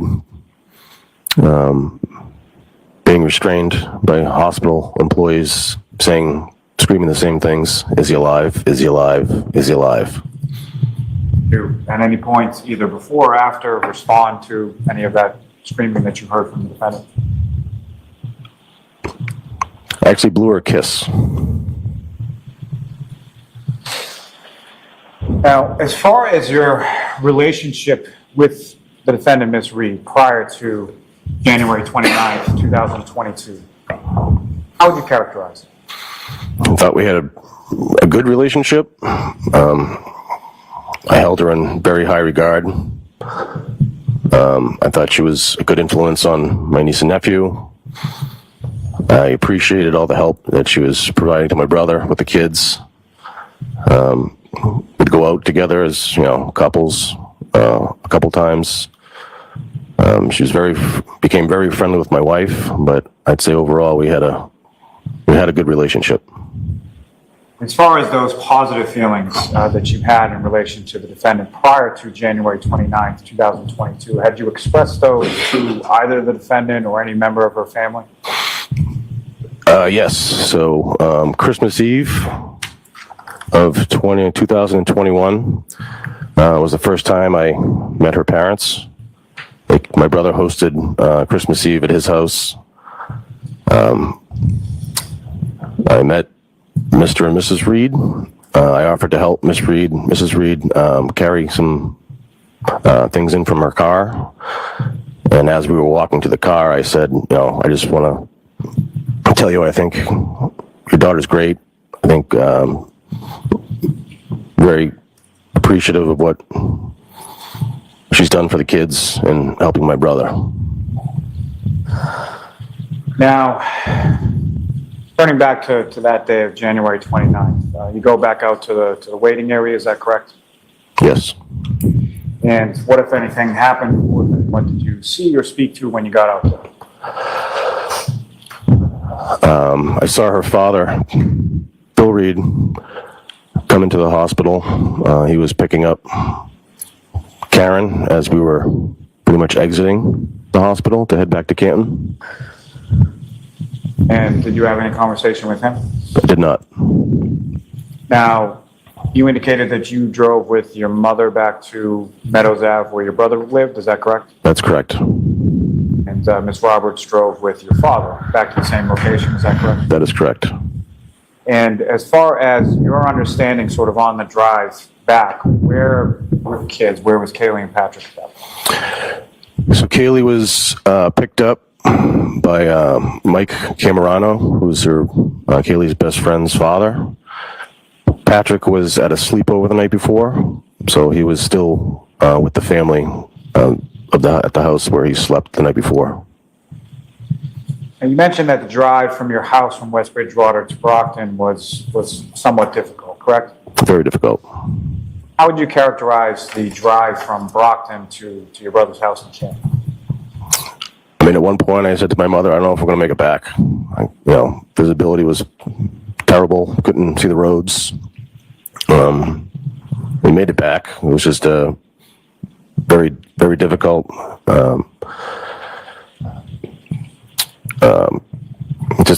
Probably the worst driving conditions I've driven in, as far as weather.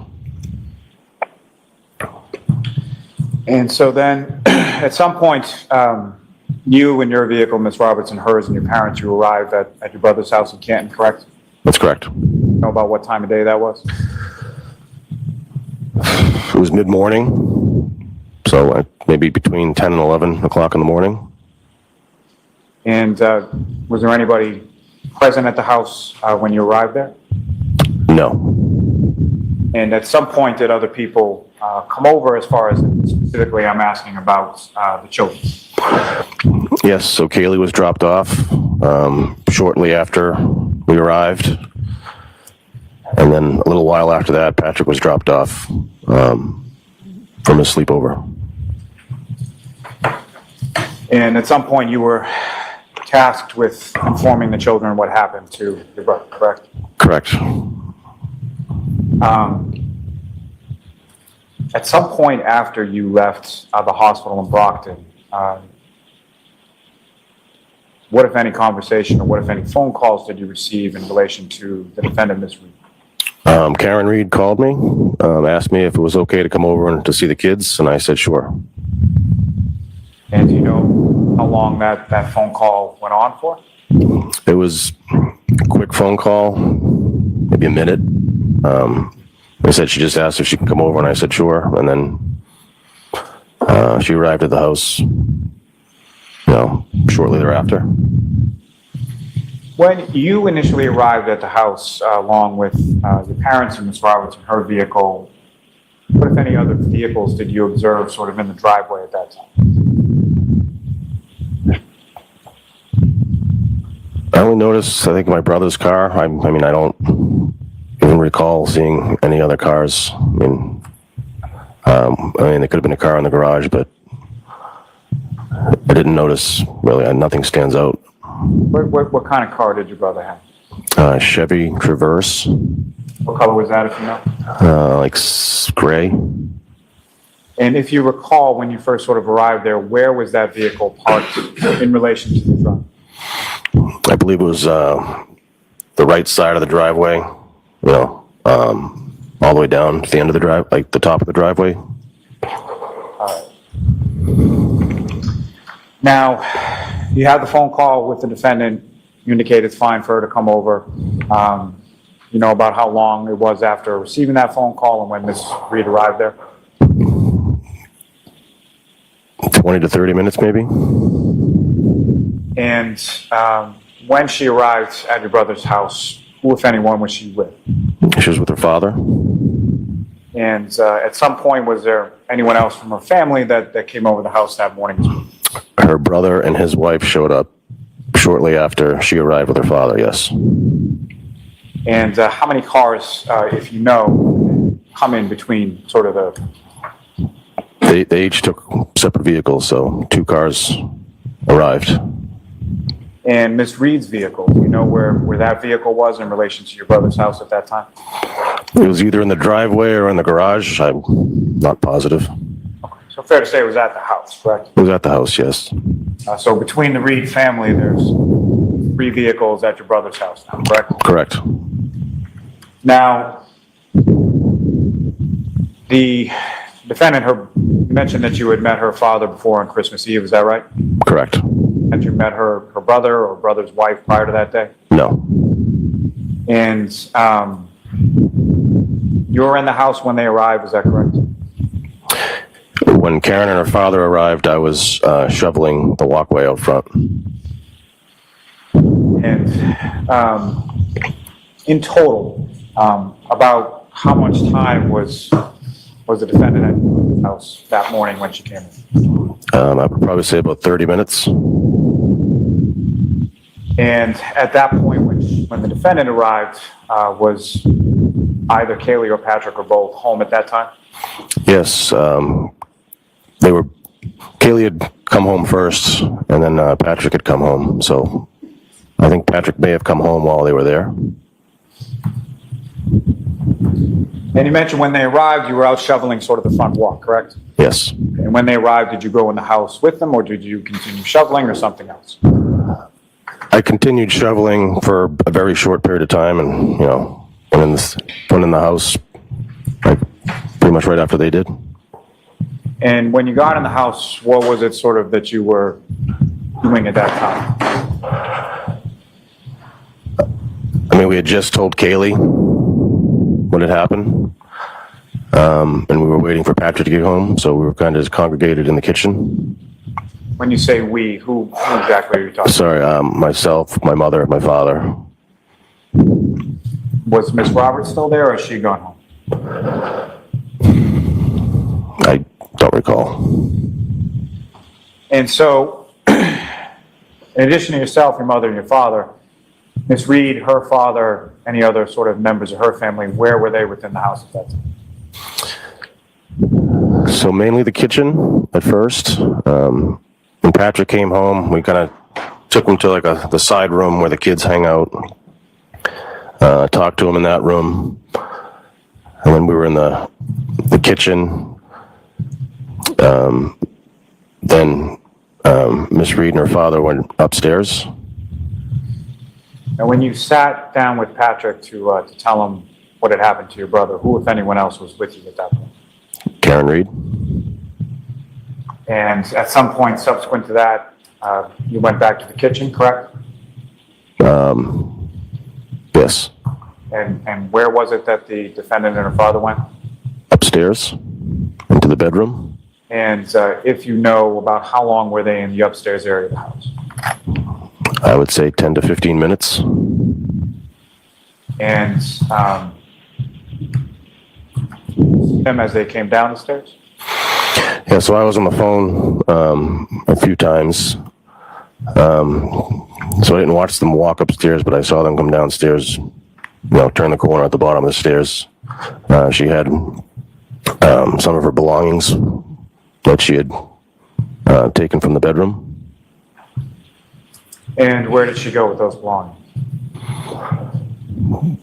They left. Like I said, they were probably there for 30 minutes. They got in their cars and drove back to Dayton, Massachusetts. And when you say got back in their cars, you mentioned 3 cars that had been there in the driveway or in the area of the house, correct? Correct. When the defendant left, how many of those cars remained? 0. And as far as the weather conditions that you had mentioned that existed at the time that you drove from the hospital in Brockton to your brother's home in Kin, what, if any, improvement occurred with the weather during that time frame? None. So essentially the same, is that fair to say? Yeah, it was still, the conditions were still poor. Now, with respect to Miss Reed's vehicle, did you know what kind of vehicle Miss Reed had? A Lexus SUV, I don't know the actual model. Mr. Lally, that clock is actually wrong. It's just about 1 o'clock, so is this a good place to take a break? Perfectly fine. Yes. All right. All right, jurors, it's the luncheon break. We'll break for an hour. We'll be here ready to go no later than 2 o'clock. All right, please. Close those notebooks, put them on your chair.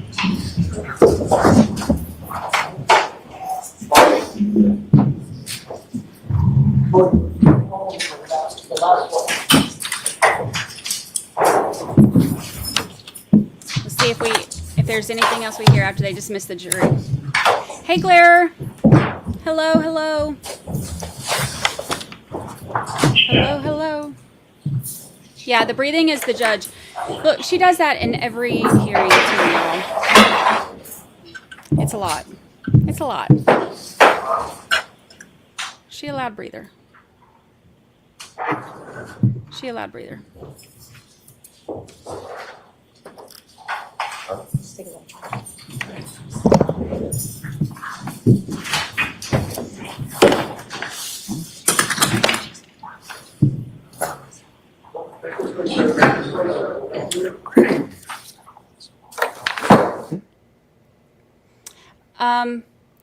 So, you know, I specifically, when I was little, I used to say pacifically. I pacifically said so. I specifically mute my mic during their testimony and stuff so that as I'm taking notes, you can't hear my keyboard. And if I happen to become a Bev type breather, you won't hear me. She's a loud breather. She is. But at least they turned off that one mic that was picking up so much outside noise. So at least there's that. Okay, so far, there's not a ton of new information yet for those of us who have been following this up to this point. But there is a little bit things that we haven't heard before, but most of what we've heard so far from Paul are things that we that we've known. The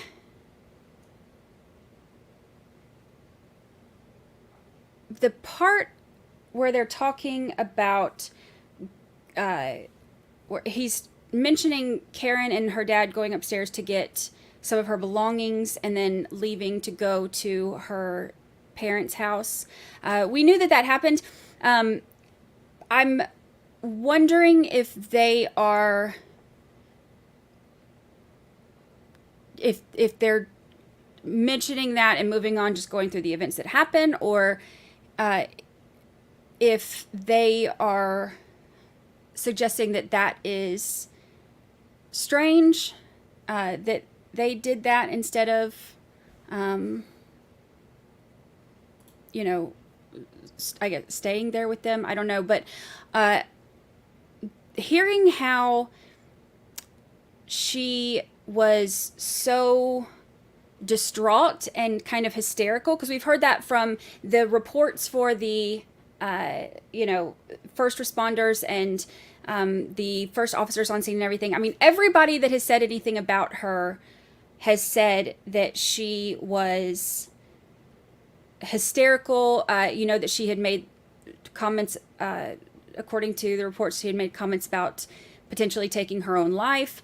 I think that if she is that out of it, it would make the most sense to get out of that situation. Those kids have been through enough, and for them to be finding out that, this had just happened, if she's hysterical, I wouldn't want her there.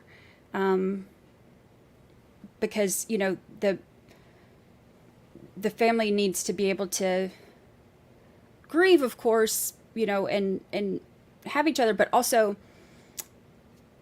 like, those kids have been through so much, I wouldn't want anybody who is talking about, who is so hysterical to they're the point, at the point of talking about taking their own life. I wouldn't want that around the children at that point. So, I can see why they would,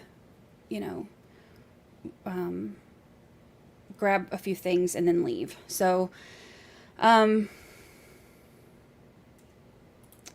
let's get some of y'all's comments. Okay, can I just say, I can't imagine if she had knowingly unalived him that her first thought is to ask to see the kids. She would have been painfully aware she had no legal custody to them. Yeah.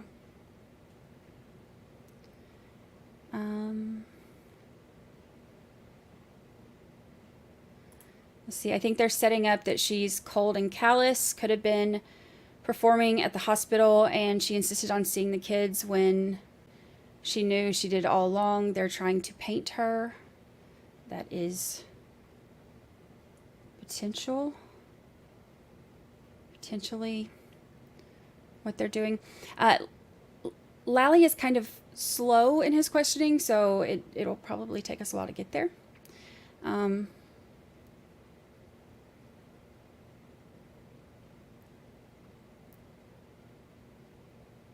I think that, we'll see where they go with it, but I think that, to me, if, remember all those reports that we heard about her being so distraught and so out of it that they couldn't even question her on the scene. They said that they couldn't even get any information out of her or anything, so they ended up having to put her in the police cruiser, in the back of the police cruiser, and try to get her calmed down. So I could see where if she's that, let me pin that we're at lunch. Lunch until 2 p.m. Let me pin this. I could see them wanting to get her out of there.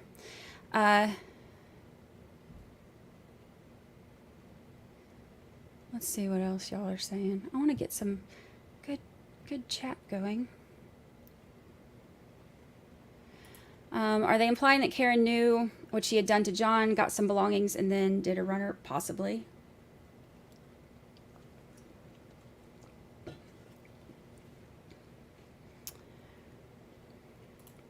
She also already knew that she was being blamed for this and was in shock. Plus, yeah, she was an important part of the kids' lives, but she wasn't their mom. She probably felt really uncomfortable. Yeah. I would probably feel really uncomfortable as well. Plus, with her being hysterical, I don't know. It's so hard to predict how people are going to behave in any situation, but especially when you bring that level of panic and hysteria in it. Let's see.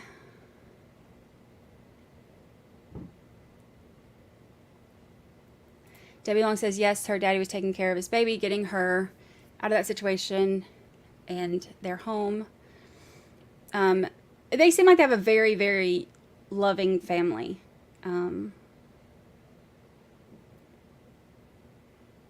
Very supportive of each other, which is good. Both families do, the O'Keefes and the Reeds.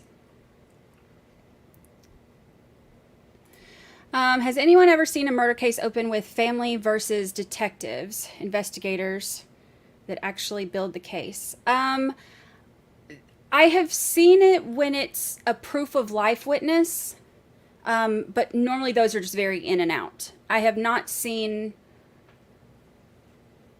one open with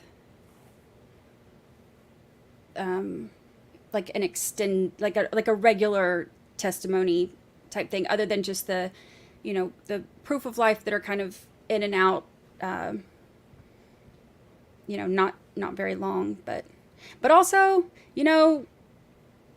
because there's so many issues with the investigation, maybe starting off with the investigators isn't the best idea, because you think about it from, I'm not an attorney, but you think about it with there being so many problems with the investigation, and that those cross-examinations are going to be very intense.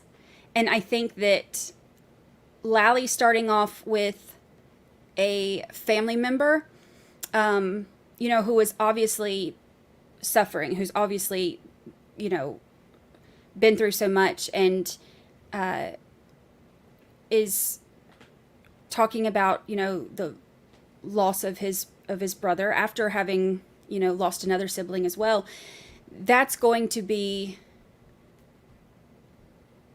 from a legal standpoint, or, court aspect, I guess, I think that would probably be more effective than starting off with an investigator, because it's setting that it's humanizing the victim to the jury, so that it is more of an emotional pull, as opposed to starting right out with all the people who screwed everything up.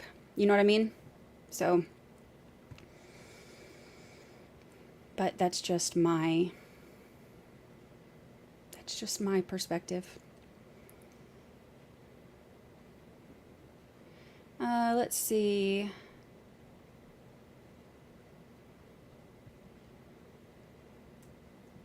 All this testimony is making Karen look like a real caring and great person. Yeah, I mean, like hearing him say that, when he saw her so distraught that he blew her a kiss, and he had told Karen's parents that he was grateful for everything that she had done for the kids and for John. You can tell that there were positive feelings toward her up to this point. And I know that,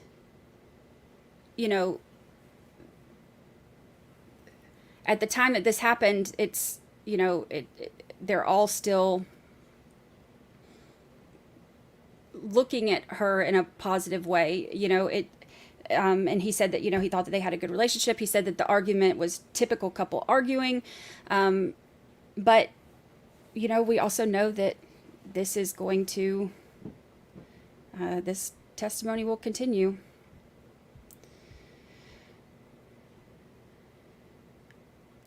There's been, and you have to think about it like this too, like a grieving family, you don't know how difficult that could be, or what you would be thinking or feeling or anything in that moment. So, and then as you hear things, it can alter your view on things, or it can, shift what you're thinking about different things or whatever. So, if they're hearing from the people who are, trying to solve this for them, that, it's all Karen, then, that can definitely change their perspective of it, or of her, or of their relationship. So we'll see where they go with the questioning.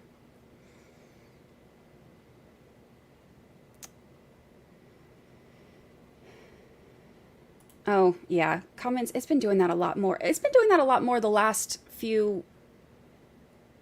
probably the last month or so, than it has any other time. The comments being removed. Some of our mods too have their comments removed.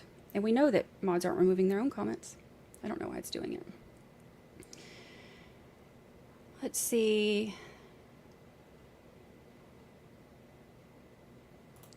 They're saying that she was showing guilt. I don't disagree. I think at the time she thought that she hit him. It seems like that is the case. Because remember, there are times when she said that she doesn't remember going to Brian Albert's house, that the last thing she remembered was being at Waterfall. She had been drinking the night before. Things seem to be, kind of cloudy with a lot of the witness statements, not just from her, but from other people as well. So if, in the midst of this chaos, if you're trying to make sense of things, then I could see that being, her first. And I think even, before all of their theories started coming out about everything else, I think that that's what they, the defense attorneys believed. I think it was, because there was the one statement by Yannetti where he said, she had no criminal intent. She loved this man. So I think that before, obviously every investigation, everything always changes and progresses as you go and as you get more information and, more discovery. So it is very possible that she did believe that she was responsible.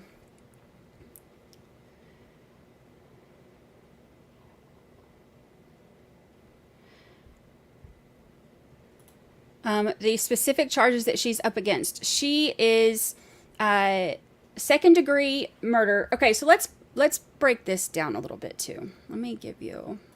Sorry, I know I'm missing some chat, but I'm trying to get as much as I can. There are multiple charges. I went over, let me find, I think I saved it. The second degree murder, what is second degree murder, Massachusetts. I guess I didn't save it. There it is. I think in Massachusetts it said something like every, here we go. If it's every murder that's not intentional is basically, but here I can pull up the exact thing. Okay. The statutory definition of second degree murder is any murder that is not first degree murder. More specifically, second degree murder includes an unlawful killing with malice aforethought, but without deliberate premeditation, and a murder that was committed in the course of committing a felony not punishable by death or life in prison. So it goes on to say an unlawful killing with malice aforethought, but without deliberate premeditation. The term malice aforethought is a legal term of art, and its meaning comes from the common law. It means any intent to inflict a serious bodily injury where there is no legal justification. So basically, if she is backing the car up because she's in a fit of rage, they're saying she's so mad at him because of an argument in Aruba the month before, or because of their argument in the car, or whatever she's mad at him about, and she is like, I'm going to teach him a lesson, and she, is going to hit him with the car, that's obviously there's no legal justification, which would be like self-defense or something like that. But also there's an intent to inflict serious bodily injury, and it could be, there doesn't have to be, I think they listed it as like hatred or hostility toward the victim, but it would be an intent to at least hurt him, or that you knew that your actions could hurt him or seriously hurt him or result in death. The other, I think they had on there was, they do have I think they still have the, I don't know what that was. Oh, I'm getting some kind of messages.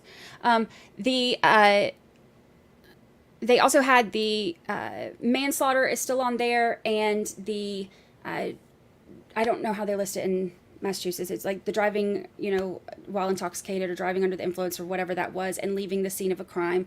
So they are jury instruction is going to be really important on this one, because this is one of those where I think that it's going to be, and you see a lot of people say this, that it seems like she was kind of overcharged on this one. I think it's going to be hard, potentially hard for them to prove the second-degree murder, especially with so many issues in the investigation. So we'll have to see what comes out, because we don't know what's going to come out. But this one might be one that the jury might see some of the lesser charges and think that makes more sense, or they could just think that nothing was proven and she's acquitted. So we'll have to see. Sorry, I'm behind. I'm trying to get some of y'all's questions in and stuff too.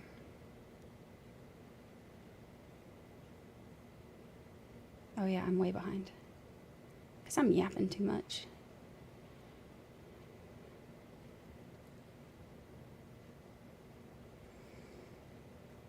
Yeah, she stayed at home with them and worked remotely from John's house while they had remote school. Their disagreements over them were her buying them expensive gifts. Yeah, and hearing Paul say that, that's one of those things that we just recently heard. I think that came out of the unsealed documents. So all of that was kind of a new bits of information that we've just gotten recently. The clock on my stove is blinking. It is. Here. Is that better? Mildred, thank you. So happy you resolved the tech issues. Also, so glad to live here. Yeah, I'm just going to have to use StreamYard until I can get whatever that issue is with Streamlabs figured out. I don't know why it hates me.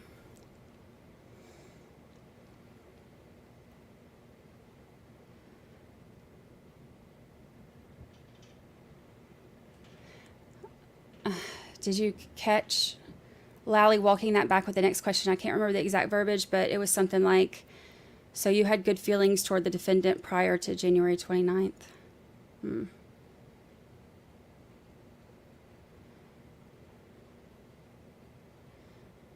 be interested to see where it goes.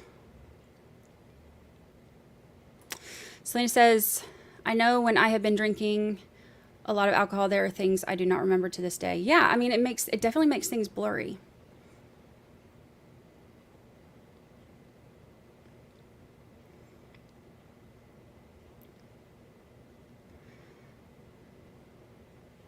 Nan R says, I don't know if he had brain or skull injuries, but either of those could cause swollen and bruised eyes. So could being in a bad fight. Yeah, there were skull fractures. There were multiple skull fractures, which can cause the black eyes, or yes, like you said, it could be from a fight.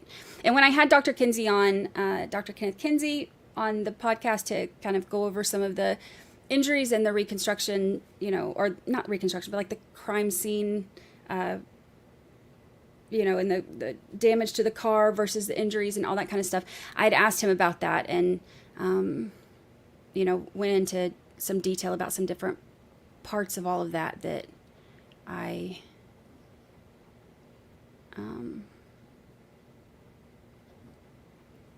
was confused of.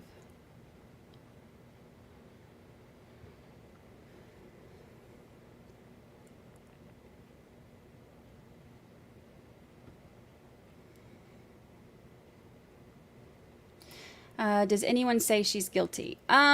There are some people who have said that she is guilty, but of course we haven't seen all the evidence yet, so, but some people didn't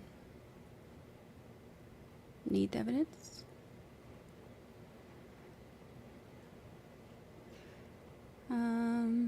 Many have had issues with Streamlabs the last few weeks. I'm glad it's not just me.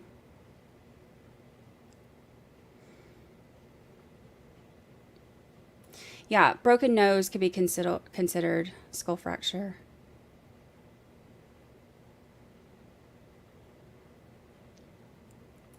He had a 2.5-inch lateral gash on the back of his head.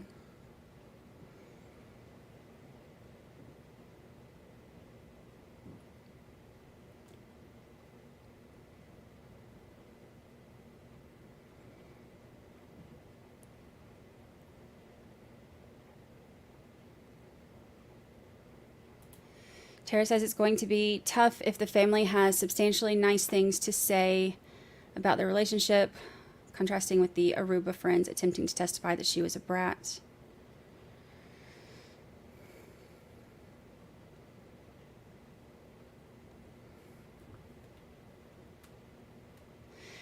Many were misled by early news coverage. Yeah, you know, that's one thing that's interesting too. We played it on here before. That news coverage that was originally showed said that there was video footage of the incident, or I can't remember the exact how they worded it. We've watched it on here before on one of the streams, but you know, where they said that they had seen, or that police, or how did they word it? It was something like their investigators had been told by a source close to the investigation or something like that, that there was video footage of her from that night or something. I can't remember the exact way they worded it, but yeah, it was very misleading because it, you know, obviously there's no video footage that was ever provided of the incident and, or of, you know, whatever happened. And if there was, then that would have, of course, made things a whole lot easier.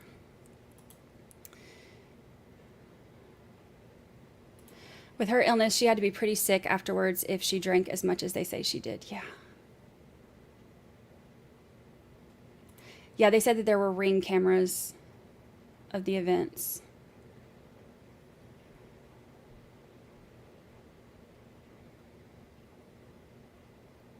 That's how it was worded. There were Ring cameras of the events, which is misleading, you know? It makes it, anybody who hears that, it's, you know, that there's Ring cameras of the events, that makes it sound like the events as in, you know, his death or what happened to him. So it's misleading.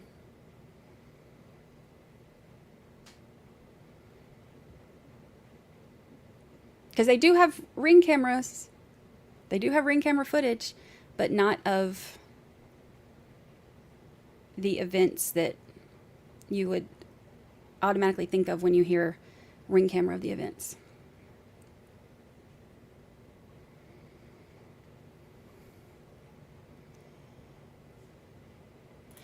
Tosh says, I think there probably was. I'm sure it conveniently disappeared. Well, you know, they had talked to the guy in the neighborhood who was also a former officer, and he said that his camera footage did not capture anything. And then Brian Albert had a camera, a Nest camera, I think is what it was, that had not been set up yet.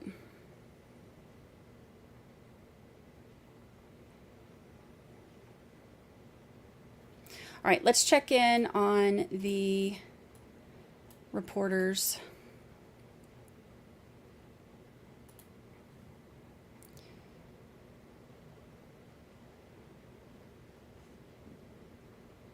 See what they have to say.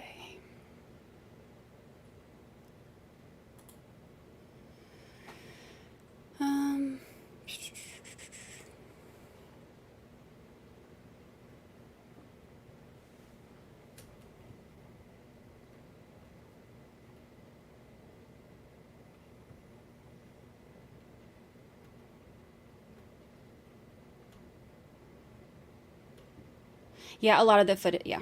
A lot of the video footage ends up being, you know, interesting. We can check in on Tom's CPU.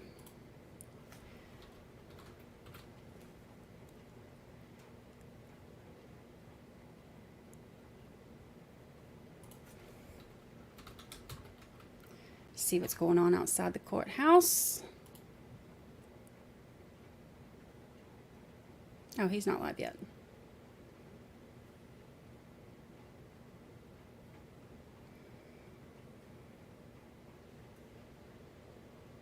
Is he live? He's not live.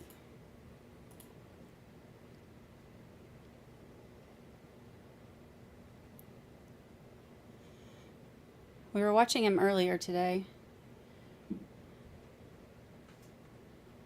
I will. I'm going to take a short break in just a second. I want to take Lucy OUT. Let's see.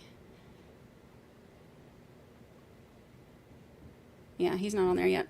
Okay, let me...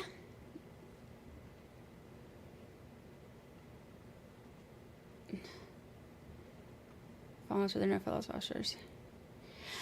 Yeah, and you know, part of the ruling from the judge is that any officers that are there, which they don't have room for them in this court anyway, because they moved to the smaller courtroom, but any of the ones that are there, even testifying, are not going to be allowed to wear their uniforms. So, all right, do you want me to, I'm going to take Lucy OUT for a moment.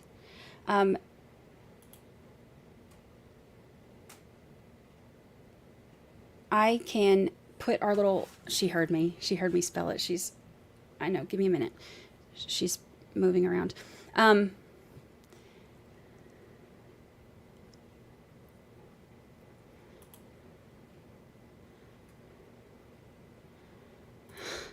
So one of the most eliminating facts for me, I know, hold on, baby, was the disclosure that Proctor was going through Karen Reed's phone looking for nude pictures, really, yeah. Yeah, okay, well, I'll take my break now since everybody's saying to go to Melanie anyway. I'll be right back.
Let me unmute myself.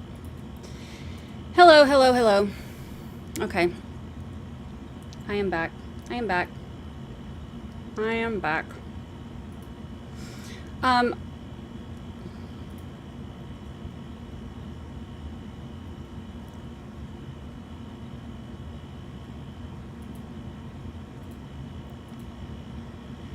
All right. Lucy's a happy puppy. Thank you. Oh, I almost forgot her treat. She heard me say the TREAT word. You go, big girl. Good job. Good job, good job.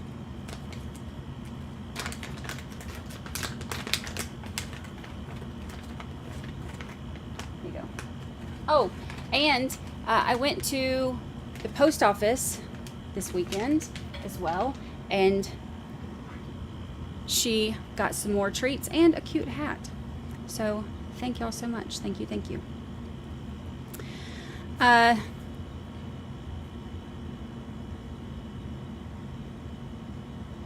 What did his mom say nope about? Oh, you're talking about the, hold on, I can rewind it.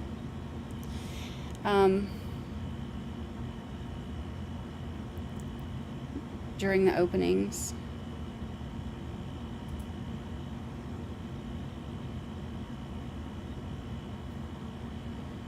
Let me see. Oh, I need to pull up my notes and see what, I put a timestamp on it, I think, so that I could find it. Let me find my timestamp.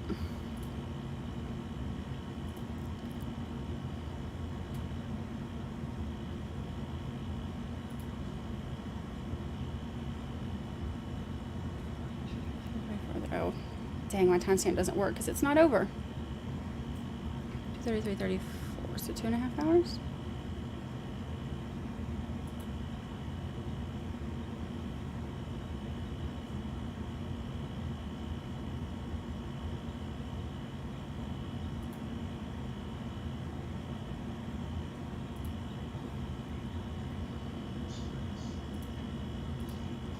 While it was going on.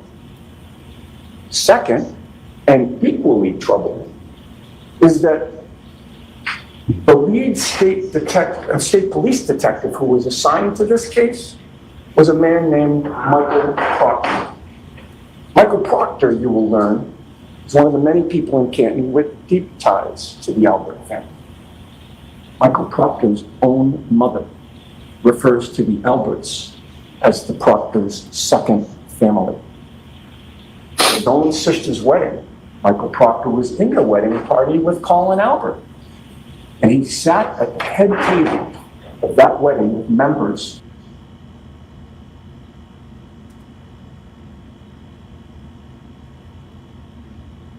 See if I can find the right spot.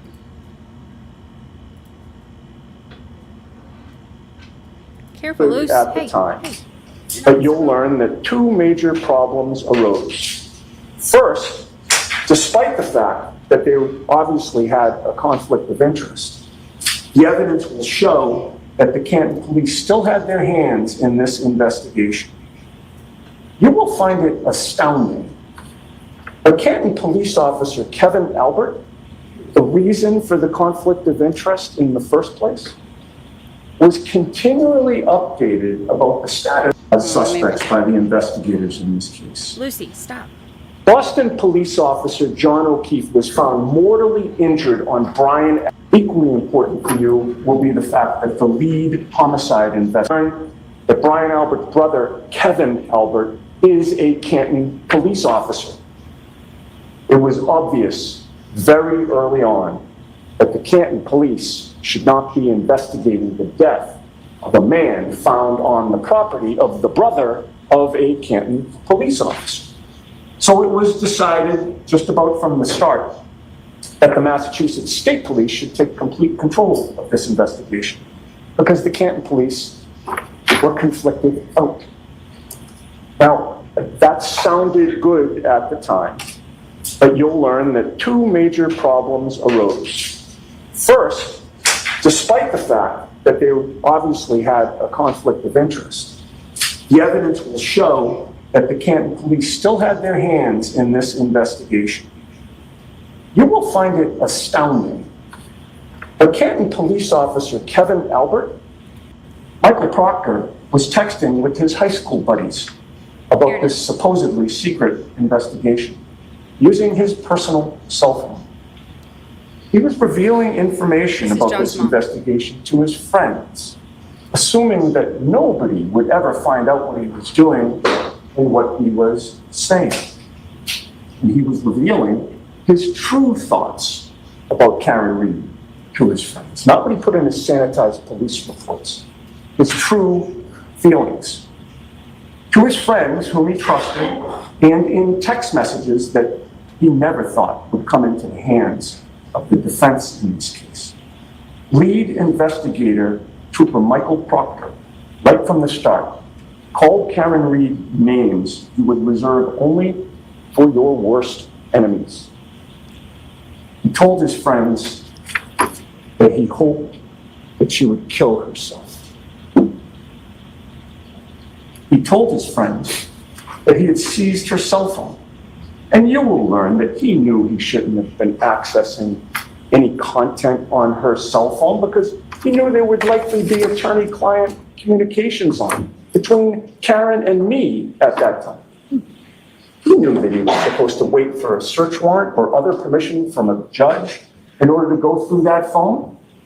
But you'll learn that he went through the phone anyway, without permission.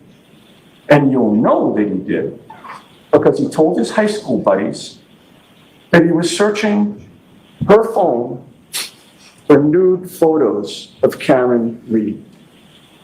And he was disappointed he hadn't found any yet. That is the professional and unbiased investigator who was chosen to lead the investigation into the death of John O'Keefe. You'll learn that one of Michael Proctor's high school friends commented to him that with a dead body on the front lawn, the homeowner in this case is surely going to catch a lot of grief. And you know what Michael Proctor's response to that was? One word. Nope.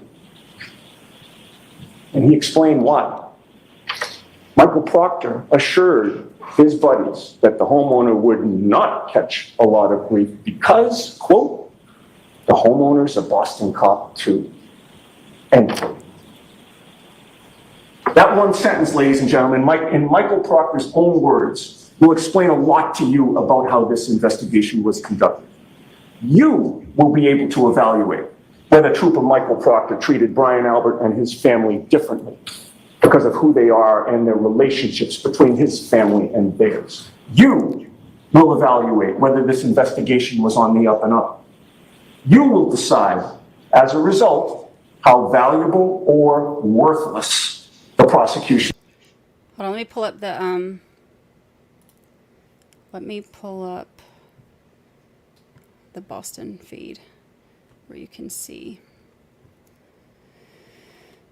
it.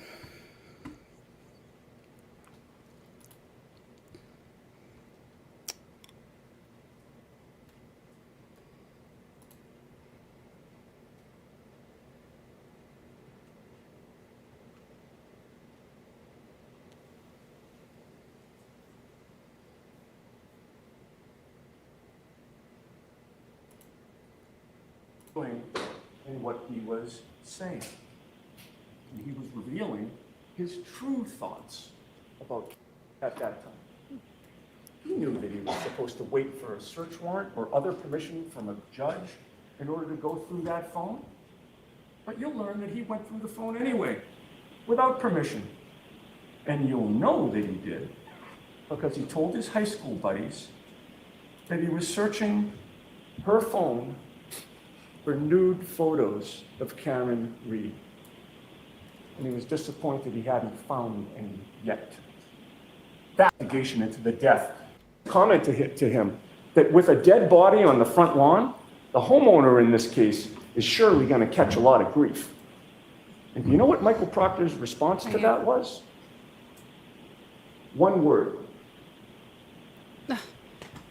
Nope. And he explained why. Michael Proctor assured his buddies that the homeowner would.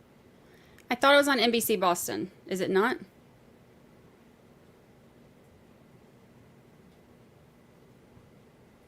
I don't know. I'm trying to find. She says nope along with him. When it said if he'll catch grief with it, somebody sent me the clip of it when I was walking Lucy. She says nope. Okay. Let me get all of my stuff set back up. Let me put this back to the tab. Here, I'll let you watch Tom CPU. I'm having, it's fine. Everything's fine. Everything's fine. Let's get this pulled up.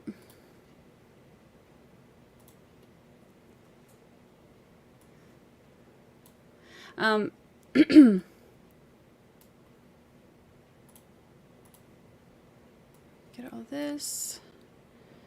Make sure our sound is still boosted.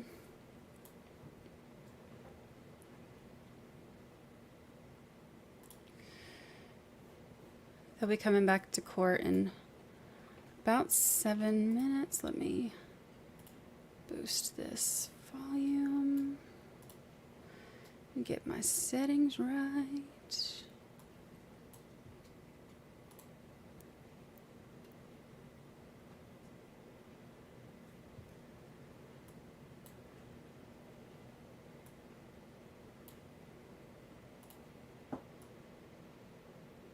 Okay. All right. I've got it set up so when they come back, we can pull it over.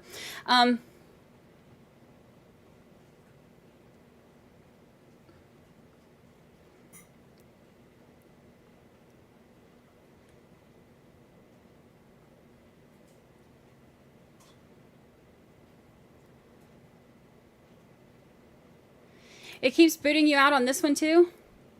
It hadn't been booting people out today, I thought. The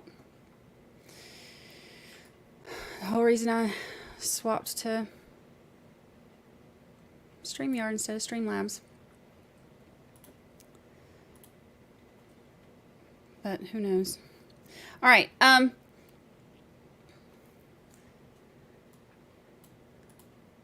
Got everything else set up. Let me pull up from the... I like to keep tabs on what the reporters are saying as well.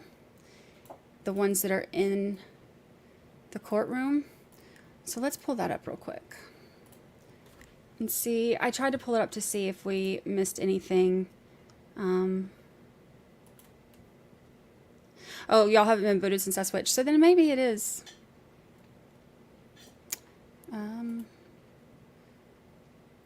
Streamlabs. All right. Let's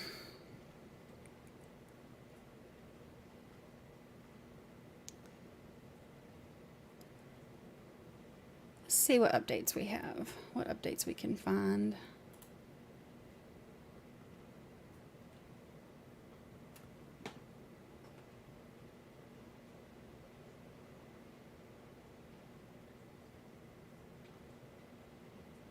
Oh, dang.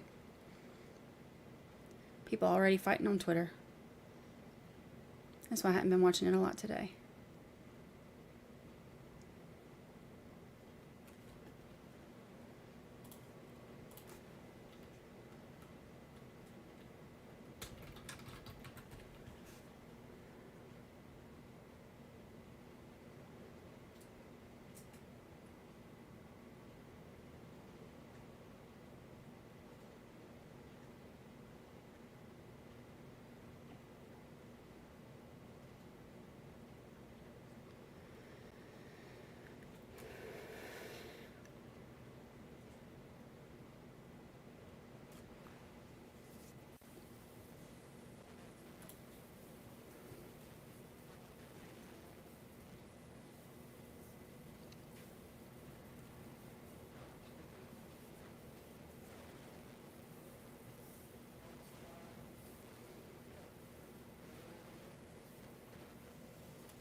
It's got like static is all it's got right now. I'm trying to.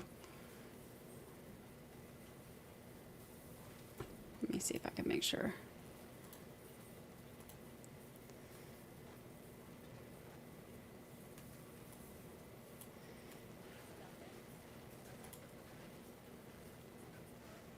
Let me pull this up too. Make sure best feed is on. All right. Nothing else from them yet that we haven't seen. Let me double check this. There's 2 reporters that are in there that I've been watching, and I'll put their names in chat too for anybody that wants to keep up with them. I don't like talking over the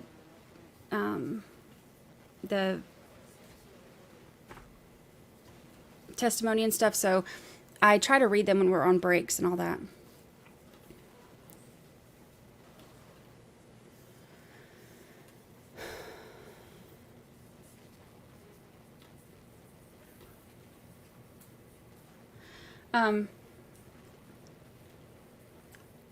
I'll be right back, y'all. I need just a minute.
Court is back in session. You may be seated.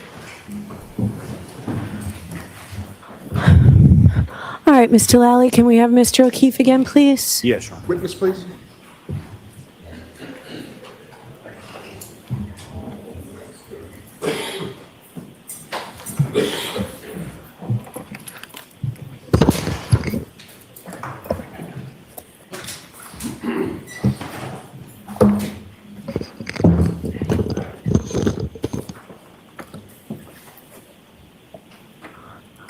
All right, whenever you're ready, Mr. Lally.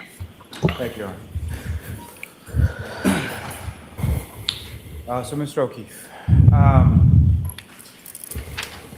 when you testifying before the lunch and recess before, you had indicated that Ben and Ms. Reed had gone upstairs for some period of time. Is that correct? Correct. Okay, and that's at your brother's house on Meadows Ave? Correct. And who, if anyone, had she gone upstairs with? Her father, About how long were they upstairs for? 10, 15 minutes. And as far as, was there anyone else in the upstairs area of the home with them at the time that they were upstairs? No, not that I'm aware of. Now, as far as Miss Reed was concerned, what, if any, conversation did you have with her while she was at the house for that period of 30 minutes or so? None, really. And as far as any other members of her family, without any reference to what it was, what, if any, sort of substantial conversation, what, if any, conversation did you have with either her father, her brother, or the brother's wife? Again, none, not really. I didn't really have much interaction with any of them while they were at the house. Now, you're obviously familiar with your brother's house on Meadows Ave, is that correct? Yes. And as far as the house itself, what, if any, sort of security did your brother have installed on that house on Meadows Ave? He's got, excuse me, he had a Ring doorbell, and then a Ring camera floodlight combination above the garage doors overlooking the driveway. And when you say the doorbell, how many sort of points of, how many doors or entrances into the house were there? With cameras, I would say 2. I mean, the driveway and then the main front door of the house. May I approach the witness? Yes. Show you just 3 photographs, exhibits 2, 3, and 4. If you could just look at those briefly and look up when you finish.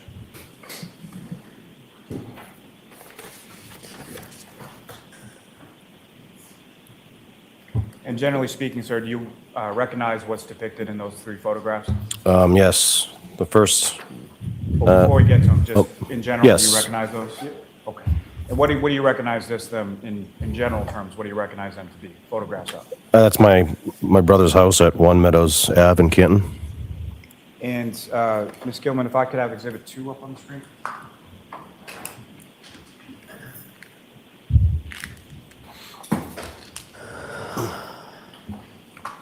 Sir, I'm going to shift me that approach again, Your Honor. There's that deep breath into the microphone Here again. is the laser pointer.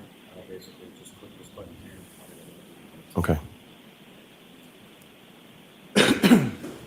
And again, sir, what's up on the screen is Exhibit number 2. What are we looking at here? That's my brother's house at 1 Meadows Ave in Canton. And as far as the Ring doorbell camera that you were referring to, is that something that's visible in this photograph? Not in that photograph, no. And so typically when you would come over to your brother's house, what would be sort of the general point or door that you would use to go inside the house? So either the garage door or there's a side door right behind that bush. So behind that bush, is there any sort of like walkway or anything like that over there?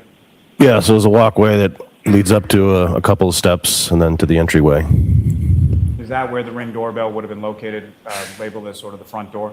Yes. And the garage area with the driveway that you were referencing in relation to this photograph, it's not depicted in this photograph, is that fair to say? Correct. Okay. So which sort of, with relation to this photograph, understanding that it's not depicted in it, where would that be? The driveway would be to the right side of the house as we're viewing it from here. And if I could turn your attention to the next exhibit, number 3, Ms. Gilman, if I could have that.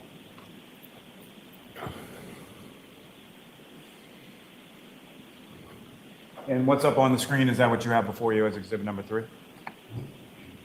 Correct. And whereabouts in relation to the house, what are we looking at here? So that would be the driveway, right side of the house, 2 garage doors, the upstairs window, and the Ring camera / floodlight combination. Now, with respect to the garage, was there a particular way that your brother would have kept sort of the garage area? Yeah, he had on the left side, he had a 1971 Ford LTD parked over that side. and he would typically park his car on the right side. So the car that you were talking about before, that being the Chevy Traverse, is that correct? Correct. And so the floodlight combination with the camera, that you see that in this photograph, is that correct? Yes, If you could, just using the laser pointer, direct the jury's attention to that. right under the window. Thank you. And as far as these particular ring cameras, driveway, garage one, and the front door, the sort of side entryway there, who, if anyone, as far as you knew, had access to those particular cameras? How would they be accessed? Most likely through the Ring app on your cell phone. And I believe the only ones who had access to was my brother and Karen Reed. And as far as Objection, your move to brother, strike. All right, I'll strike that, see if you can lay a foundation. as far as your brother was concerned, what if anything would he do with reference to those Ring cameras and his app on his phone when people would arrive at his house? I mean, a few times he talked to me through the speaker. You know, if I pulled up to the house and he wasn't home, and he would speak to me on it, but I'm not sure if I follow the entire question. No, and that's exactly, so there were points where you would come to the house, correct, and he wasn't there? Yes. Okay. And he would sort of talk to you through the Ring application, is that Yeah. fair to say? Yes. Okay. Now, as far as Ms. Reed was concerned, when you say you believe she had access to it, what leads you to believe that? I believe the kids had mentioned it before. Kaylee and Patrick, mostly Patrick. All right, I'm going to strike that. Now, if I could direct your attention to the next exhibit before you, exhibit number 4.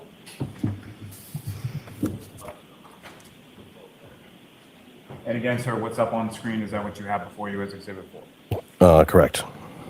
And if you could describe to the jury sort of what part of the house we're looking at here, and what, if anything, in relation to the Ring that you observed here. That is also the driveway from a different view. Call it the top of the driveway looking down onto the street. Right in this picture here, the Ring camera or the floodlight ring is not visible.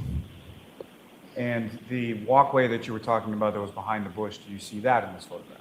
Yes. Okay, if you could direct the jury's attention to where that is. So if you follow that walkway sort of around to the bush, where does that lead you? Right to the breezeway door. If I may approach this. Yes.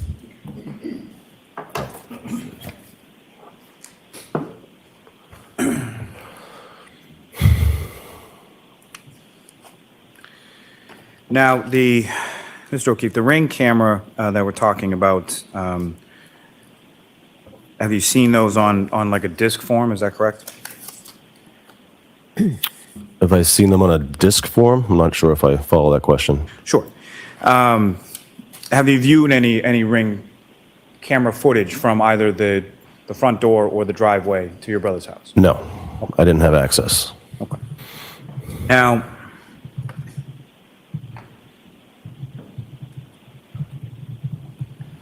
you want to maybe approach? Yes.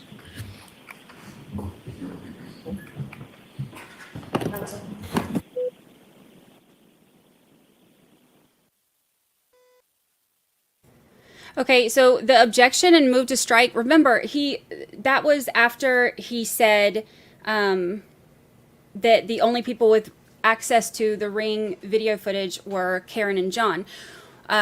He objected and moved to strike that. Remember, we heard, or read, rather, on the documents that the police officers who had John's phone were accessing the Ring footage from John's phone, and that's how they knew about the footage. And they had said I can't remember if it was in the documents or one of the hearings before, but they had said that they were accessing that before they had the warrant.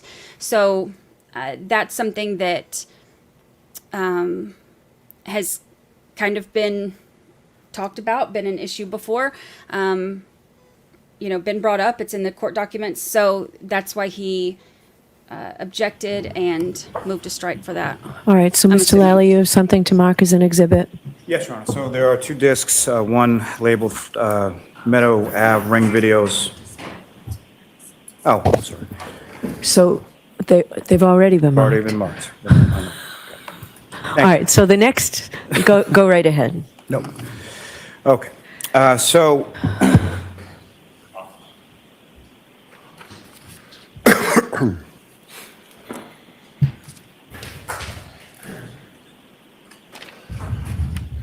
And let us know if you want the lights dimmed at all, Mr. Lally. yes, please, Your Honor. Do you want that now? Yes. Would please? Thank you.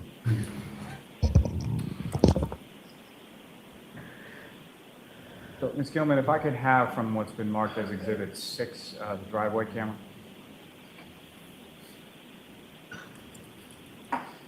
If I could have video number 161. And if you could, just pause that just for a moment. Now, Mr. O'Keefe, what's up on the screen there? Do you generally recognize what's depicted there? It looks like Karen Reed's vehicle, my brother's vehicle, and it looks like another SUV behind it. I don't know who the 2 people. If you could, just using the laser pointer before you, if you could just direct the jury's attention to which vehicle you're talking about when you... So, starting with Ms. Reed's vehicle, where is it in this video that you observed that? I believe it's that one right there. And your brother's vehicle? Is back there. And the vehicle you're referring to as your vehicle, where is it? And if you know, when about is this video depicting in relation to what you've described as the events of January 29th? I mean, that would be in the morning coming back from the hospital, mid-morning. And as far as the people within this video, do you recognize any of the people within the video? That'd be myself. I believe that behind me is, could be Kerry Roberts, because I believe that's Kerry Roberts' car. She drove my father back from the hospital to One Meadows. And Ms. Gilman, if you could just run the video. Oh, that's my mother.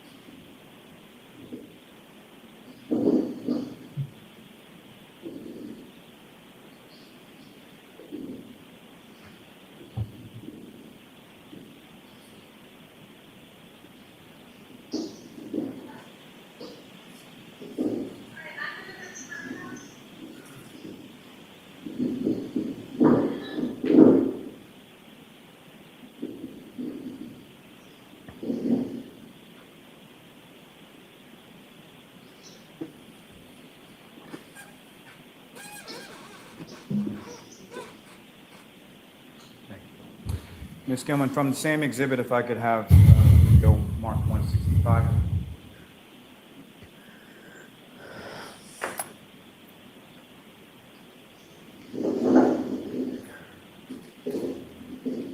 Again, Ms. Gilman, if you could just pause that briefly.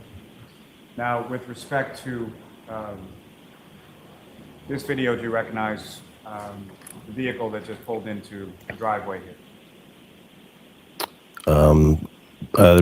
That looks like Karen Reed in the photo, on the video. I assume that's her father's car.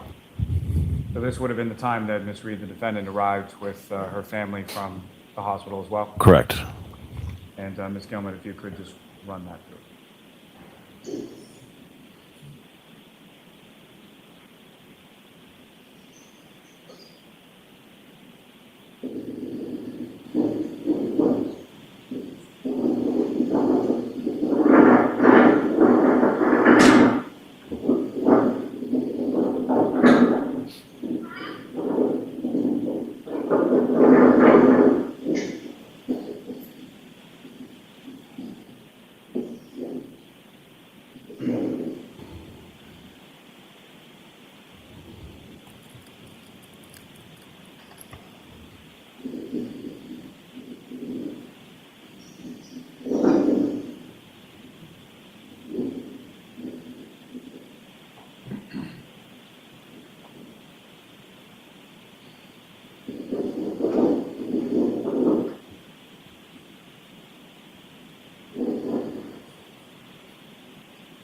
If I could ask for the next labeled video from Exhibit 6, number 166.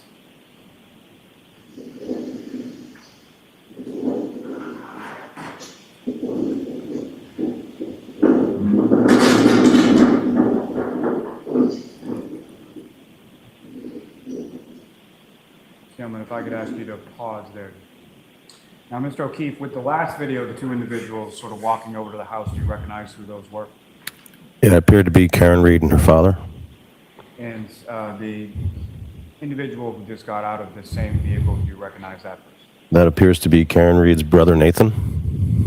And again, this particular day, January 29th, at your brother's house, that's the first time that you met him, is that correct? Correct. And Ms. Gilman, if you could just play this one again.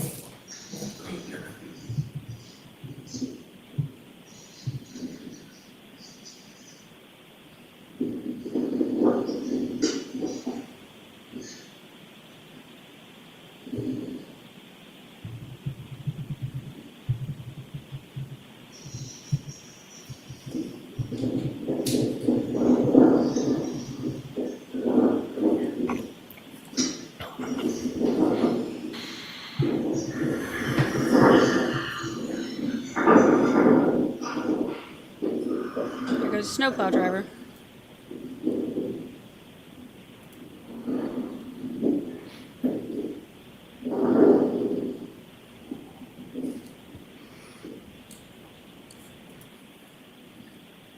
Thank you. Ms. Gilman, from the same exhibit number 6, if I could have video 169.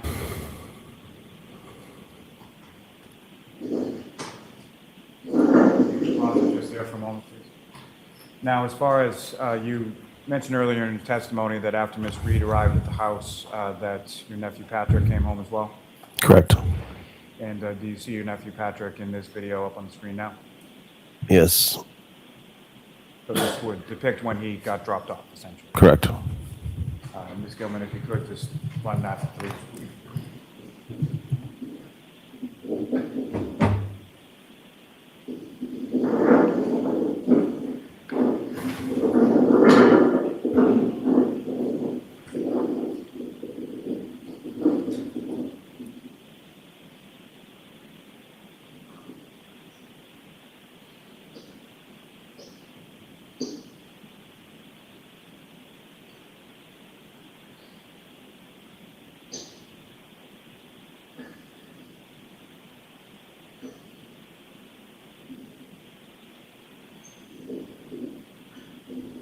This is when they dropped the nephew off. Remember, he got there after his sleepover.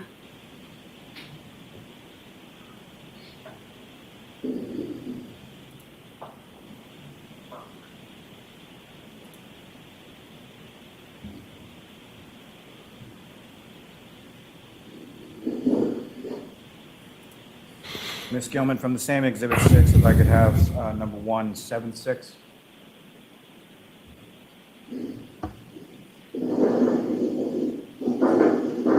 Pause that right there, please. Now, from this video, you referenced early in your testimony, Ms. Reed had gathered some belongings and then had left with all of the vehicles that her family came with, correct? Correct. And do you recognize anyone depicted in this video, number 176? That's Karen Reed. And what, if anything, do you observe in this video her to have in her hand at this time? Looks like some type of a bag. And Ms. Gilman, if you could just play this one, please.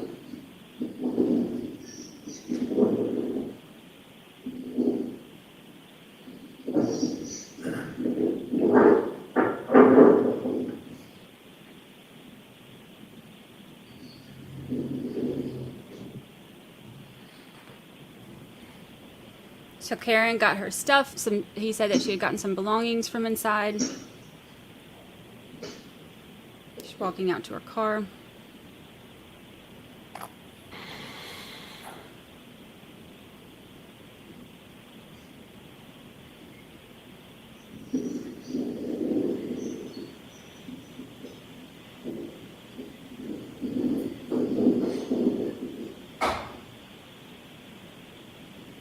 This is in the driveway at John's house. This is after they had left the hospital, like mid-morning. Now, Ms. Gilman, if I could have from the same Exhibit 6, number 178.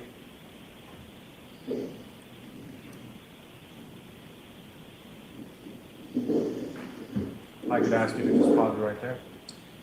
Now, Mr. O'Keefe, you were at your brother's house on Meadows Ave for a majority of that day, correct? Yes. Okay. About how long were you there into the evening? Yes. And at some point were attempts made in and around your brother's house, the driveway, the walkway, things of that nature, as far as snow removal was concerned? At one point, other than me shoveling, Patrick's friend's father came with a snowblower.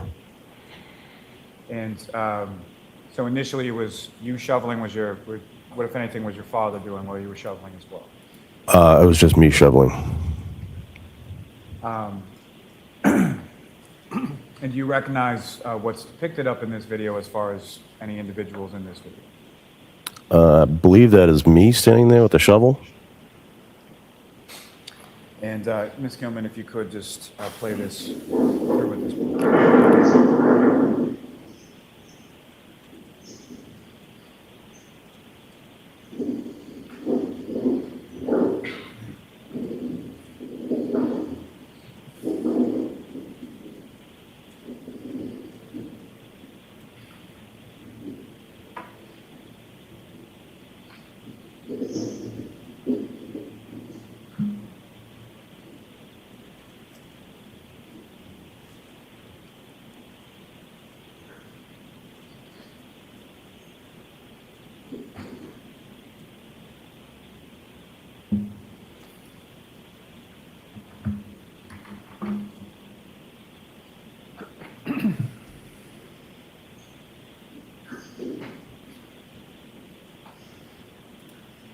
I'm not sure.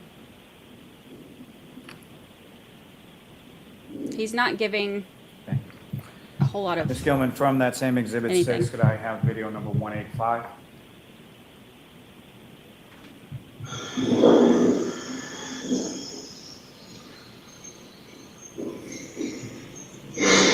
Ms. Gilman, if you could just pause it right there. Now, in reference to the snowblower coming out, or sort of the friend of Patrick, the father of Patrick's friends, do you recognize anybody in this video here? I'm assuming that's the father of Patrick's friend, but I'm not sure. So fair to say this was later in the day after you were out there shoveling and after the defendant had left the house, is that correct? Yes. And with regard to that particular day of January 29th, do you recall any law enforcement, whether they be PD or state police, coming to the house while you were there that day? Not on the 29th, no. During the course of clearing the driveway out as far as snow or ice, what, if anything, did you observe as far as beyond just sort of snow and ice? Were there any sort of other items within the driveway that you recall seeing, or? Not that I'm aware of, no. And Ms. Gilman, if you could just play this video through.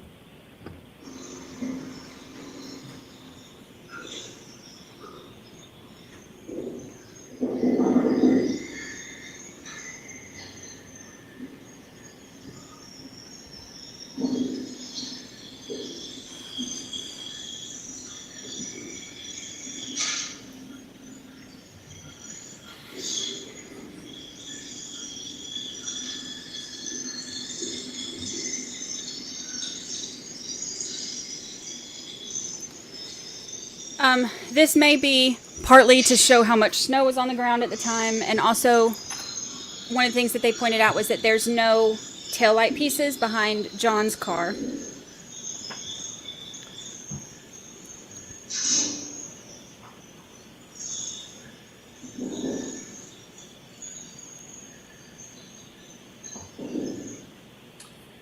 Thank you. And lastly, from this exhibit, Ms. Gilman, if you could, from Exhibit 6, pull up video number 239. Mr. O'Keefe, what's up on the screen right now is that essentially what the driveway looked like at the end of sort of the snow blowing and the shoveling and snow removal that day? Yes. And that vehicle towards the top, that's your vehicle, is that correct? Yes. And is this around the time that you would have been leaving your brother's house on January 29th? Yes.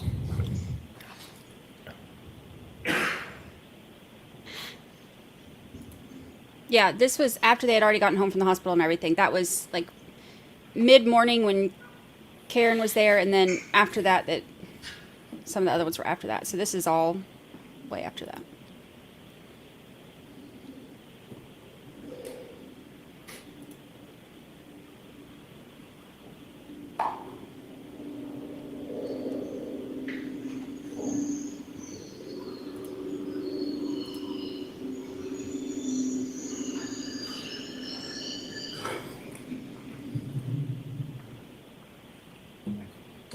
Mr. Koros, we can have the lights back up. Thank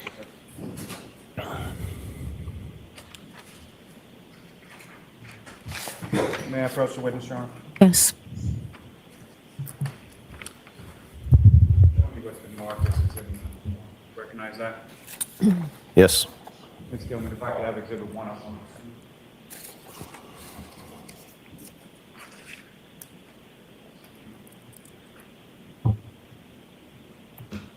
And Ms. Gilman, if you could just enlarge that a little. Thank you very much. Now, what's up on the screen, Mr. O'Keefe? Is that what you have before you as exhibit number 1? Yes. And what are we looking at in this exhibit? That's my brother. And as far as your earlier Oh, that's a good testimony in picture. regard to the vehicle that he kept sort of on the left side of the garage, what, if anything, do you recognize in it? It's depicted in the picture. It's a convertible 1971 Ford LTD. And with reference to that vehicle, how did your brother feel about that vehicle? He enjoyed it. He thought it was fun driving around, in a convertible. Nephew Patrick enjoyed, being driven to baseball games and whatnot in it, so And your niece, Kaylee, how did she feel about it? she did not like it. Still doesn't. Aw. Thank you, sir. May I approach this to retrieve your...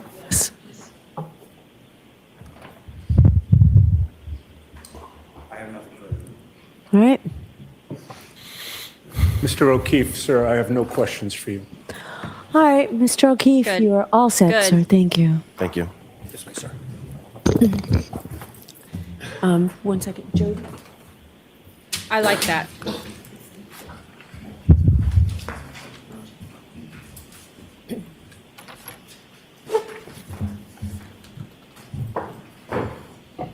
I like when Your next Come up witness. I'm sorry, you come up and call Mrs. Erin O'Keefe to the stand.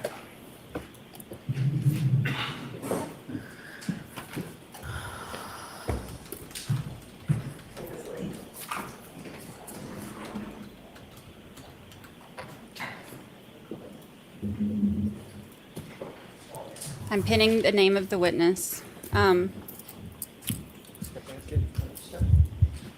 This is the Promise you the evidence you give the court and jury in the case that sister-in-law. will give you the truth, the whole truth, and nothing but the truth, so help you God. I do. Thank you. You may take this.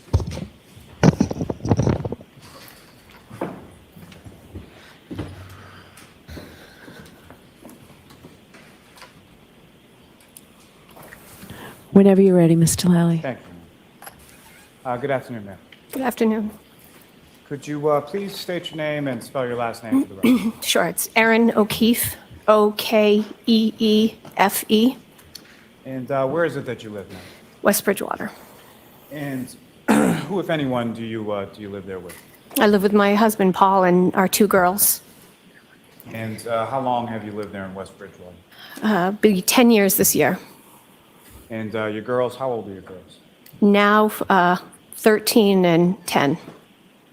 And what is your husband's name? Paul, And how long have you and Paul been together? How long have you been married? will be 24 years this year and 17 years married this year. And do you work, ma'am? I do. And what do you do for work? Currently, I switch jobs. Currently, I work for a mechanical contractor. And just sort of in general terms, what type of work is it that you do? I'm their marketing director. And you said you switched jobs, so how long have you been doing this sort of new job? I'll be there 2 years in October. And your husband, Paul, how did the two of you meet? I was his waitress in a bar when he was in college. And as far as your husband Paul is concerned, his parents, what are their names? John and Margaret, And your husband Paul, did he have any siblings? 2. An older sister and an older brother, John and Kristen. And of the 3, John, Kristen, and Paul, who's the oldest, who was the youngest, and what is sort of the age difference between the 3 of them? Kristen was the oldest, Johnny was next, and Paul being the youngest. And Paul's, 3 years younger than Johnny? 4. And your sister-in-law, Kristen, she was the oldest, correct? Mm-hmm. Was she married at some point? Yes, her husband, Steve. And do you recall about when it was that your sister-in-law, Kristen, and Steve got married? They got married in 2006. And your sister-in-law, Kristen, and her husband, Steve, did they have any children? They did, Kaylee and Patrick. And Kaylee and Patrick, about how old are they now? Kaylee is 16 now, and Patrick is 13 now.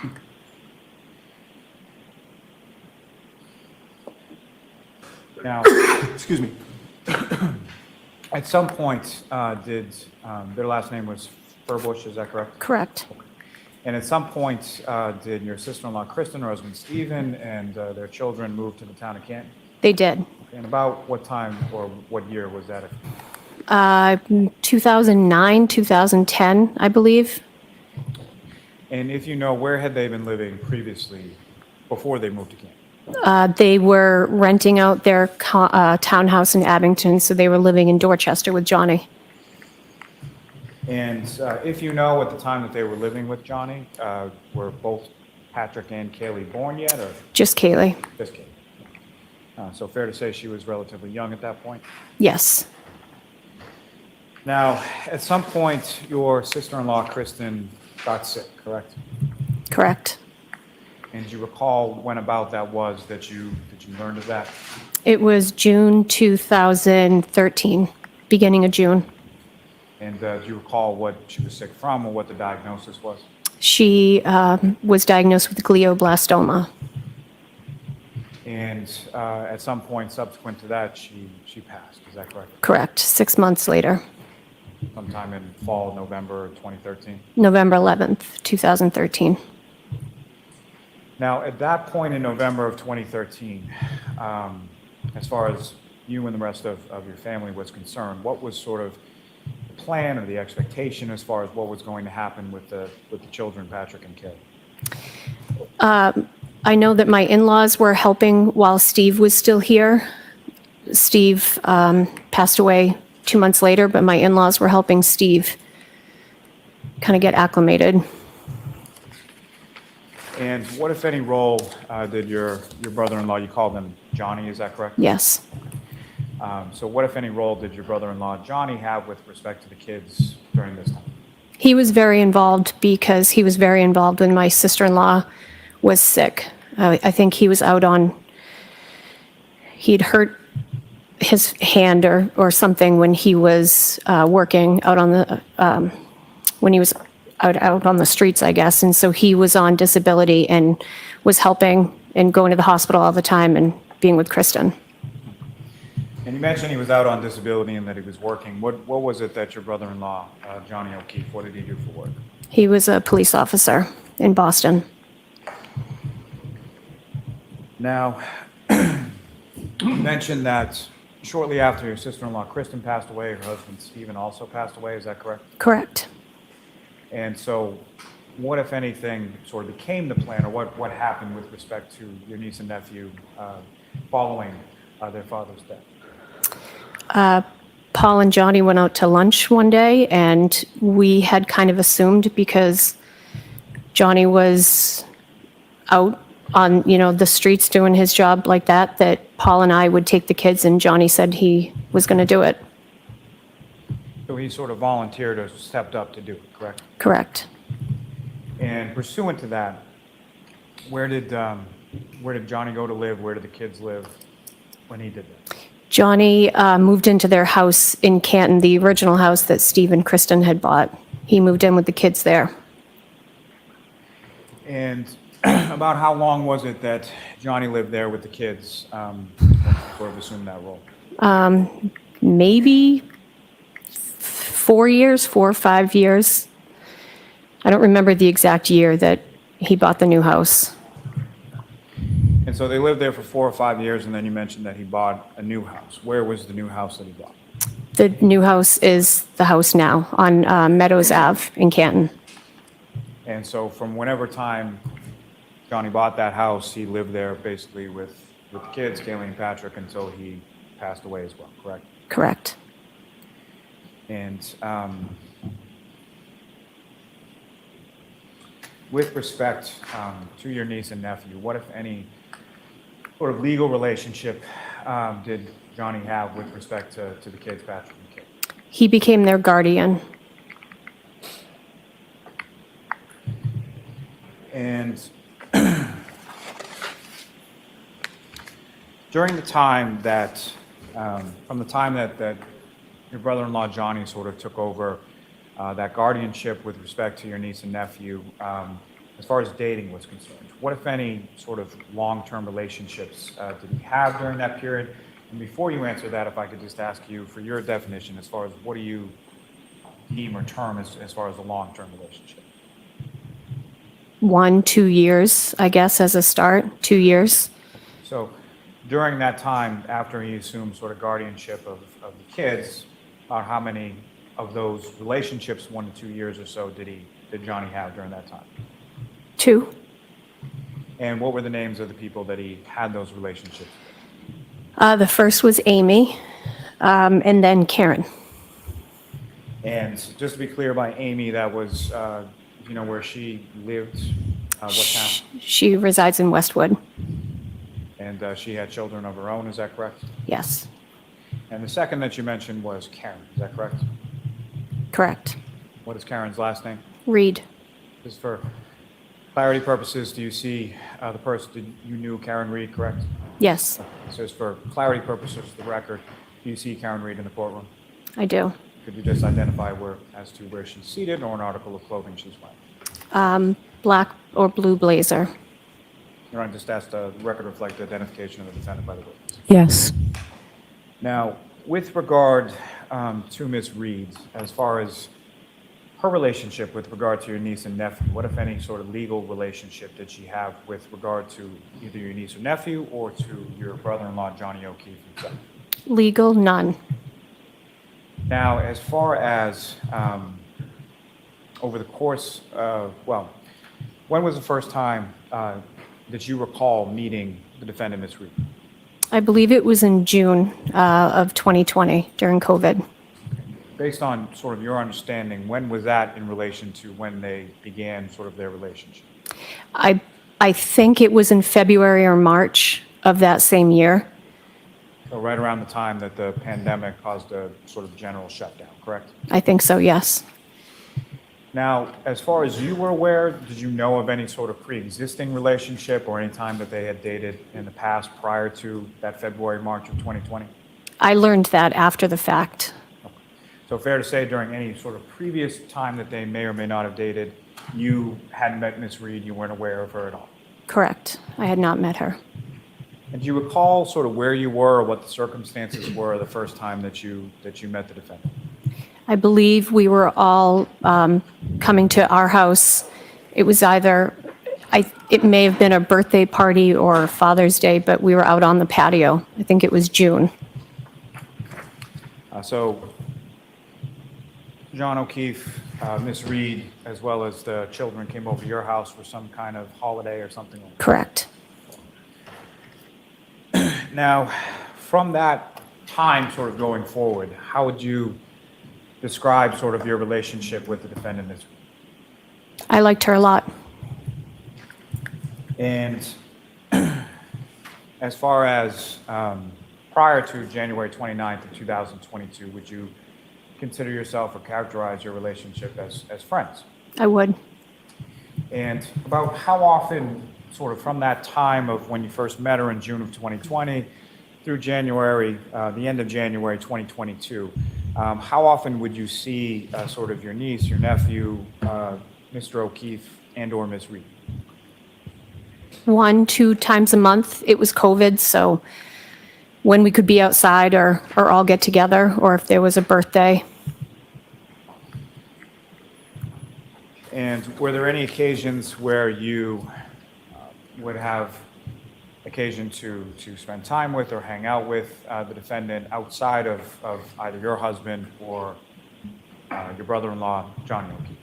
Yes, and we talked quite often. And just in regard to sort of in person, about how many times was that? Without them, I don't recall.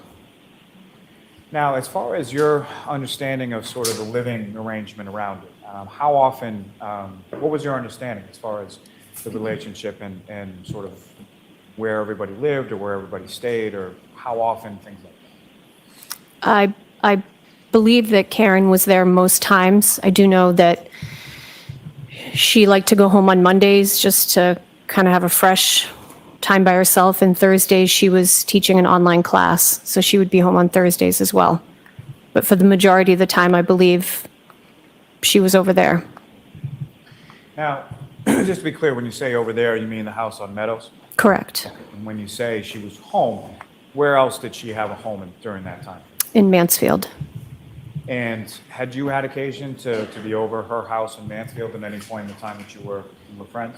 I had gone over once, yes. Now, with respect to their relationship, what, if anything, were you aware of as far as fights, arguments, issues, anything like that? I think normal relationship, you know, the stuff everyone goes through.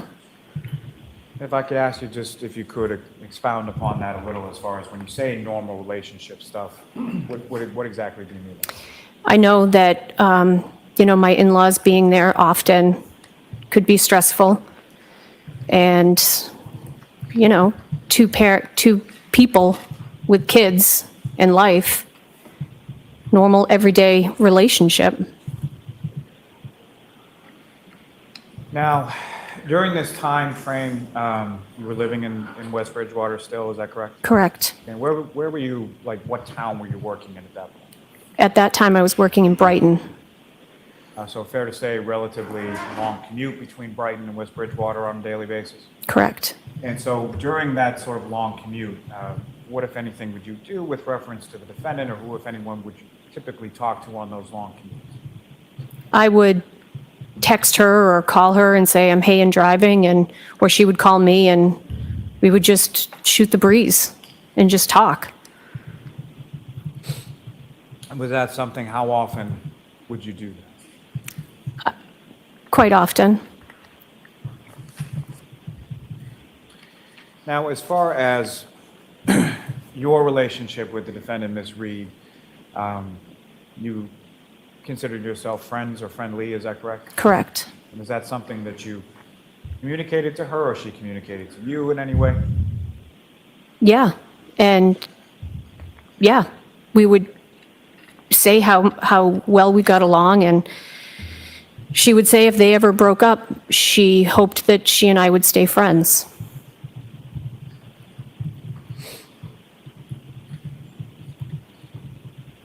Now, Mrs. O'Keefe, if I could turn your attention to January 28th, 2022 into January 29th of 2022. Actually, first, let me bring it back a little bit further. So, New Year's Eve going from 2021 into 2022. Do you recall that time frame? I do. And do you recall where you were or who you were with around that time of New Year's? We were in Aruba for my mother's birthday. And when you say we, who, if anyone, were you in Aruba with? My mother, father, sister, husband, and our two girls. And over the course of that, were you also aware of where your brother-in-law, Johnny O'Keefe, and Miss Reed, and children, Patrick and Kaylee, were at that time as well? They were also in Aruba. And so where they were situated in Aruba, where was that in relation to where you were situated? We weren't close. You'd need a cab. It was not the other side of the island, but far enough away you'd need to catch a cab. They were more downtown. And what, if anything, did you know about sort of who they were with or how they had come to be there in Aruba at that time? They were with a large group of people. I don't know how many, but there was a large group of people that was going down. And as far as you knew, was there any one person, excuse me, in particular that organized sort of that trip? Or? Yes, Laura Sullivan. And do you know Laura Sullivan? I do. And how do you know Laura Sullivan? I know Laura through Johnny. He's her son's godfather. And fair to say, as far as you knew, that Mr. O'Keefe, Johnny O'Keefe, and Laura Sullivan had known each other for some time?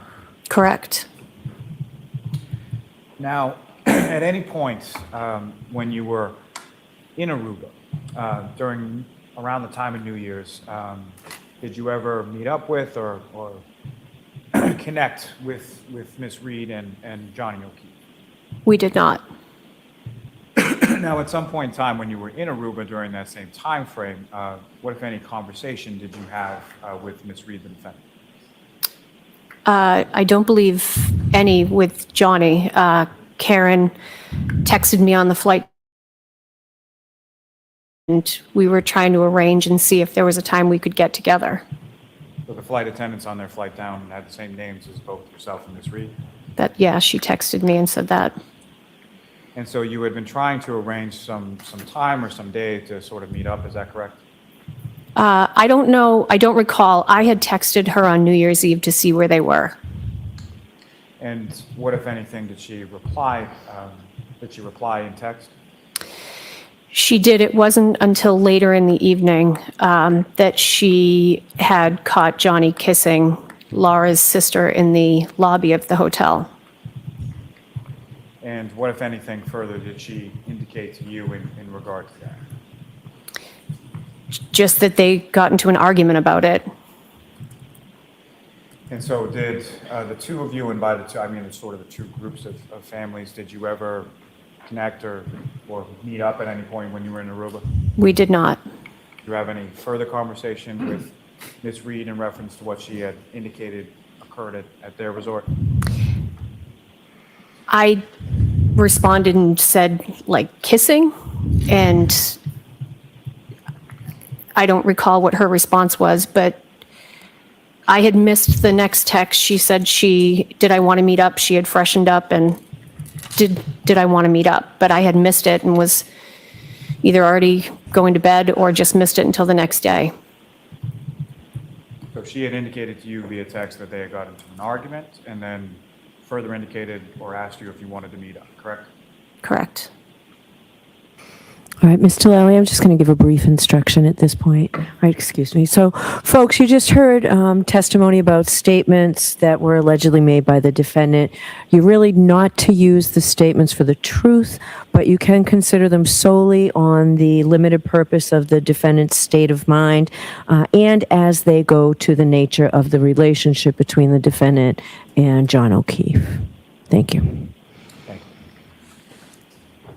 Now, between that time in Aruba and January 28th of 2022, had you had occasion to meet up with Johnny O'Keefe and or the defendant Karen Reed or the kids or anybody from that Canton house? No, our older daughter tested positive, and she and Paul had to stay back in Aruba. So we didn't have, and then by the time they got back, it was back to school, and we didn't have a chance. So your oldest daughter was quarantined along with your husband in Aruba, and they came back sometime after you and your younger daughter? Correct. And with respect to that, that sort of weekend of January 28th into January 29th, what, if any, plans did you have initially to meet up with your brother-in-law, Johnny, and the defendant? Johnny had been communicating to Paul that wanted to get us together on the 29th. And I said, there's a big storm coming. I don't think that's going to happen.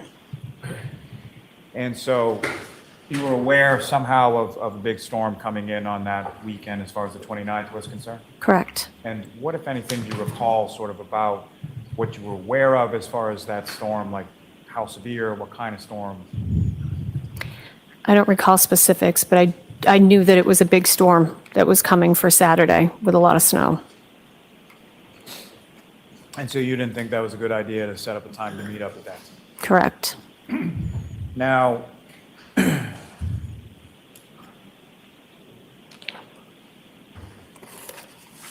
on that date of January 28th,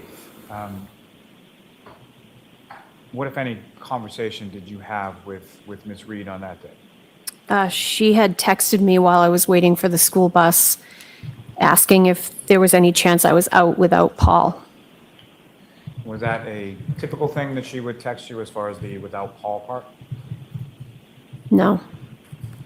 And you indicated that you were waiting for the school bus, is that right? Correct. And at that time in January of 2022, you had two daughters, correct? Yes, correct. Were they sort of in the same school as far as on the same bus? No, they were not. They're separate schools. So fair to say one was maybe in elementary, one was in middle school? Correct.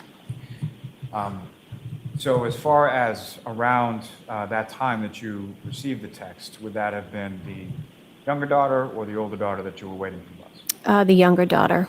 It was after 3 o'clock. And who comes home, or at that time, who came home first, the younger daughter or the older daughter? Our older daughter.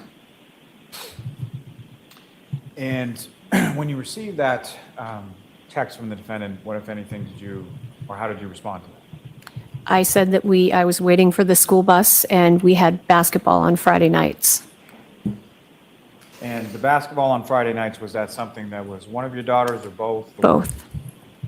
And do you recall, well, let me ask you this. With regard to your daughter's basketball, at least at that time, what, if any, sort of relationship did your husband have to those basketball teams? He was the coach for both of them. And was that something that was sort of like a local league, is that correct?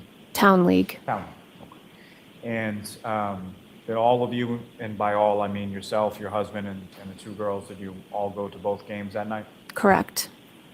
And do you recall about what time those games were? 6 or 7.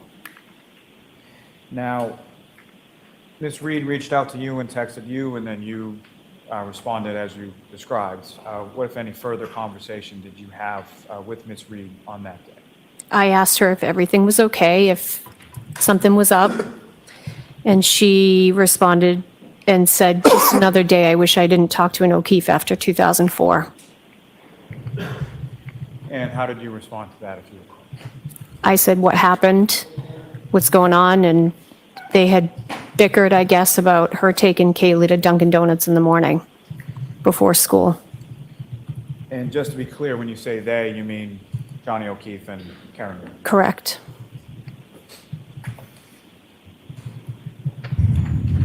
Do you recall sort of how that conversation evolved, or what, if anything, else was said during that time? I just knew that they had gotten into some type, I don't know if it was an argument or there was something. They bickered about her taking them, and he said that she spoiled them. This is what we heard from those documents about the fighting over breakfast. She took the niece to get an iced coffee before school.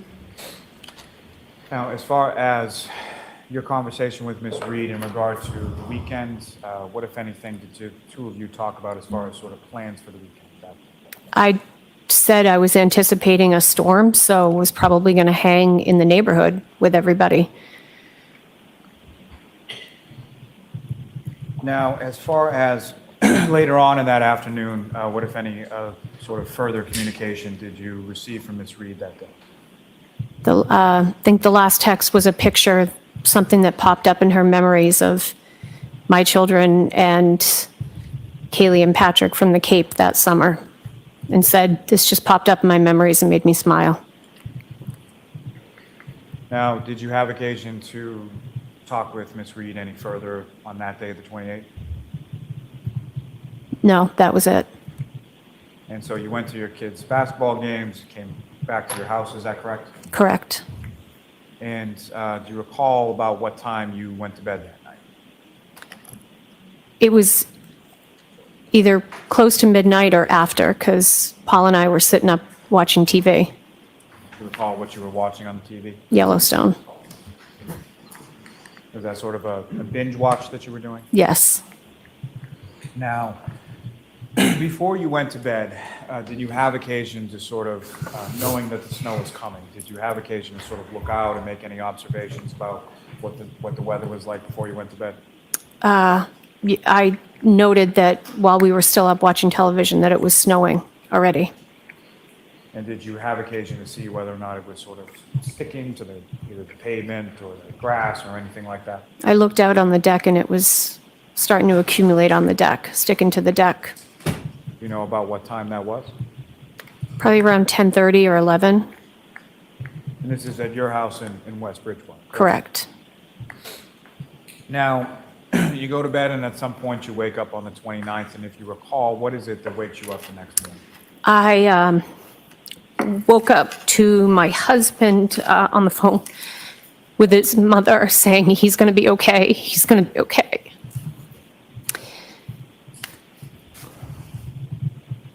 And they got off the phone and I said, what happened? What's going on? And he said they found Johnny in the snow this morning. And after that phone call, what is it that your husband Paul did? He's pacing around and he goes to the bathroom to brush his teeth because he said that he was going to drive to the hospital. And do you know what hospital he was going to drive to? Good Samaritan. And based on the weather and sort of the road conditions, what, if any, concerns did you have about that plan of your husband's? I was concerned with him driving because the roads weren't good. Now, as far as your in-laws, so your father-in-law is John O'Keefe Jr., is that correct? Senior. Senior. Okay. And your mother-in-law is Margaret or Peggy O'Keefe, is that Correct. And what, if any, information did you have as far as were they going to the hospital, and if so, how were they there? They were going to the hospital and Carrie Roberts was going to pick them up because they didn't have a car that could drive in the snow. Now, was Carrie Roberts someone that you knew prior to this date? I knew her from when Johnny moved to Canton. And at some points, do you recall approximately how long was it between the time that the phone call comes in and the time that your husband left your house? 10 minutes? Relatively quick. I'm sorry, you just have to. Yes, I'm sorry. No, you're fine. You're fine. So then, when your husband is leaving, what, if any, similar to earlier the previous evening, what, if any, observations did you make as sort of the weather and what was going on outside at the time he was leaving? It was snowing when he was leaving. Heavy. Now, at some point, you're at home and your children are at home with you, is that correct? Correct. And at some point, who, if anyone, do you reach out to sort of find out what's going on? When Paul was brushing his teeth, I said to him, where's Karen? Where is she? Is she okay? And I called her and I could hear the phone pick up and she didn't say hello. I just said, Karen, what the hell is going on? And she just yelled back in the phone, John's dead. And Carrie Roberts grabbed the phone from her and said, no, he's not. He's at the hospital. They're working on him. And I didn't know what was going on.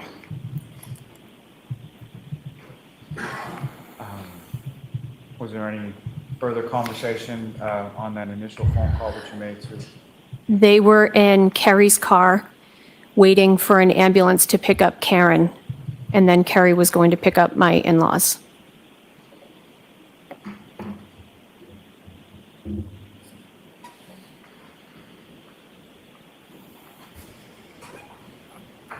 As far as sort of going through that day, what was the next learned as far as your brother-in-law Johnny, and who did you learn from? When I spoke to Carrie in the car, I asked her to take my phone number. I knew she was going to the hospital, and I was nervous that Paul was going to be there by himself, so I asked her to please keep me informed as to what was happening when she got there. And without any reference to anything that Ms. Roberts may or may not have said to you, did you further updates from Ms. Roberts throughout the course of that morning? I think I called her every 5 minutes. And at some point, did you learn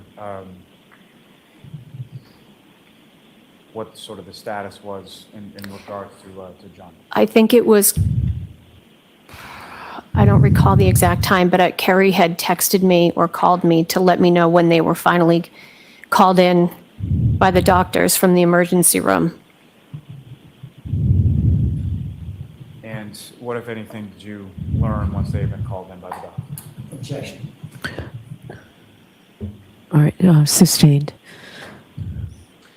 At some point later on in that day, did you have further conversation with the defendant, Ms. Reed?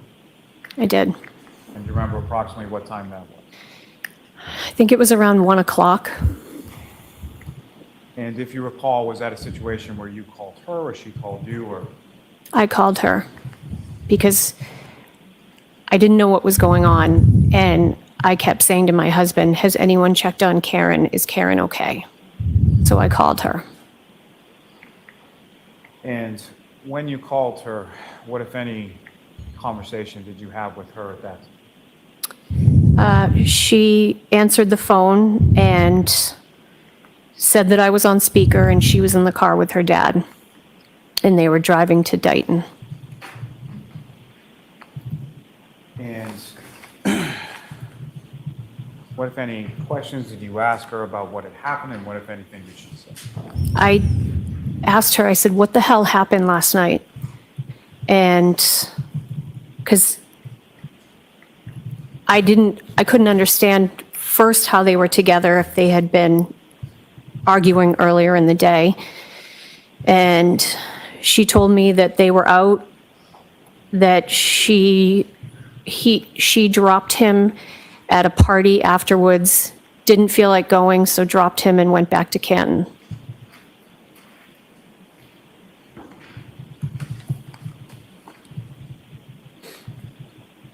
What, if anything, did she say occurred after dropping John Young?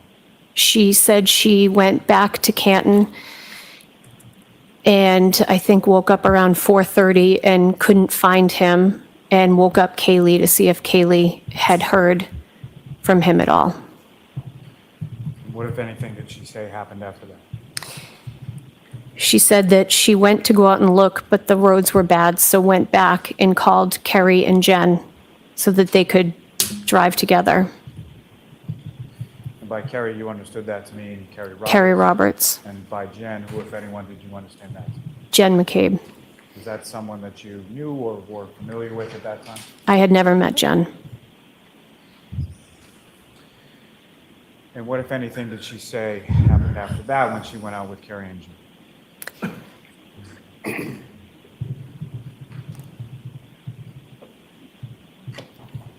I don't, is it possible to refresh my memory on that?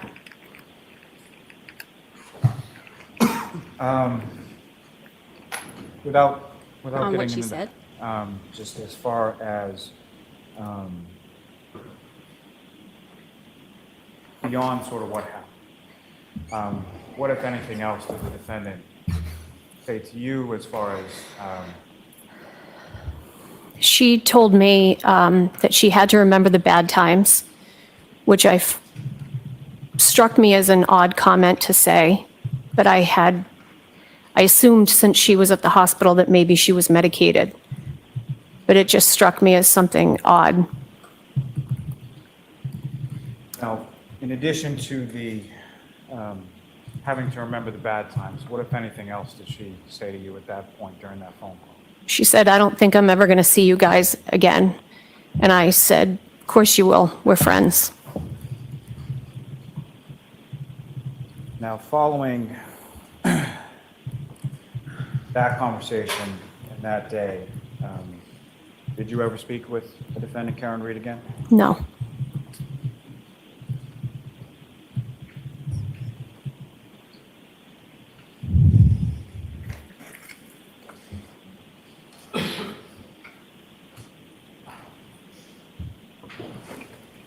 May I have one moment, Your Honor? Yes. So he may be asking her about that, about I don't think I'll ever see you guys again, as trying to point out some kind of consciousness of guilt or something like that. Of course, defense can have a different perspective on that altogether. Just one last question, ma'am. So, in regard to those last two statements that you had testified about, was that all part and parcel of the same conversation when the defendant indicated she was driving back with her father to Dighton? Correct. Okay. So there was no further conversation after that conversation shortly after 1 p.m.? No. Okay. I have nothing further for this witness, Your Honor. All right. Cross-examination? Thank you, Your Honor. We have no questions. All right, Ms. O'Keefe, you're all set. Thank you.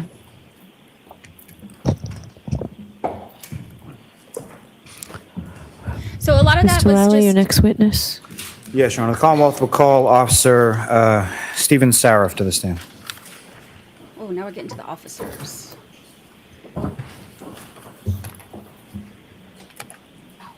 Getting to the officers. Saraf is one of the very first ones there, if you'll remember.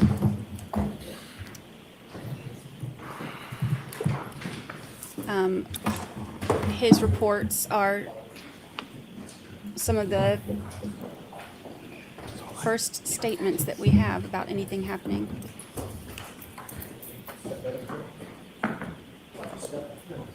Move myself around. The purple one says, I took it that her and John were no longer a couple because he passed away since they did a couple things together. I do, thank you. You can sit or stand, whatever you want to do. Thank you. Just ask that you speak into the microphone, please. Okay, whenever you're ready, Mr. Lally. Thank you. Good afternoon, sir. Good afternoon. Could you please state your name and spell your last name for the record? My name is Officer Saraf, Saraf, Canton Police Department. And how long have you been a member of the Canton Police Department? About 27 years. Now, were you working with the Canton Police Department on January 28th into January 29th of 2022? I was.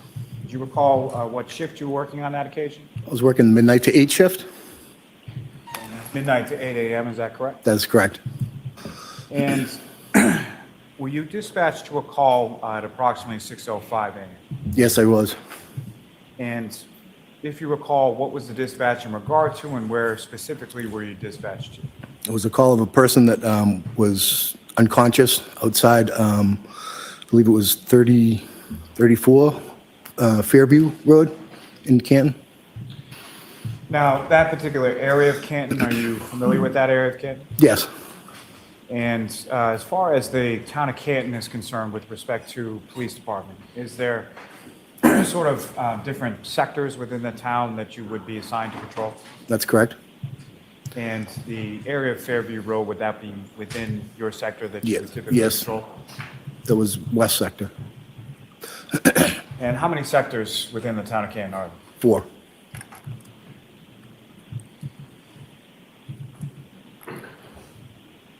Now, that particular area of Fairview Road, what type of area is that? Is it residential, commercial, or something else? It's residential. And the roadway of Fairview Road, there's houses on that roadway, is that correct? That's correct. Is there any sort of, it's a paved roadway, is that correct? It is, yes. The lanes, are they divided by any sort of lines in the middle of it? Yes. And who, if anyone, owns or maintains that particular roadway? The town of Canton does? Now, you received that dispatch. Where were you, if you recall, when you received the dispatch? I was, there's a church right next to the police station. I was in that parking lot. And with respect to the evening of the 28th into the morning of the 29th, what, if anything, were you aware of as far as sort of forecast of the weather or anything sort of in pending coming in? Yeah, it was snowing pretty good that night. It was a snowstorm that evening. So there's a snowstorm that had been predicted, is that correct? I believe so, yeah. Okay, and there was a snowstorm actually occurring around that time, just after 6 a.m. That's correct. And at the time that you're responding, a little after 6 a.m., was it light out, dark out, or something? It was dark out. And the time, if you know, how much time elapsed sort of between the time that you received the call and the time that you arrived in that area of Fairview Road? It's pretty close, so a couple of minutes maybe, because I didn't obviously go as fast as you could go because the roads were pretty snowy. During the course of, you have been working sort of since midnight, correct? Correct. And over the course of your work throughout that evening, had you, or what if anything, had you noticed with regard to snow removal as far as town plows or anything like that? I don't understand. Were they plowing? Is that your question? They were plowing the roads. Okay. So there had been some sort of treatment or plowing to the roads prior to your response, as far as you know? Yes. What were sort of the road conditions or the visibility or anything like that, if you recall, during your response time to Fairview? It was snowing pretty well. The roads were definitely slippery. It took me a while to get to the destination. And if you recall, sir, what was sort of the path of travel that you took from, you mentioned you were in the church parking lot next to the police station, correct? That's correct. And where is the police station located in Canada? So the police station's on Washington Street, 1492 Wash. And so what was sort of the path of travel that you took from the church lot next to the police station to Fairview? So I went past the police station onto Chapman Street, and then from Chapman Street I went to Fairview Road. And when you were approaching Fairview Road, are you taking a right or left or something? It's a right. And as you were taking that right onto Fairview, what, if anything, happened with your vehicle as you were taking that turn? Nothing that I recall. And that particular, coming from the Chapman side of Fairview, Fairview goes from Chapman and then it goes down to sort of, let's say, the bottom of the street. It connects with another street, is that correct? That's correct. And what is the street that? Cedar Crest? Cedar. And if you're coming from the Chapman side down to the Cedar Crest side, what, if anything, is there as far as an elevation? Like, is it uphill, downhill, or flat? It's down a hill, fairly decent sized hill. Now, as you are driving down Fairview, what, if anything, you mentioned it was dark outside, correct? That's correct. So what, if anything, beyond sort of the headlights on your cruiser, did you utilize for assistance as you were driving down Fairview? I had a spotlight on the driver's side, a handheld spotlight to try to locate the house in question. And if I could just ask you a little bit about the type of vehicle that you were driving. So was it, what kind of police cruiser were you driving on? It's Explorer. So SUV, is that right? Yes, SUV, yes. And as far as those, or the particular cruiser that you were driving on that occasion, what, if anything, is it equipped with as far as cameras or anything like that within the vehicle? Yeah, it's equipped with a camera for front and back, and in the rear seat of the cruiser. And so as you're driving down Fairview, you reach out and start to utilize your spotlight sort of on, where is that located on the cruiser? It's on my left-hand side.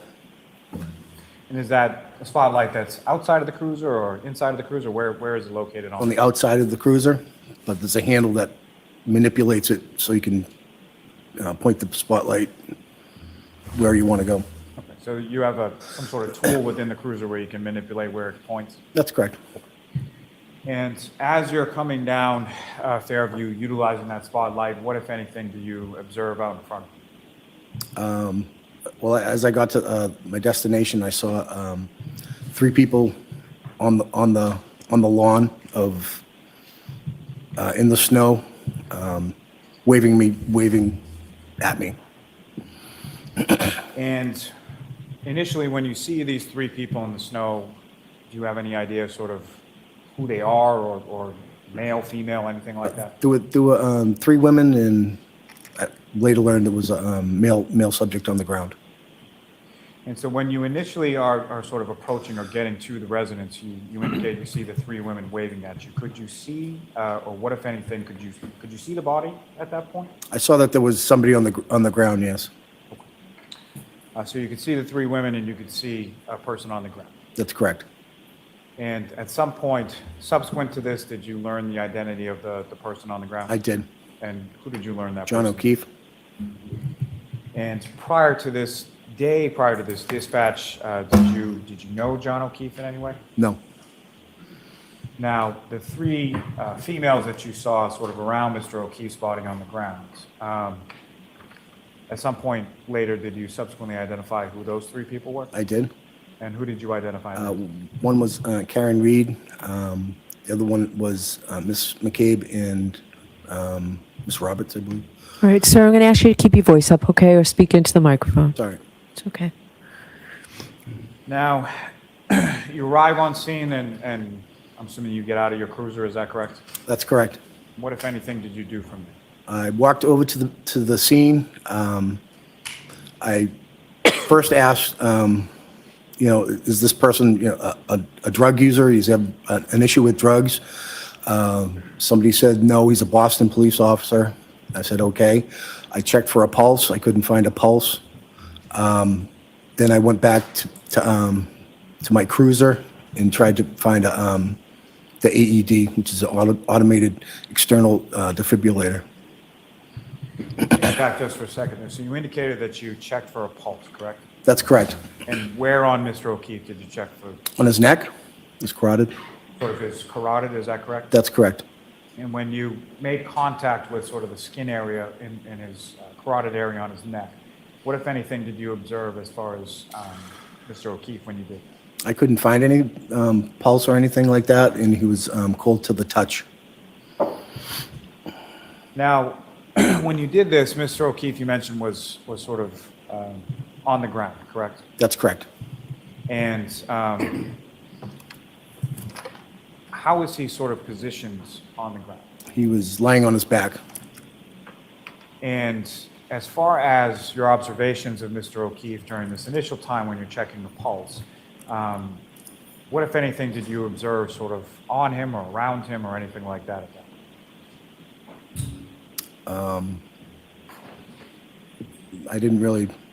Let me ask it a different way. So as far as you mentioned that when you arrived there, it was snowing out, correct? Correct. Okay.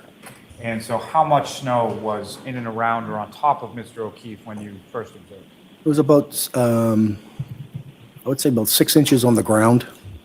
There was a light dusting on top of him, I would say. And what, if any, observations did you make of Mr. O'Keefe and sort of how he was dressed at this time initially that you observed? I don't recall what he was wearing. Now, with reference to the residence at 34 Fairview Road, if you're standing in front of the house on the street facing the house, which side of the property was Mr. O'Keefe lying on his back? As you're facing the house, it's to the, I'm sorry, go again. Can you say that again, please? So if you're standing on the street facing the house, was Mr. O'Keefe more to the center of the property, the right of the property, or the left? He was on the left of the property, yes. Now, in addition to Mr. O'Keefe, in this sort of area on the left side of the property, what, if any, sort of other landmarks or other things did you observe on that side of the property? To the left of the property, there was a fire hydrant, a bush, and a flagpole, I believe. To the left, to the farther left, like more near the property line, I would say. Now, with reference to, you mentioned that it was snowing out and there was snow on the ground, correct? That's correct. What, if anything else, did you note as far as the weather conditions, as far as wind, temperature, or anything like that? It was, I would say it was near blizzard conditions. It was snowing really, really hard.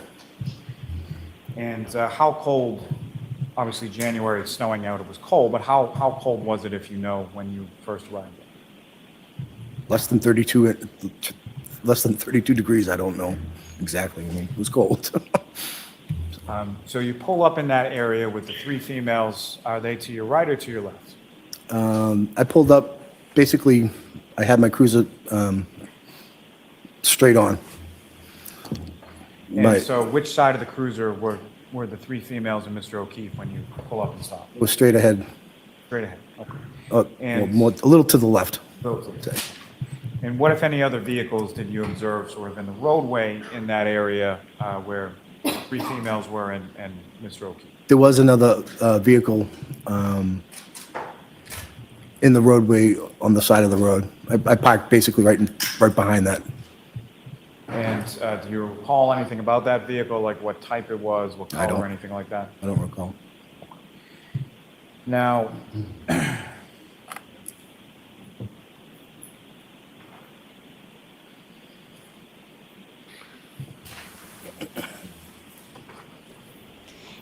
Yeah, the light dusting on the with body, regard but to 6 the inches on the ground. three females you identified as Miss Reed, Miss McCabe, and Miss Roberts, do you recall where they were in relation to Mr. O'Keefe, each of them, when you first sort of pull up and get out of your cruiser? So when I arrived, I saw Miss Reed looked like she was giving CPR to him, and she had blood on her face. Now, in addition to yourself, there are other sort of first responders that have dispatched to this scene as well, is that correct? That is correct. And of them, who, if anyone else, was on scene at the time that you arrived? When I arrived, I was the first to arrive. Then there was Officer Mullaney that came a few minutes later, and then the fire department came after him, and I believe Sergeant Good came at, like, within that. I don't know how many minutes, but it was pretty close. So you're first to arrive on scene, and then Mullaney comes a couple of minutes later? Yes. And about how long was it between when Officer Mullaney arrives and when the fire department arrives? Couple minutes. I don't. And then at some point after that, a Sergeant Good comes, is that correct? That's correct. Sergeant Good is a sergeant with your department? That is correct. Okay. Now, the fire department, when they arrived, do you recall what type of apparatus they had that arrived on scene? I believe it was an engine. They usually come with an engine and an ambulance. So to your recollection, it was at least an ambulance and an engine. Yeah. Yes. When you were in transit, sort of coming from the church parking lot next to the station, 234 Fairview, what, if anything, did you have activated on your cruiser as far as lights or sirens or anything like that? I believe I might have my blue lights on. I'm not sure. As far as the time that you're coming, this is shortly after 6 a.m. in a blizzard, was there, what, if any, sort of other vehicular traffic did you observe en route from church parking lot to 34 Fairview? There wasn't any that I can recall.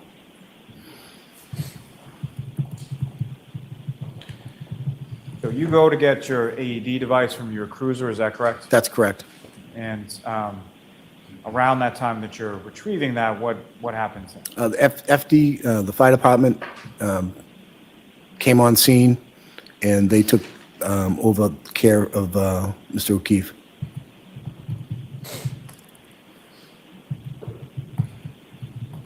Now, beyond sort of just checking pulse, as far as around that time when you were checking the pulse in the carotid area for Mr. O'Keefe, what, if any, other observations did you make with regard to any injuries or anything else on Mr. O'Keefe? Well, when I first got there, he had blood on his face, and it was just wiped away. So that's the only. So there was blood on his face that was wiped away? That's correct.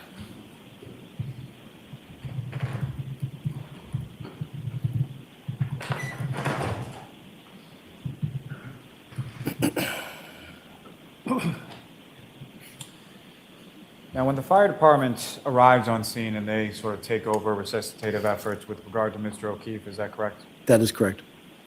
And the person you identified as Ms. Reed, firstly, do you see that person in the courtroom today? I do. Could you just identify as to where she's seated or an article of clothing? Seating at the table right there, in black. Your Honor, just ask the record to reflect identification done by the witness. Yes. Now, after the fire department arrived and they sort of take over resuscitative efforts with regard to Mr. O'Keefe, what, if any, observations did you make of Ms. Reed and what she was doing or saying at that point? Ms. Reed was visibly upset. She kept saying, this is all my fault, this is my fault, I did this. And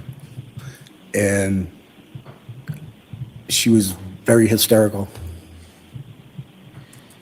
And She kept asking, he's dead, is he dead, is he dead? And with that specific phraseology, that's something that she kept saying? Yes, And by your repetitive nature, I'm assuming it was said, something that she said more than once, correct? several times, correct. And when she's saying this, can you describe sort of how she's saying this? I mean, is it a whisper, is it a scream, or is it something in between? She was yelling pretty good. And with regard to her repetitive question as far as is he dead, what, if any, response did you provide to her in regard to that? I just said they're doing the best that they can. I don't know.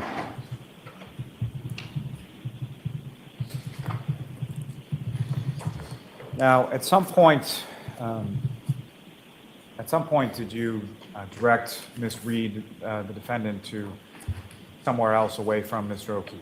Yeah, I tried to get her out of the elements. I put her in a car. I don't know if it was my cruiser or another cruiser there, but I had her sit in the back seat just to get out of the snow. And did she stay in that cruiser for any? She stayed in for a few minutes, and then she was like up and down, up and down. So sort of in and out of whatever car you put her into? That's correct. When she would come out of the car, where would she go?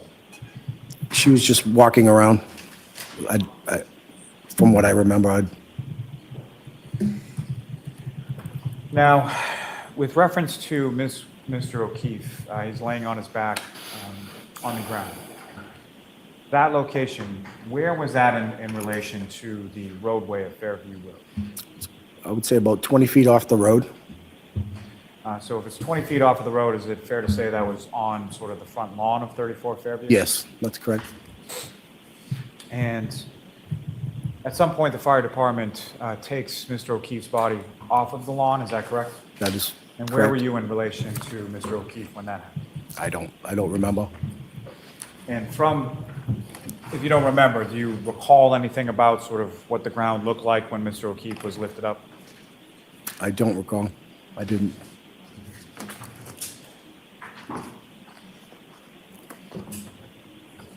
Now, that area around where Mr. O'Keefe was,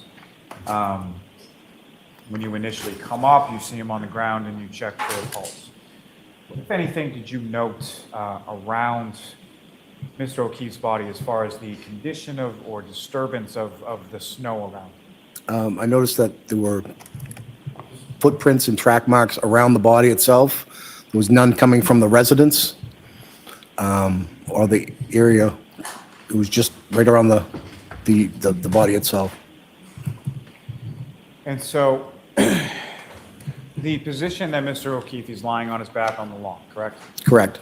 Is his head closer to the house or the street or something else? I believe his head was closest to the house.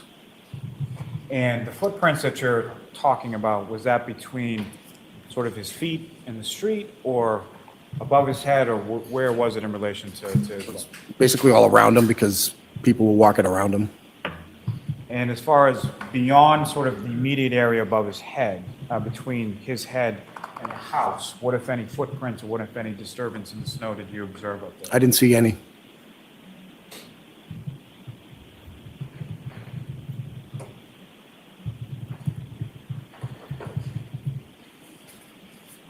Now, Officer Saraf, about how long was it that you were on scene there? I want to say about an hour and a half. And at some point, the fire department transports Mr. O'Keefe from the scene, is that correct? That is correct. And do you know to what facility he was transported to? I don't recall where they went. And after Mr. O'Keefe was taken away by the fire department, as far as the three females, Ms. Reed, Ms. McCabe, and Ms. Roberts, do you know where they went or what they did following that? They, after talking to Sergeant Good, they left in their car. I don't know where they went. The car that was there, they left. Now, at any point in the time that you were on scene before they left, did you have any conversation with any of the three of them? I asked, where were they, what happened? And what were they doing? And who specifically did you talk to, if you recall? Well, I asked Miss Reed, and she couldn't really tell me too much about what happened. Miss McCabe said that they were drinking in a couple bars downtown. Let me just stop you before, as far as, so just sticking with Miss Reed. Yep. You asked her what happened, and you indicated she didn't really tell you much. No. Why not? What was her condition like at that point? She was very upset. So the same upset that you were describing earlier, did that sort of continue throughout the time that she was on scene while you were there? I would say yes. And at some point, did you speak to Miss McCabe without reference to what she told you? I'm sorry. At some point while you're on scene, did you speak to either Miss McCabe or Miss Roberts without reference to what they told you? No. I mean, Let me rephrase. rephrase it, yeah. At some point when you're on scene, did you have occasion to have a conversation with Miss McCabe? Yes. Okay. And at some point when you were on scene, did you have occasion to have a conversation with Miss Roberts? I didn't speak with Miss Roberts, I don't believe. Was there someone else from your department that was speaking with Miss Roberts on scene? You know. I believe Sergeant Good or Officer Mulaney was. So one of the other two officers that were there. Correct. Now, following Sergeant Good's arrival, who, if anyone else from your department, arrived on scene at some point? Detective Lank, Detective Sergeant Lank, and Lieutenant Gallagher. And if you know, when was their arrival in relation to sort of when you arrived? It was light out, so I want to say maybe 7 o'clock-ish.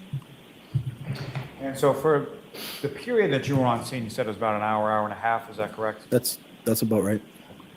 The weather conditions that you described sort of when you first arrived, what, if any, change occurred in the weather conditions from the time that you arrived and the time that you left the scene? The conditions lightened up a little bit. I mean, it was still snowing, but Still snowing, still cold, correct? yes, correct. The wind, was that still persistent as well? I would say yes.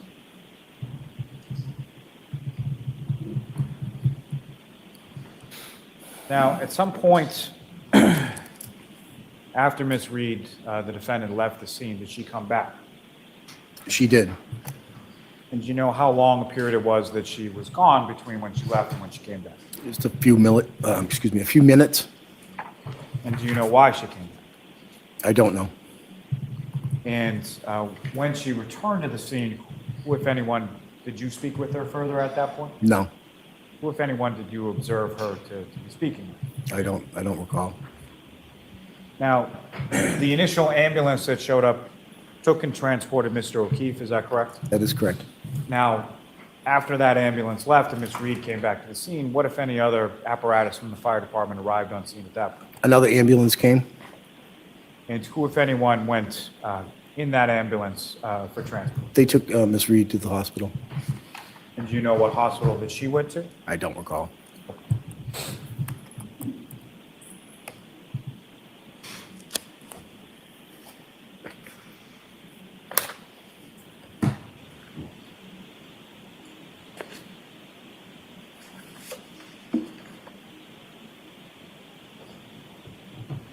May I have one moment, Your Honor? Yes.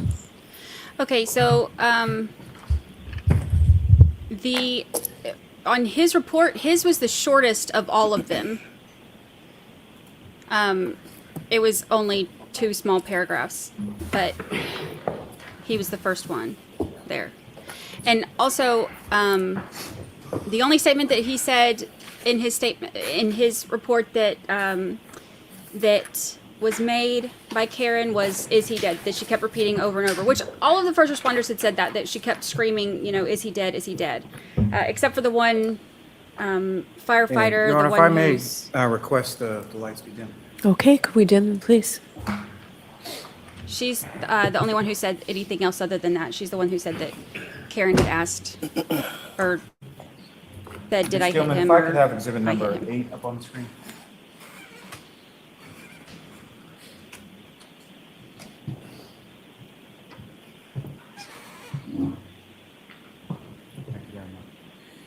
Now, Officer Saraf, do you recognize what's depicted up on the screen as exhibit number 8? Yes. And what do you recognize as? It's the house, 34 Fairview.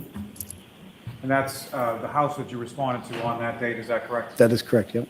And what's contained in that photograph, is that a fair and accurate portrayal of what you observed roughly when you arrived on that date? Yes. May I approach the witness? Yes. Direct your attention to this. This is just a laser point. Yep. I'm trying not to point it at anybody's eyes. But, basically, this button here, if you just click on that, that will shine wherever you want to. So from this photograph in exhibit number 8, sir, where Mr. O'Keefe's body was when you first arrived, is that visible in this photograph or no? I would say it would be over more to the left. Okay, so further off to the left, is that correct? That's correct.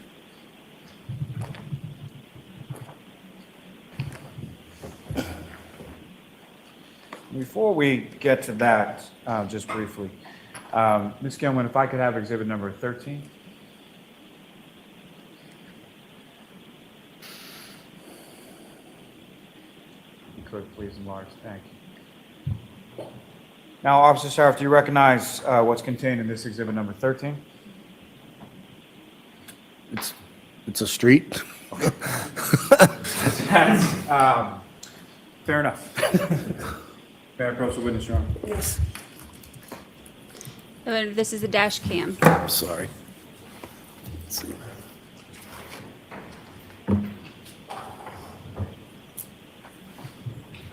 So what I placed before you as exhibit 13 is that's what's up on the screen. Yes, this is. Okay. And is that a fair and accurate portrayal of what Fairview Road looked like around the time that you were dispatched and arrived on scene? Yes. Absent the lighting condition, you mentioned it was dark when you arrived, correct? That is correct. Okay, so this is sometime after when the sun has come up. Correct. If I could ask you to flip to the next exhibit number 14, if I could have that one, Ms. Gilman.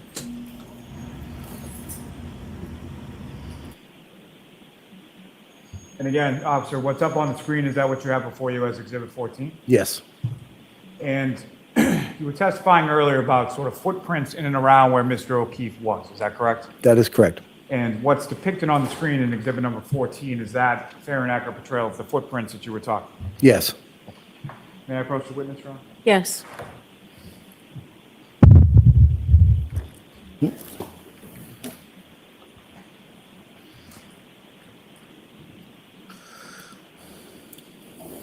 now I'm showing you what's been marked as exhibit 18.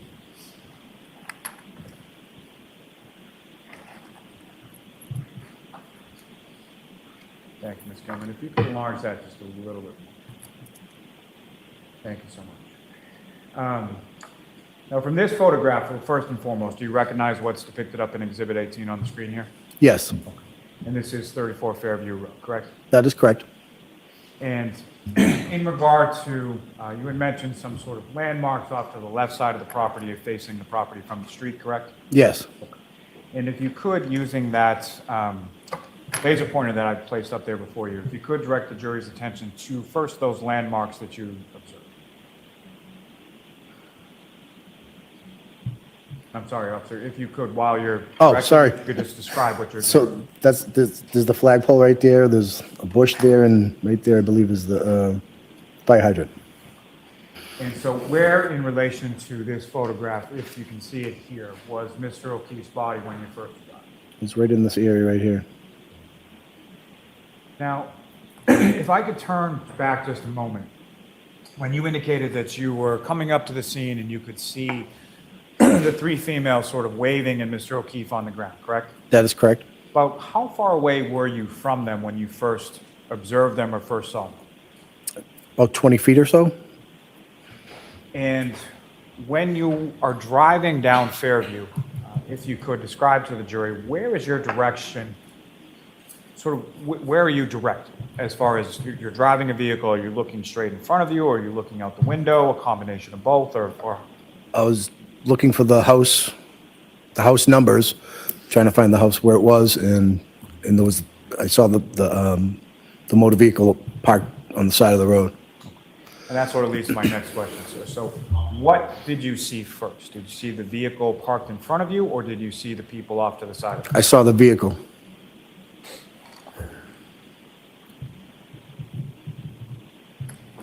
May I approach this to retrieve your own? Yes. Do you want this?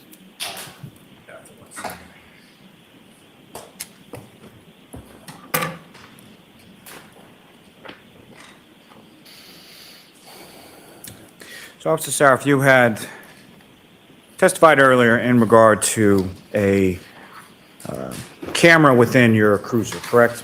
That's correct? And subsequent to that day, have you seen the video of your arrival to the scene from the cruiser camera perspective? I saw it once. Okay. And, Your Honor, I would seek to introduce and admit as the next exhibit the cruiser camera stream 1 from cruiser 683. Or is there an objection? Okay. Thank you. I'm sorry, I can reach across.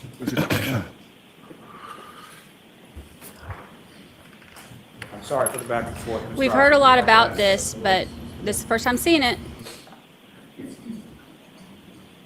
Ms. Gilman, if you could play what's now been marked as Exhibit 25. And if you could just pause it right there, Ms. Gilman. So, Officer Saraf, what's up on the screen, is that what you recall as far as the sort of visibility and the roadway conditions when you first left the church parking lot? Yes. And this is you sort of leaving from the church parking lot as you're going to 34th Fifth, correct? Yes. Now, there are a number of different sort of things up on this screen.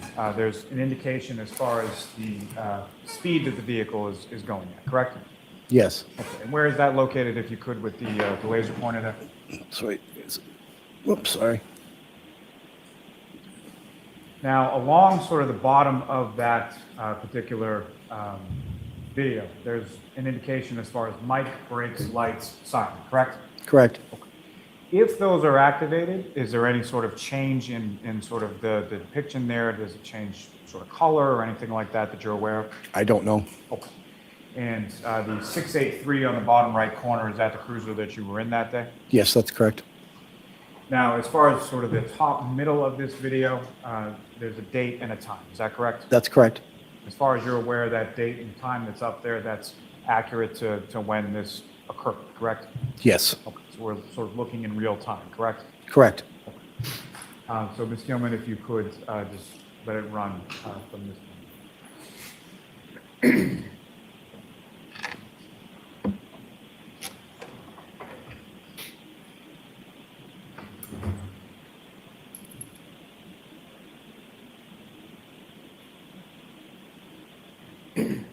He needs to turn his windshield wipers up.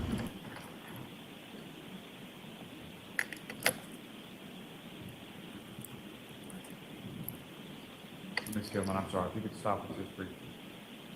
So, Officer Saraf, this road you're traversing at this point, this is Washington Street, is that correct? That is correct. Okay.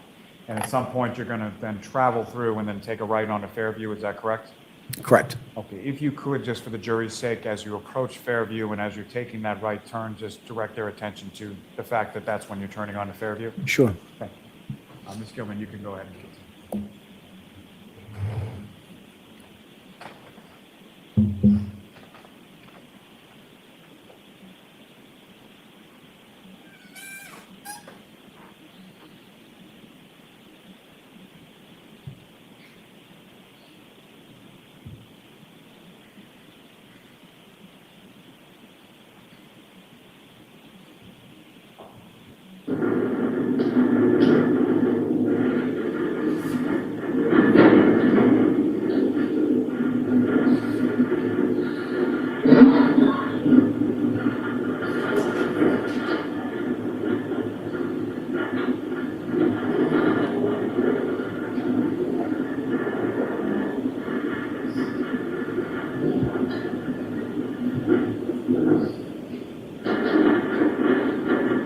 So this right here is Chapman Street.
This right here is Fairview. Mr. Gilman, if you could just pause it there for 1 second. So, officer, similar to as the turn onto Fairview, at some point, if you observe the point at which you believe you sort of illuminated your spotlight on the side of the cruiser, if you could just speak up and draw the jury's attention to that as well. Okay. Ms. Gilman, if you could continue.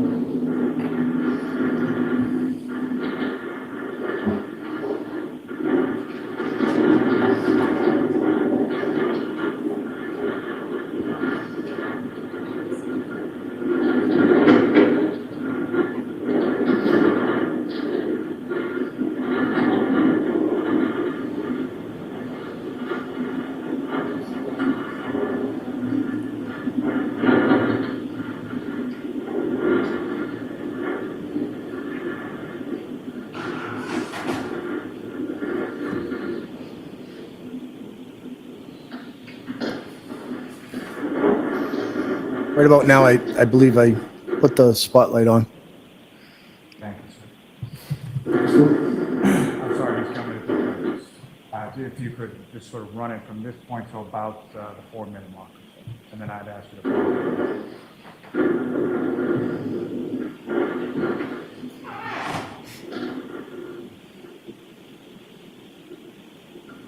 Right there.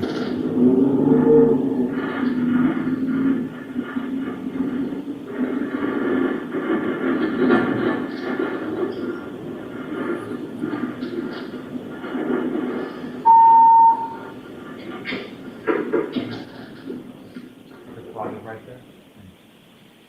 Now, Officer Saraf, this is, you were testifying earlier as far as the vehicle in front of you that you observed first, and then sort of the parties off to your left as far as the 3 females waving and Mr. O'Keefe on the ground, correct? That is correct. And if you could, just using that laser pointer, direct the jury's attention to number 1, where the vehicle is that you observed in front of you, and then number 2, where you observed the 3 females and Mr. O'Keefe on the ground. So here's the vehicle right there, and the females are right there. Thank you, sir. Now, Ms. Gilman, if you wouldn't mind just running this straight through until about 7.5 minutes.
Just one moment, Your Honor. Sure. I'm sorry. Officer, you can turn.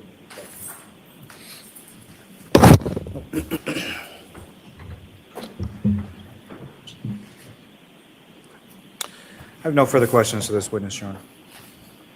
All right, will there be a cross-exam? Because this may be a good time to stop if there is. There will be a cross-examination. Okay, so jurors, we're going to stop for the day. I have to caution you, those same 3 cautions. Please do not discuss this case with anyone. Don't do any independent research or investigation into this case. If you happen to see, hear, or read anything about this case, please disregard it and let us know. And just to remind you, tomorrow will be a half day. We'll go from 9 o'clock until 1 o'clock with a mid-morning break. So thank you very much. We'll see you tomorrow. All eyes, please. Jurors, close your notebooks and leave them on your chairs. First row, follow me, please.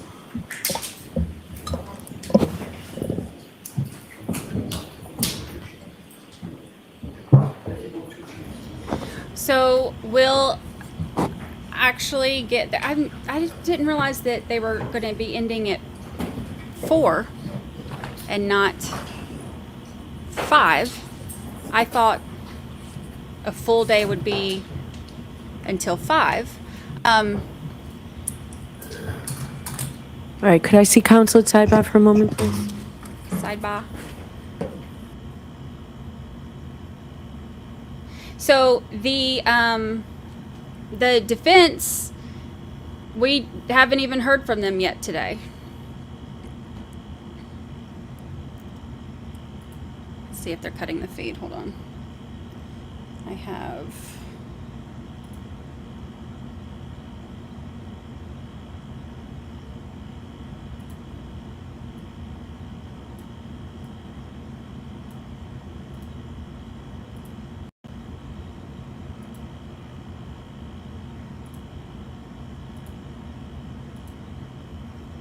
Long Crime didn't cut theirs. We'll watch theirs for a second. NBC cut theirs.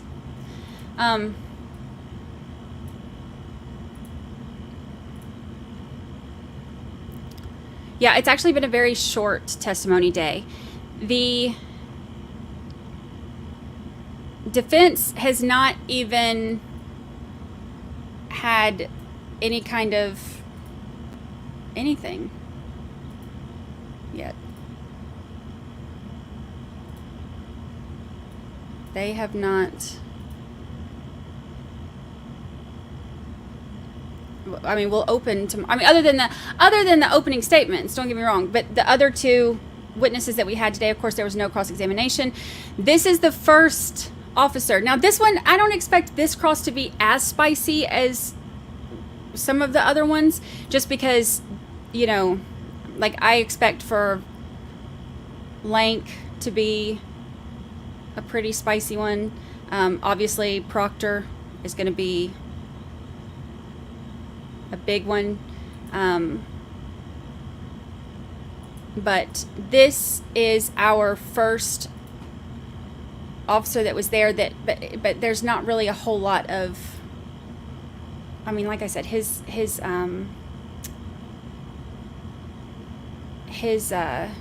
report was very short.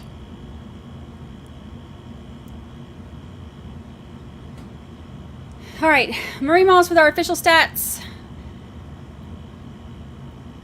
Opening statements. Prosecutor spent 38 minutes and 5 seconds. Defense, 30 minutes and 53 seconds. 3 witnesses, 5 sidebars, 4 objections, and Darth Vader. Darth Vader. Oh, yeah. Darth Vader. Yes, tomorrow will be 9 Eastern to 1 Eastern. Let's see. There's that fan again.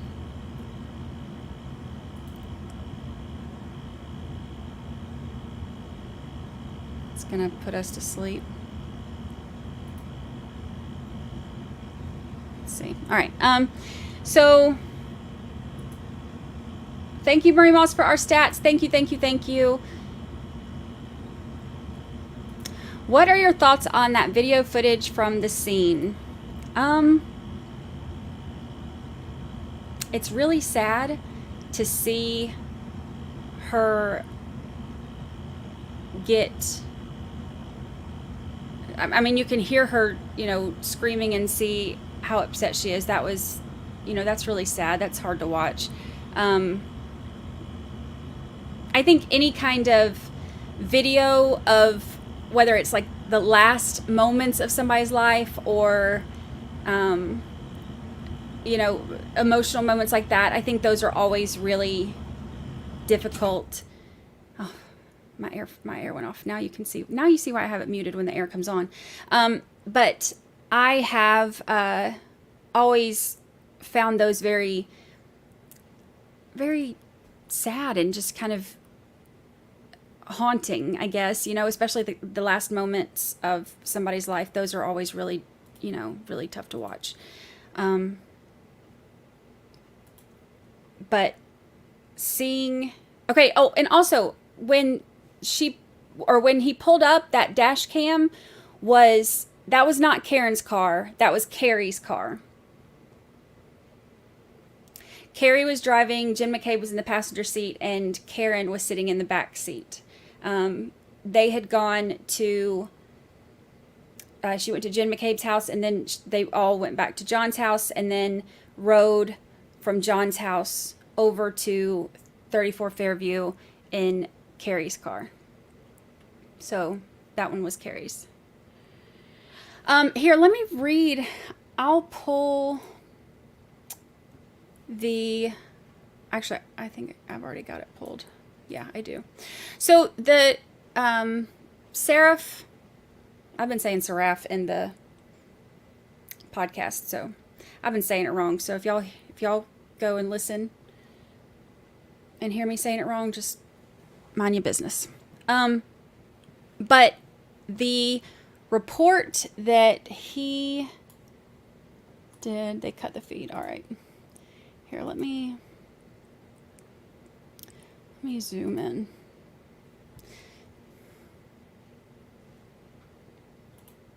This is the report that was his. Okay, so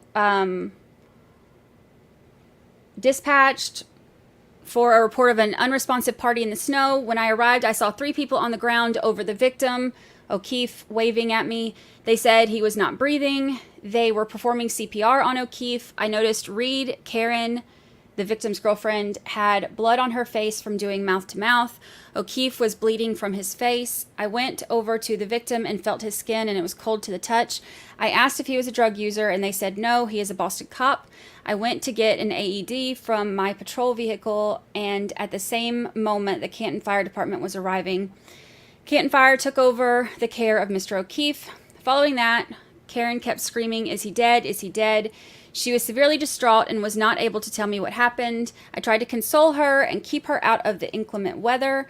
I had her sit in one of the cars. Sergeant Good arrived and started speaking to the parties that were there.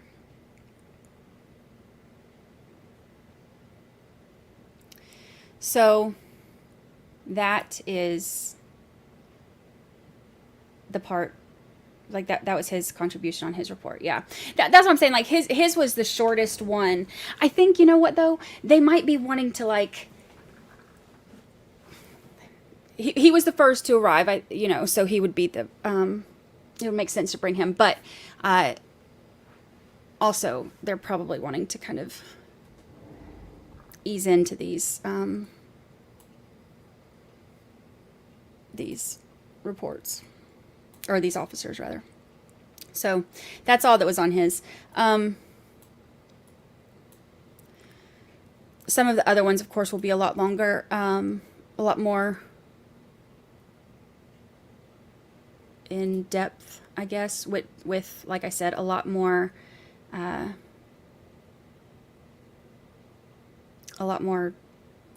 detail. All right, let's go.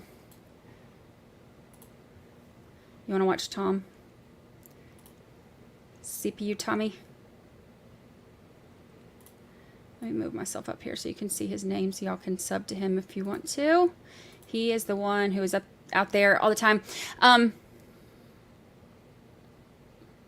Yeah, I was getting the updates on the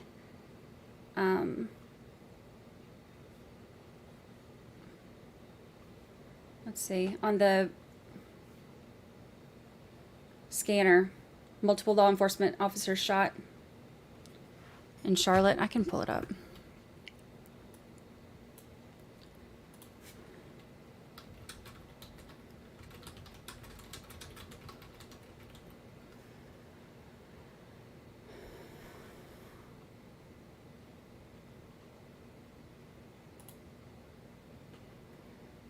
Numerous law enforcement officers wounded in active SWAT situation.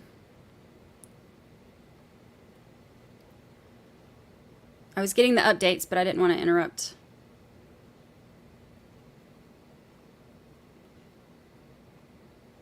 The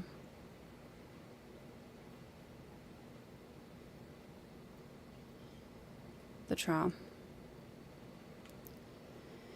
Monday, Wednesday, 9 to 4. Tuesday and Thursday, 9 to 1. Oh, they're not doing Friday court now?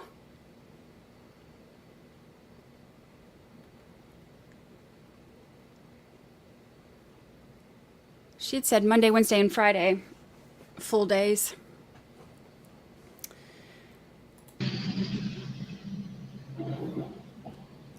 I'll unmute him since they're coming out. Here they come, guys. Here they come. Not today.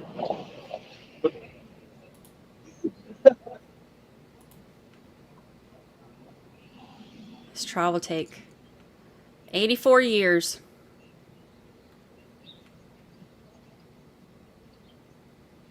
That's okay, guys. We're good. Yeah, KB, we're good.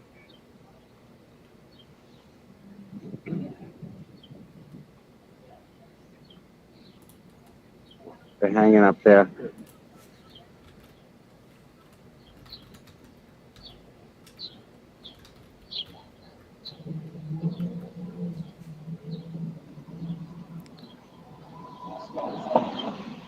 Hi, Wendy. Thank you, Wendy. Captain, thank you. Merch, lasagna. Okay. Hi, Deborah. You're welcome.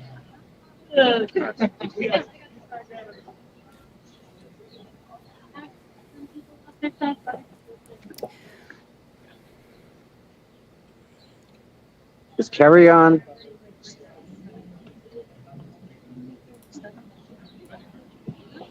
This is the Let you see what I'm pulling out. I got stuff in the works. SWAT video.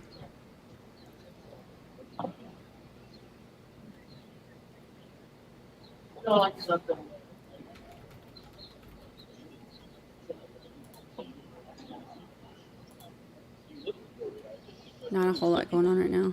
Channel 7, Channel 10, Court TV, Pulse Network. It looks like a U.S. deputy marshal and 3 officers were shot.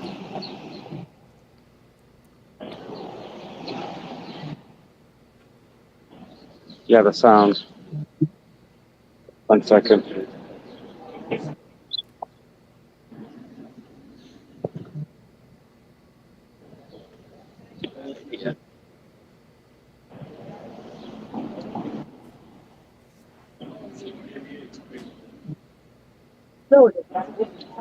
The chairs were. I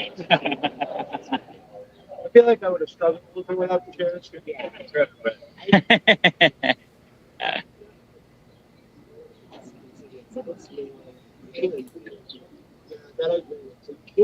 They're like waiting to come out. They're like right on the stairway. Carrie, can you call Fricka and give Fricka the burner to that phone? I would recommend not using the phone in the court because it's. We need 88, so it looks like we won't make it today, but that's okay. What's 88 up, buddy? more to hit 20K. No, I'm in the middle of it. Yeah. But she's getting ready to come out. Can I call you back? Get the A9. Yeah. Right? Listen, I need a serious, how are you, my dear? Oh, you're so nice. Good to see you. Nice to see you. Thank you. Always doing Yeah. doing the deed. Doing the deed, you know? Yeah. Here they come. Quick, I gotta call you back, bud. Give me 2 minutes. All right, I'm gonna move this for a minute. We'll look. There's nothing much happening on it right now. We'll look at it again in a minute. Good job. Where'd she go? Nice job, David. Good job. Hey, honey.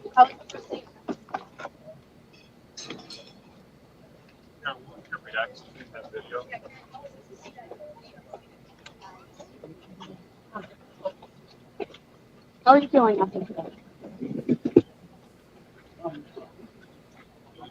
You're so close to everything. Get a moment to do that. They're in the smaller courtroom. That would be very. I would get so much anxiety with people around me like that. How you feeling, Karen?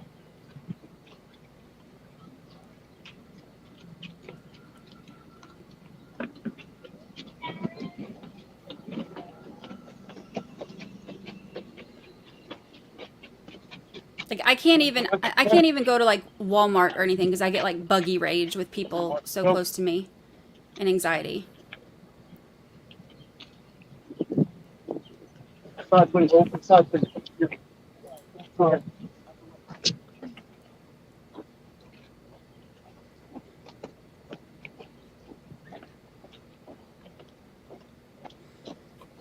would be tough.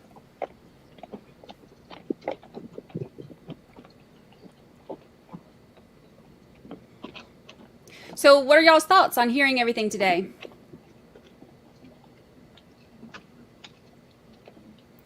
Tomorrow, trial starts at 9 and goes until 1 Eastern. You apologize to Lindsay, Karen?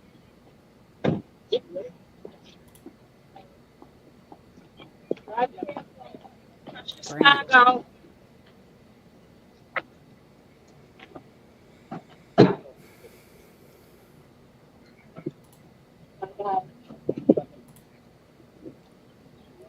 Yeah.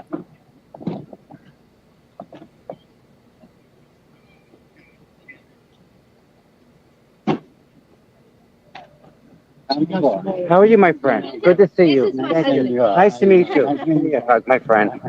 Thank you so much. I thank you Thank for you. everything you did. So Yeah. you know who we were. You guys are just the best. I can't, you made me cry. You made me cry so much. I tell you, I can't, my heart is just, I can't. My heart. I love that accent. Thank you so much. Listen, it's been a pleasure. True Crime Range, Anything I can do don't to help you, see really, him anytime. either, but more You guys importantly, I have a don't great night, hear okay? him.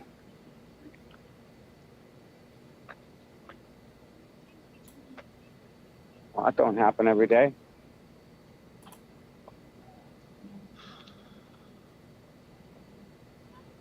Bye, my dear.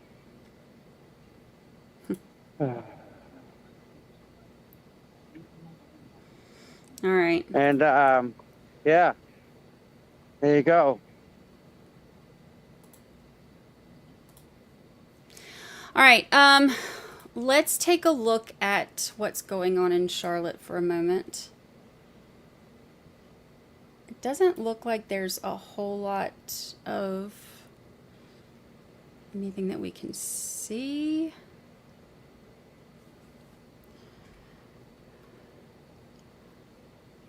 Let's listen to Broadcastify.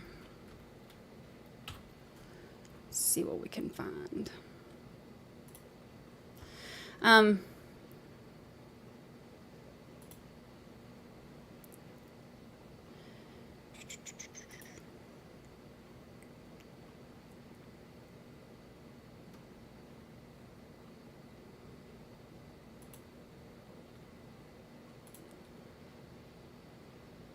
I am turning the scanner on so we can hear what they say. This is Charlotte. Let me see.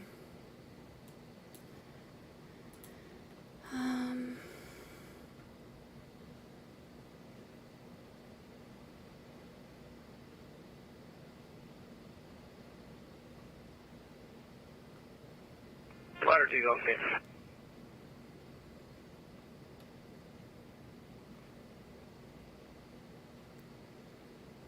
I'm reading some of y'all's comments.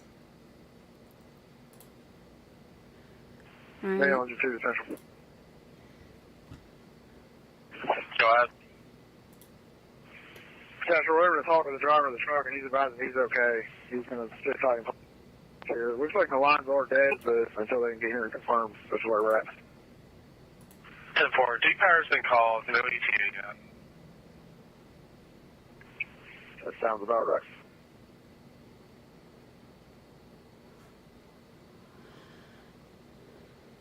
It says they were carrying out a task force operation and were shot in East Charlotte.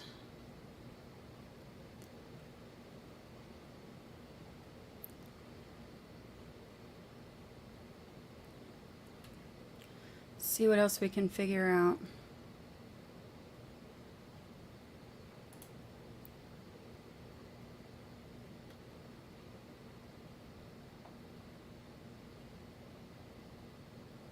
They're just taking a stroll. Engine 26, Tower 26. Go ahead. We got on at Weston House, headed south on 77, going to turn around at Carroll West. We've not seen anything at this point. I'll update you here in a second. Well, 485 Arrowhead's covered. We found something here northbound on 77. It's in South Carolina.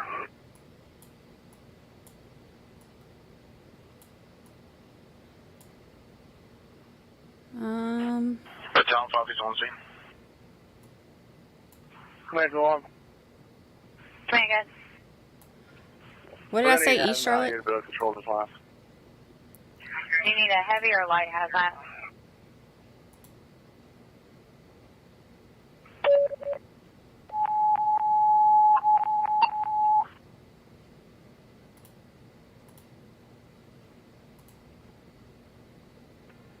You can cancel medics.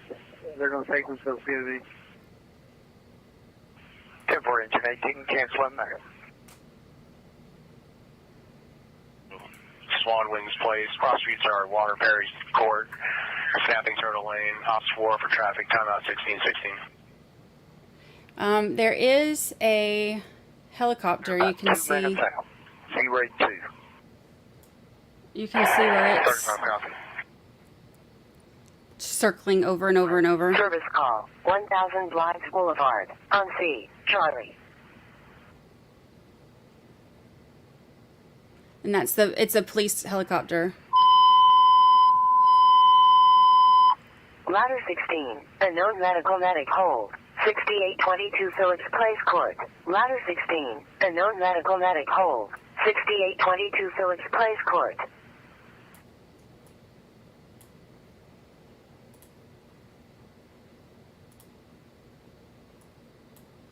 Hunter's ladder 4 is in route. Copy ladder 4 to route. It's just circling over and over and over and over. Long digit 26. Got along. You have vehicle descriptions. Be a white 4-door Chevrolet Impala. 10-4 26. 26 Farm. It appears that the vehicle hit a stationary trailer that was sitting on the shoulder of the road. 10-4 23.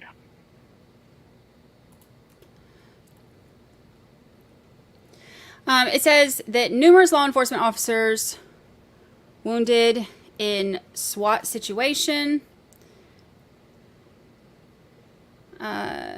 Multiple officers struck by gunfire during a U.S. Marshals Task Force investigation. Charlotte Mecklenburg Police Department reported that numerous officers were shot at the scene in the 5000 block of Galway Drive, which is in the Shannon Park neighborhood, as of 2:55 p.m., the situation was still considered active, and multiple victims were transported to local hospitals. They were, U.S. Marshals Task Force was investigating the area when they were engaged by active gunfire from a subject. All officers who were injured were transported to hospitals. At 2:23 p.m., police confirmed that a SWAT team was on the scene. Police urged residents to stay in their homes. Agent 32, Agent 12 on Bravo. They're continuing to work through the incident. Go ahead.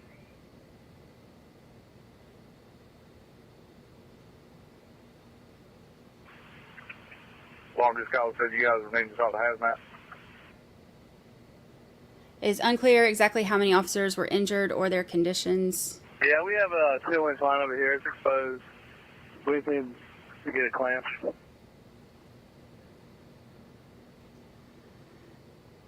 Yeah, Karen Reed has ended for the day. So there's a SWAT situation happening in Charlotte with multiple officers. Yeah, for you need us to come out or D&G on scene? I'm trying to read through his notes. Let me get the ETA on them right now. I'll get back to you in a second.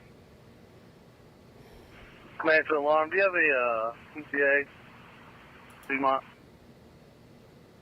Negative, command. I can try to get one for you, though, but no promises. Burn. I'll unpin this because...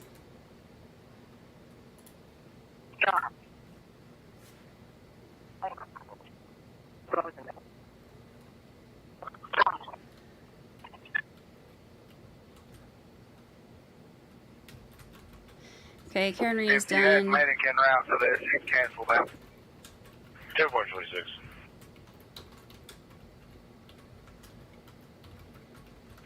Copy that, thank you. Agent 32 alarm, put us on that call. 10-4-32, I was direct.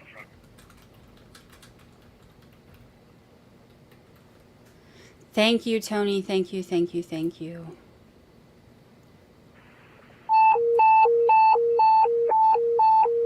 Engine 32, natural gas leak, 310 Yeoman Road, on B, Bravo. Engine 32, natural gas leak, 310 Yeoman Road, on B, Bravo. Why is he running? They make me nervous when they run. Engine 24, Atlanta 32, vehicle fire, west I-485 in Erin Johnston Road. Engine 24, Atlanta 32, vehicle fire, west I-485 in Erin Johnston Road. Vehicle fire. Now they're saying U.S. Marshal reported killed. And numerous officers shot. Atlanta 31. This will be a crash detection alert, possibly at 12309 Cardinal Point Road. Copy.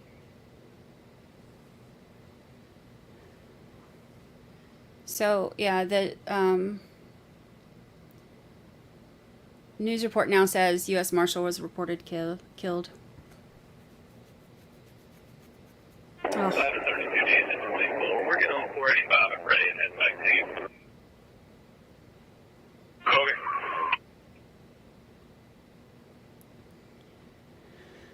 I hate that for their families. Represent 12 Central. John? Sorry, ETA on medic. I'm going to move the chopper for a minute because all he's doing is circling over and over.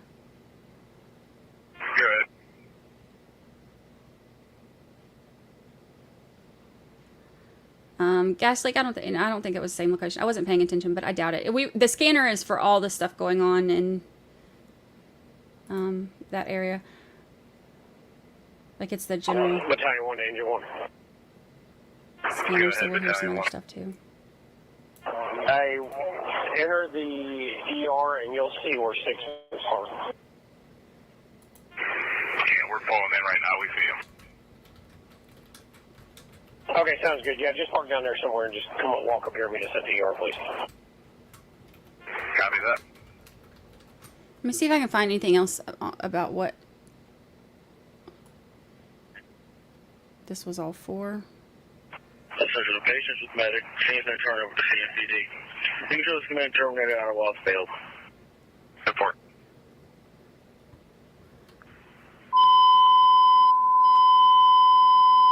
Engine 43, medic routine fall with injury. 1042 Brianna Way. Engine 43, medic routine fall with injury. 1042 Brianna Way.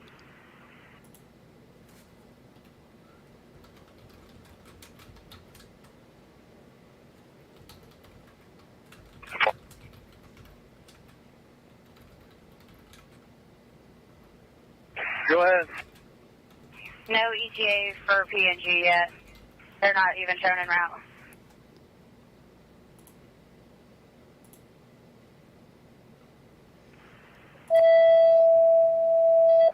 Station reassignment. Engine 2, move to Station 1. Station reassignment. Engine 2, move to Station 1.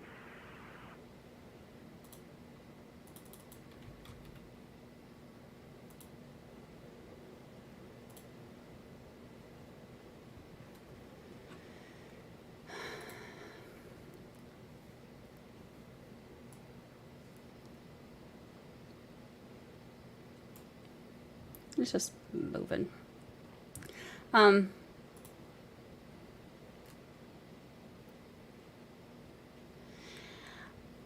Gas leak was about 30 miles from the shooting. Thank you, Robin's Crime Files. I'm looking now to see if I can find any other information about what started this. Ladder 31 to 1. Back. We're on scene. We've got a phone on the sidewalk. No NVA.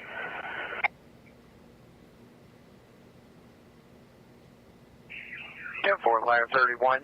Medics attempted a call back a couple times, no answer. We have the phone in our possession, but there's nobody around. 10-4.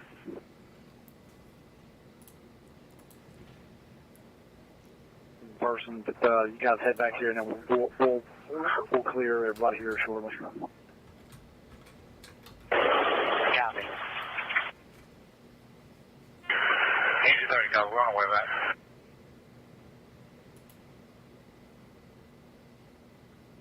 There are more ways to watch ABC 11 Eyewitness News than ever.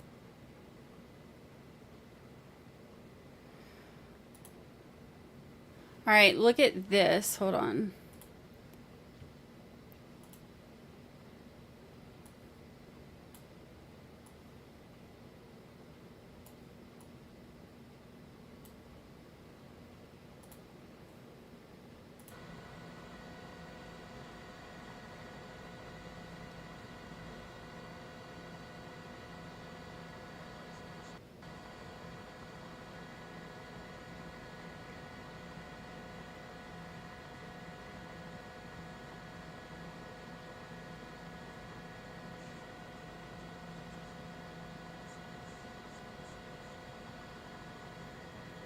Like Elisa said, I read they were trying to issue a warrant. The one that we just read had said something about the marshals. Let's see. See if I can find anything else. Ladder 32 to engine 24. Engine 24. We're meeting you right here under the bridge. We haven't seen anything this far coming from rain. Alarm, do you have anything further? Yeah, trial is done for the day. Ladder 32, no further in.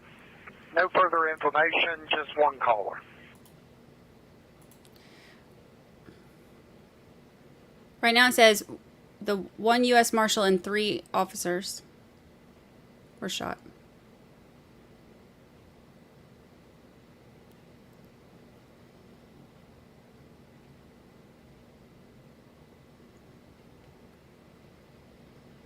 Looking to see what else I can pull up. Gosh, that's awful.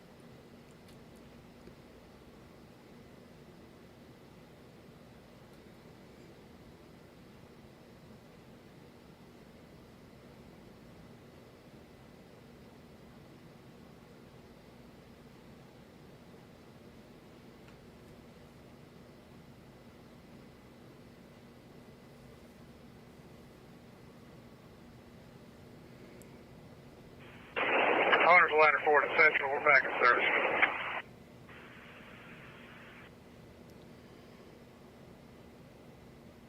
I can't find anything about the shooter yet.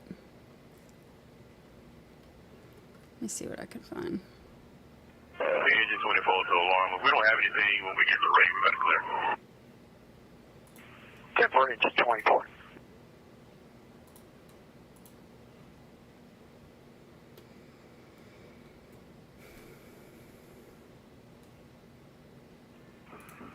Command alarm.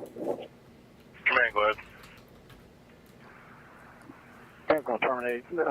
Lab 33 is going to be available. Engine 30 is available. The CMP is going to turn this to a missing person, and I told them to follow up with us if they need us down the road. 10 for command. Main engine 30, ladder 33. Y'all can clear and return whenever y'all want to.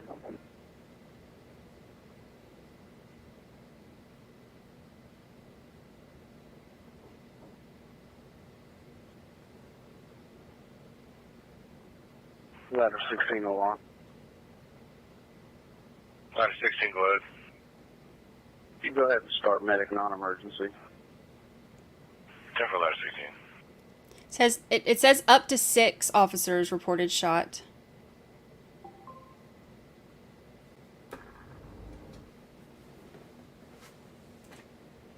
Engine 24 to alarm. We're going to clear unless you have something further. 10 for engine 24, we'll show you clear.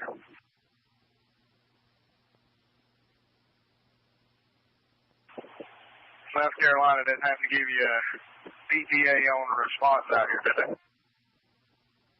Negative, engine 26.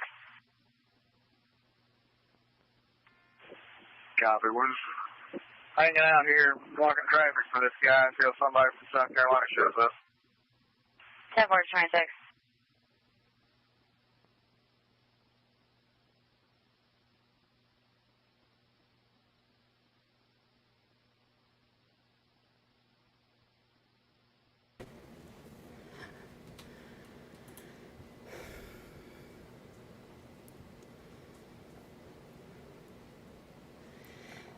Let's see.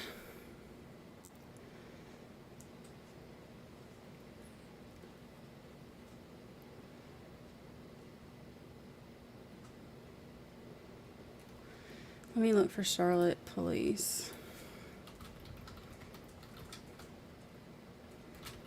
18 contact.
The latest update from them is 17 minutes ago. It says this is still an active scene. Please continue to avoid the area.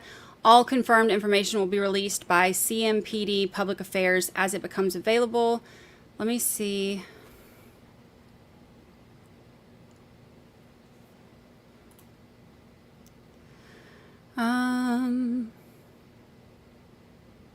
So this is directly from the police. Battalion 2, Engine 40, and Ladder 23, fire alarm, 7106 Leaves Lane. Battalion 2, Engine 40, and Ladder 23, fire alarm, 7106 Leaves Lane. Activating investigation in North Tyrone Division? Oh, so loud. Ladder 2, difficulty breathing, 1016 Lynn Hall Court. Ladder 2, difficulty breathing, 1016 Lynn Hall Court. So loud. This is an active investigation. If you're in the area, please remain in your residence. 10-26. Multiple victims transported to nearby hospitals. Gunfire continues on the scene.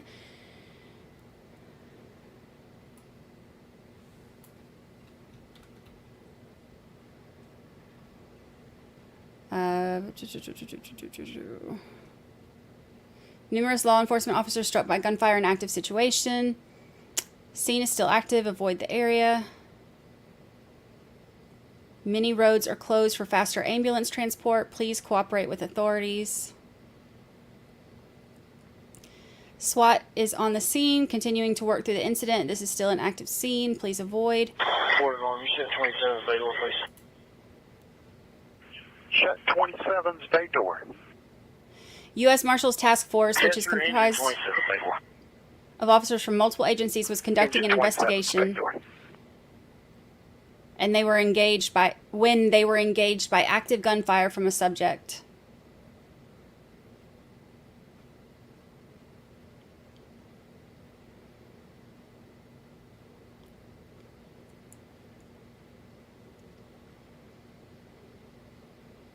Central to command. Good. Has Duke arrived? Negative. U.S. Marshals Fugitive Task Force I'll see if I can get an update. was attempting to serve a warrant when shots were fired. I'm sure they're stuck in the traffic on Elmore Road.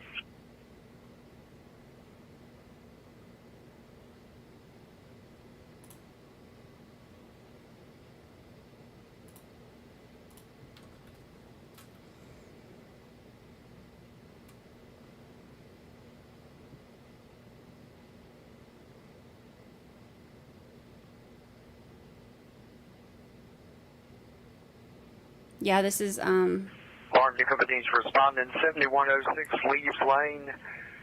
PA Zone 2 alarm in the kitchen area. Cross streets, Winter Wind Court, Springfall Court, 34's area. Charlotte.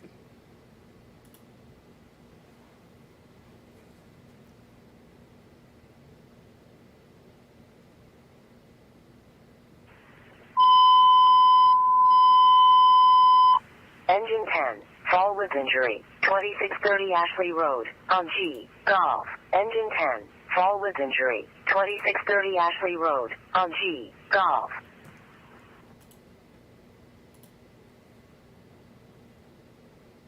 Fort Battalion 8.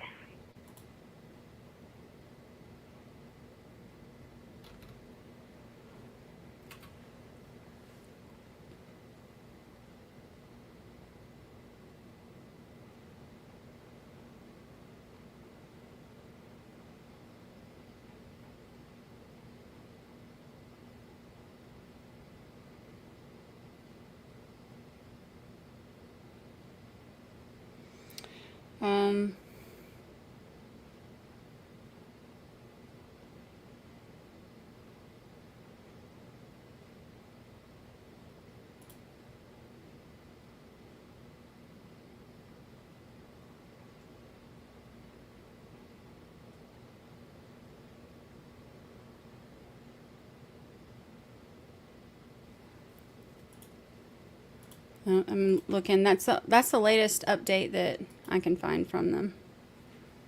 It doesn't say warrant for what. It just says to serve a warrant. U.S. Marshals Fugitive Task Force was attempting to serve a warrant.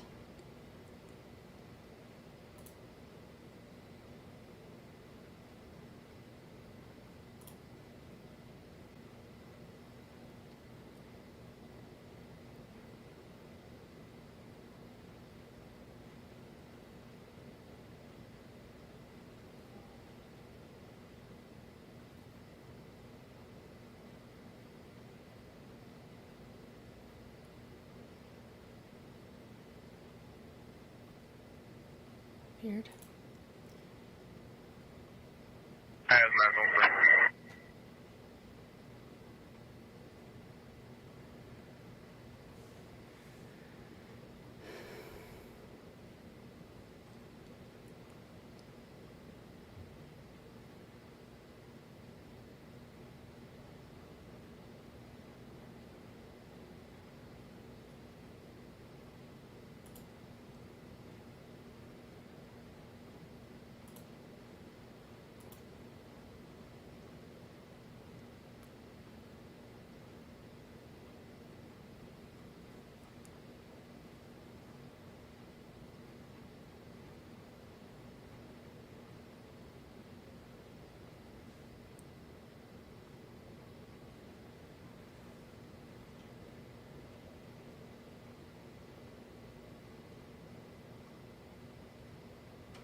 Would it be serious for the serious business for the fugitive task force to be serving a warrant? I would think so, because I mean they're kind of a big deal. There's multiple agencies that comprise that.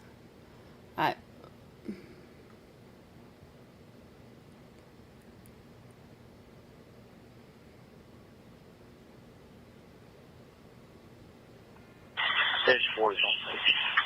Seems to order with Frank. Nothing showing up. 40 has command be listed. Engine 40 on scene, nothing showing. Engine 40 has command.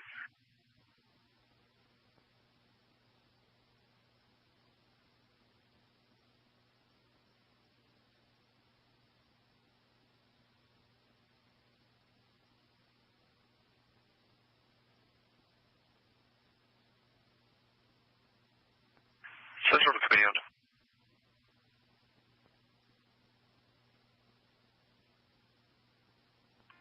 Sure. Updated ETA, 10 more minutes. Copy that.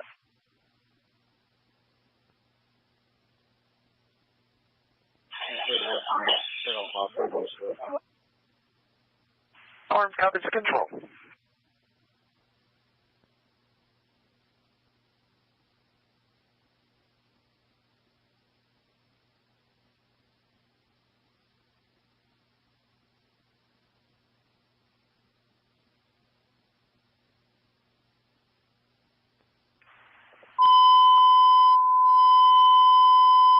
Ladder 40, Medic Routine Psychiatric, 9100 Touchstone Lane, on D, Delta. Ladder 40, Medic Routine Psychiatric, 9100 Touchstone Lane, on D, Delta.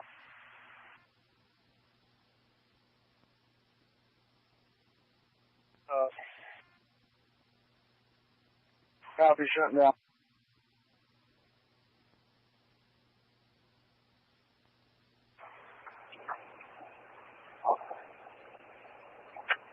Fire group from Parks. Sorry, I'm trying to keep this muted while the air is on. I don't know how Go ahead. loud it is for y'all. If you're good with it, we'll go ahead and just tear down the engine crossing. Good with it. Copy. 27, y'all copy. I'm moving this because there's. That's 10-4, we're packing up. Copy, I'm bringing the 6 down there for you.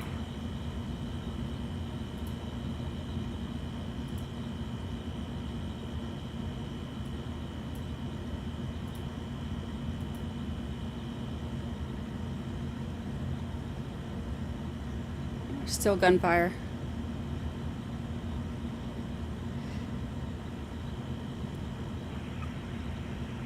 Command to the line patrol down. 10-4 command, control 6245.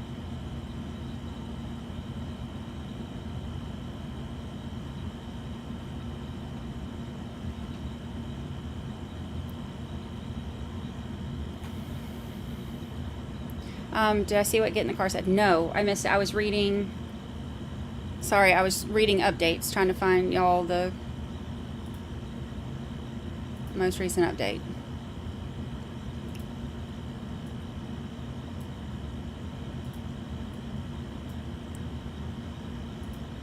What was it?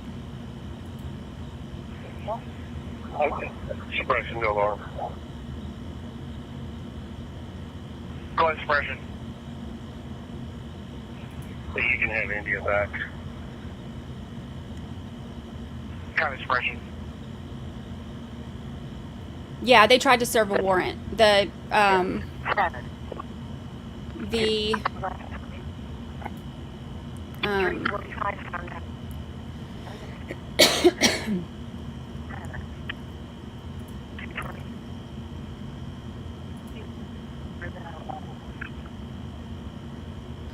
the U.S. Marshals Task Force was trying to serve a warrant, and shots were fired.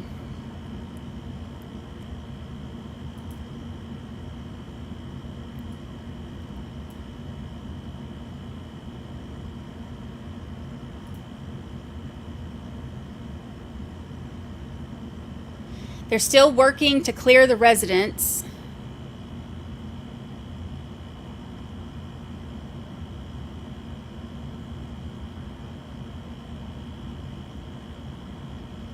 That was 1 minute ago.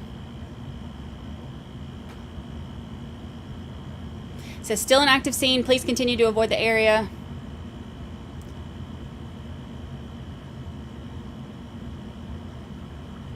We're 42 off. Engine 42, go ahead. We will do better, not emergency, please. 10-4, engine 42.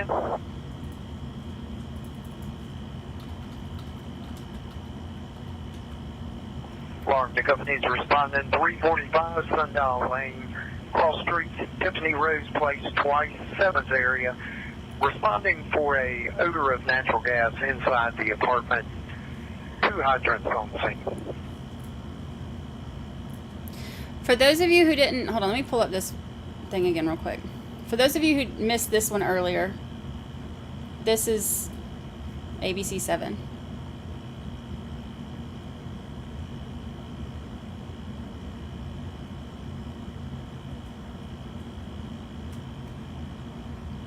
It's only like a 38-second video, but kind of gives you an overhead view of what's going on there.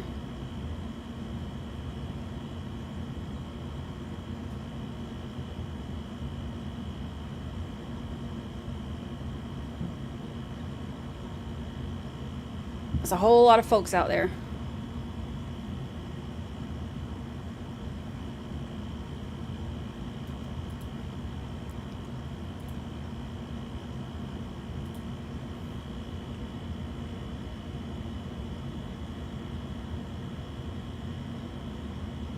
Guy next door whose house they used for a staging area said they had a sniper and drug an injured officer inside his house. Oh gosh, Lord bless him.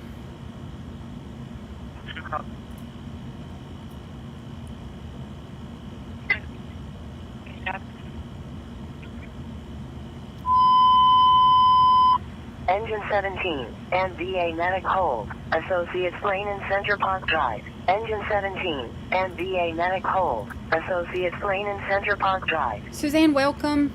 Welcome, welcome. Engine 7 on scene investigating.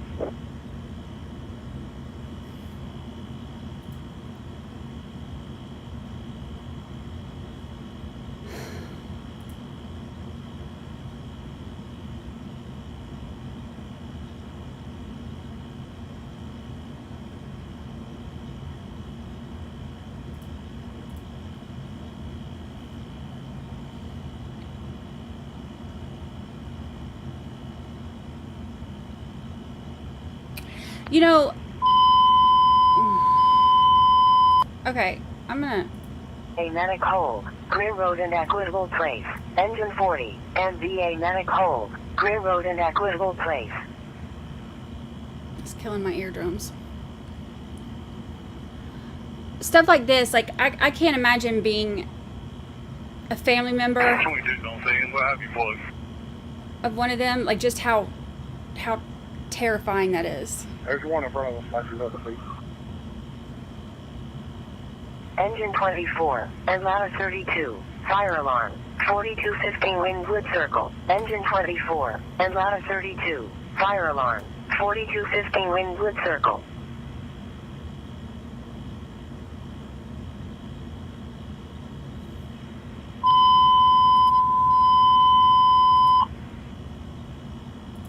Service call, 1704 Ice Planters Road. Engine 26, service call, 1704 Ice Planters Road.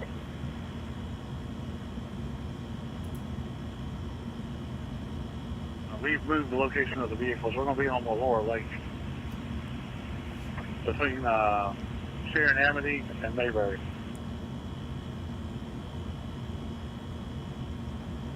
Final injury, not from a current fall. She just wants to be transported to Nova. Copy.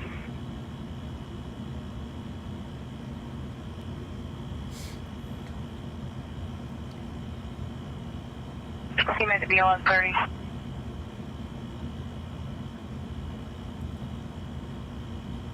That's a big old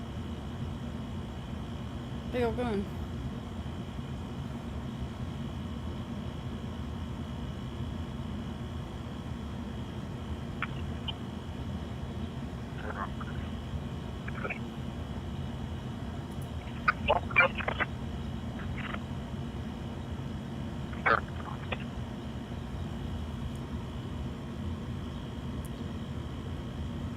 So Tristan Tyrell is the suspect.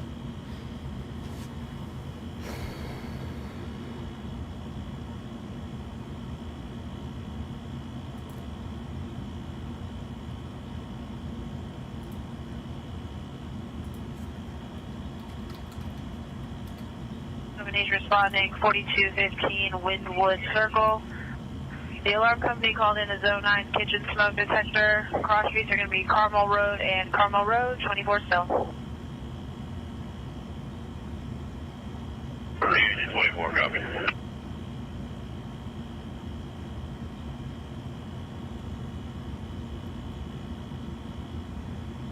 Yeah, the reports that I found said one U.S. Marshal is dead, and the shooting is still active.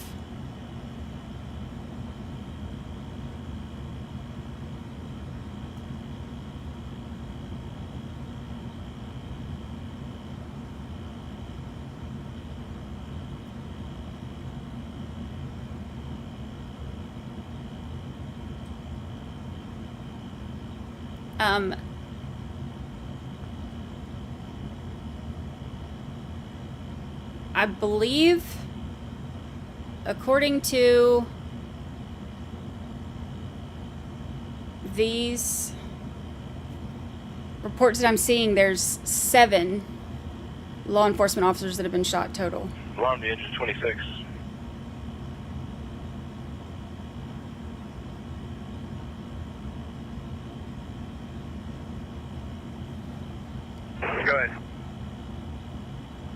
Engine 26, you have the door code in the notes.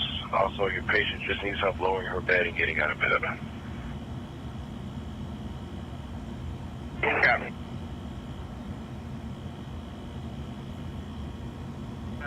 Cancel my minute. That's probably ladder 40.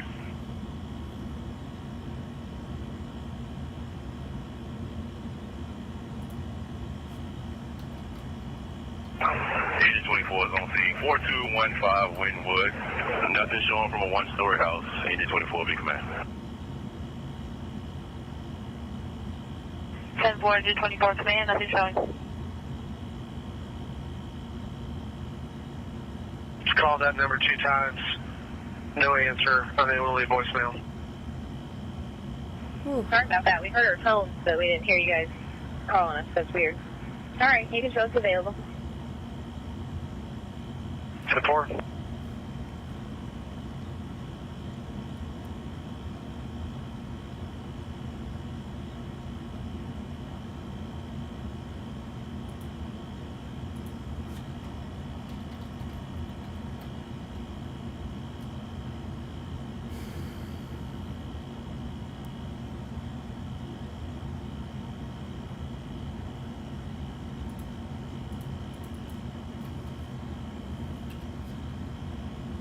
Trying to see what else I can find out.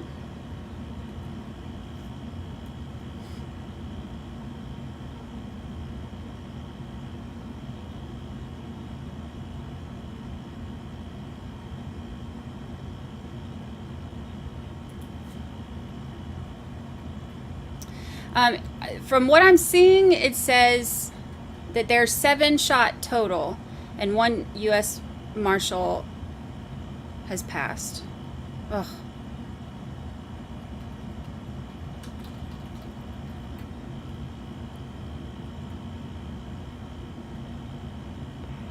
Mail Central, 2 powers on things.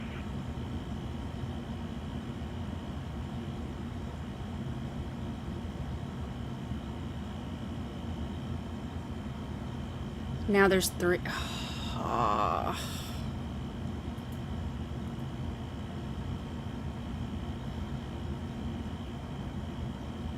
This is making my stomach hurt. Hail, 10-4.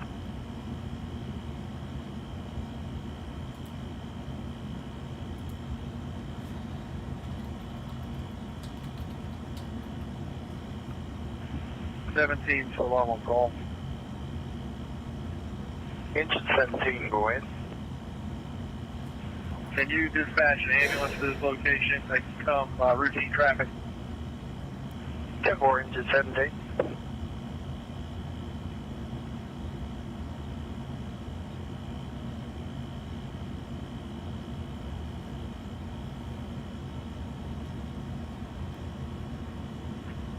To CMAD, we're back to the truck. Intro's available.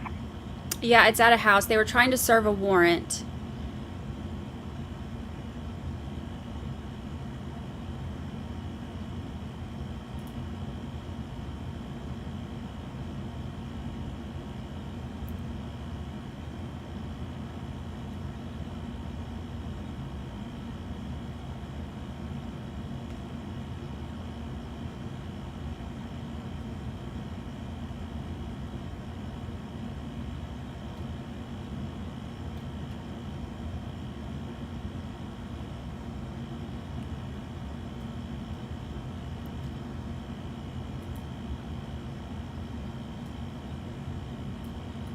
Here's another.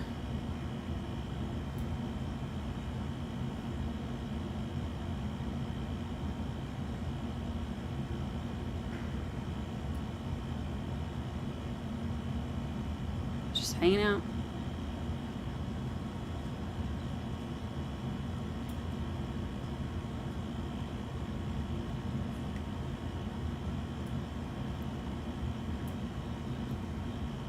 It's like all the same.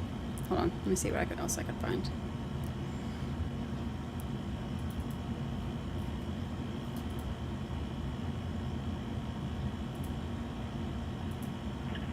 $17 to alarm on call. 17, go ahead. Obviously a lot going on right now. Just checking to see what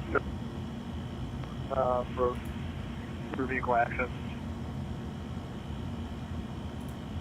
I'll see if I can get you one. Oh, disregard. We have a CFPD officer on scene. 10-4 inches 17. Brandi, Delta, engine 65, unknown medical medic hold, 4391 I'm Central only Avenue. seeing- Brandi, Delta.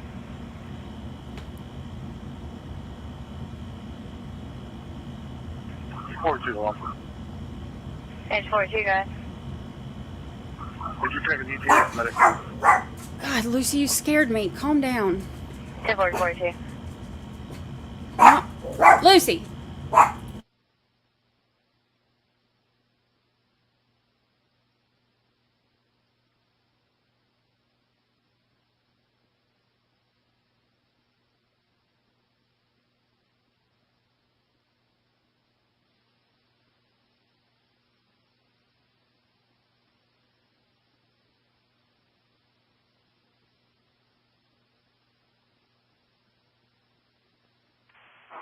Ford alarm, just confirm CMPD's en route.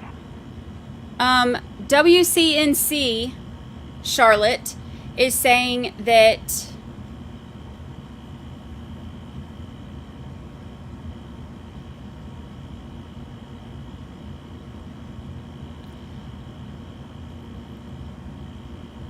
I'm still not seeing that 3 more are dead. I'm seeing that there's the one.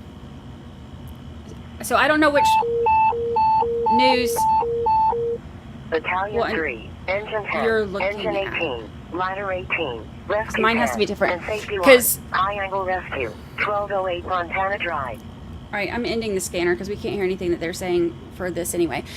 So WCNC NBC Charlotte is saying that like a couple minutes ago they cleared the residence. And that one's saying that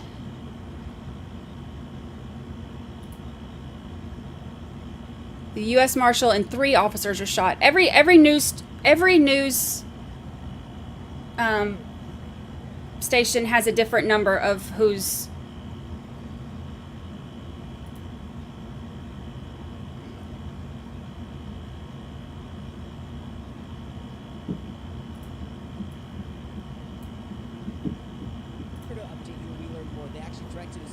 Back to CMPD, and again, we are waiting for information from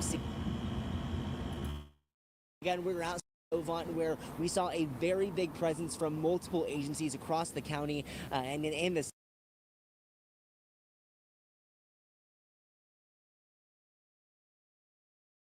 But for now, we're live at Novant. Austin Walker, WC in Charlotte. All right. Thank you, Austin.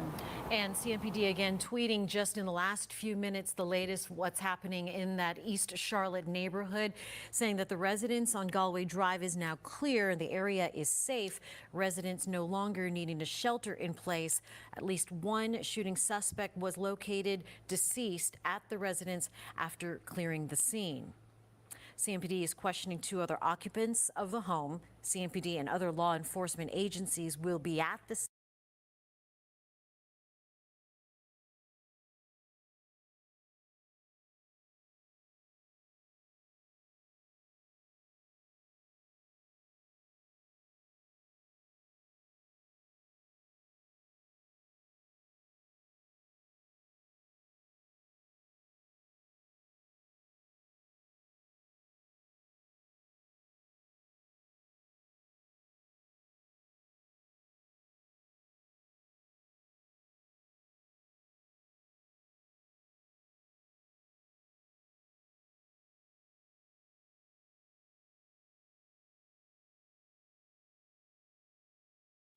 Oh, I forgot. I was fussing at Lucy and I muted myself.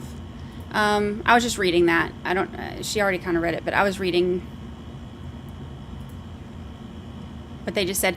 It says, this is from the police department. The residence on Galway Drive is now clear. Area is safe. Residents no longer need to shelter. At least one shooting suspect was located deceased at the residence after clearing the scene. CMPD is questioning 2 other occupants of the home. CMPD and other law enforcement agencies will be at the scene to conduct the investigation. Some roadways in the neighborhood will remain closed. Please remain patient and cooperate with officers.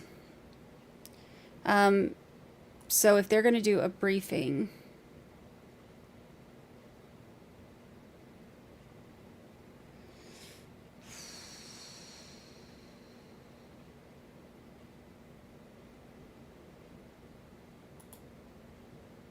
and he told me, "Hey, you heard those shotguns?" I was like, "Yeah, I heard them."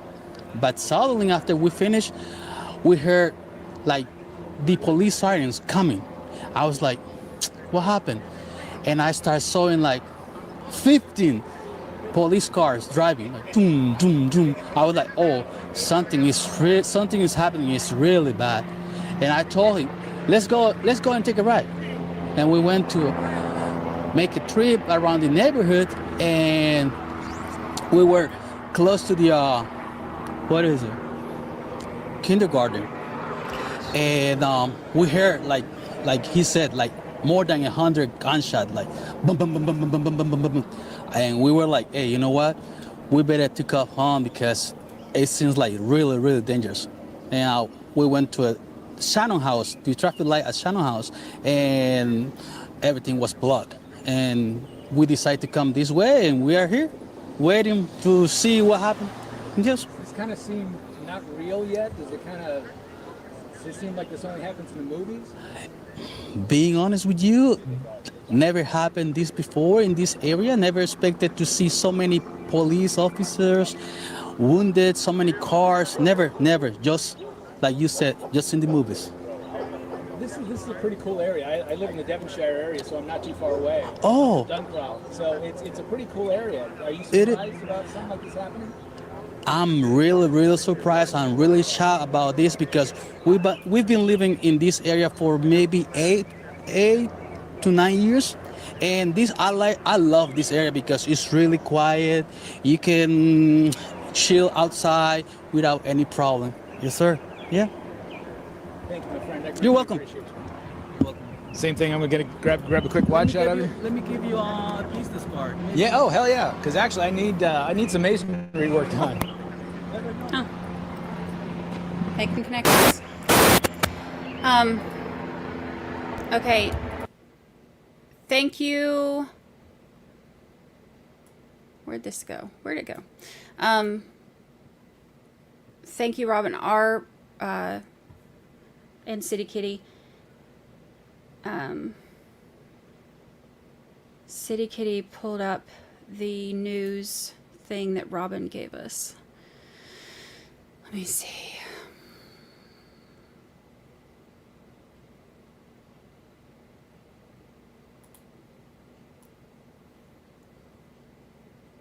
I don't smoke in front of the family. I hide it because I'm ashamed of it. Not only do you hide it from yourself, but you hide it from the people that love you. This is the one going to kick this. You're going to kick What sort this. is jumping out to you? That the killing is over, on both sides. People can, be U.S. severe Marshal again and 2 in that officers community, killed in shooting. But there This is is the a one that long investigation. A Robin lot of found. questions are going to be asked about this. Those 2 individuals that were in the home are going to be key witnesses, if not suspects, of what happened here today.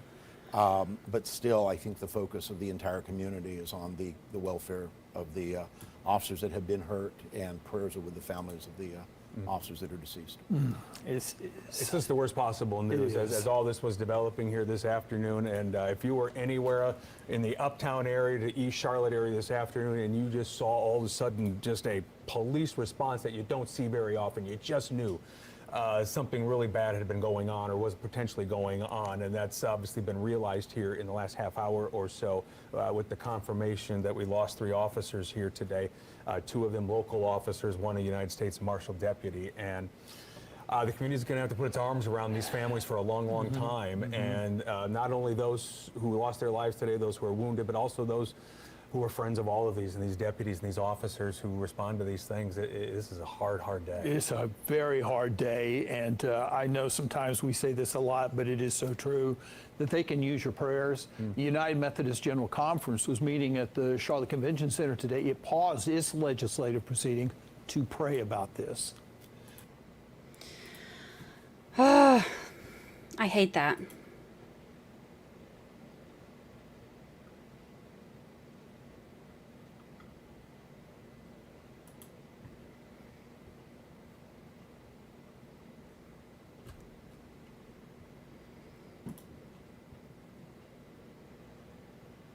All right, let's see. Let me check one more time and see if there's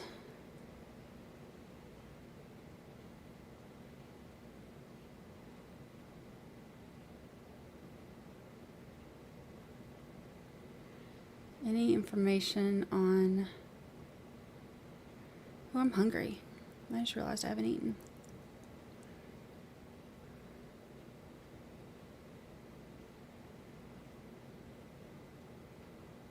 No, okay.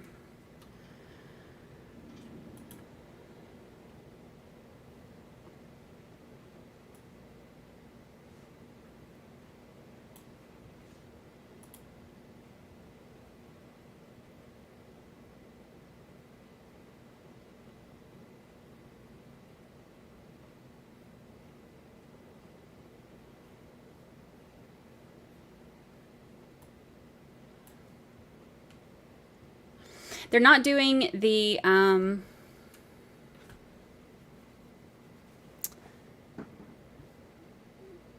press conference yet, so okay. All right, let's see. General layout. I'm going to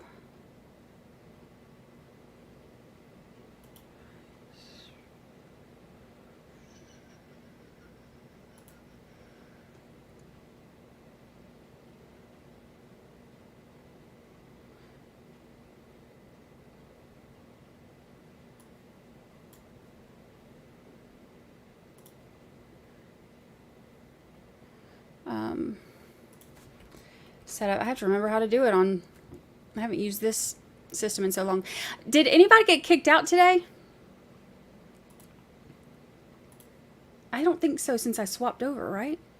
80s member for 1 whole month since we finally got you green. Yay, I sent 13-0 wrap in your email. Oh, yay. I'll have to look. Thank you, thank you. Thank you, thank you. Nobody got switched over. I might have to start using dang StreamYard again until... The only thing I don't like about StreamYard is that I don't have as much control over all the things. Like I can't do as much.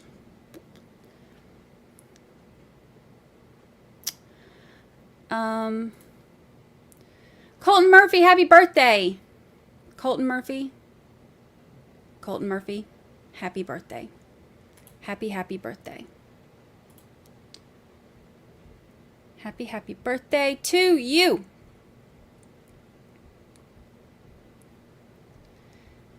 To you.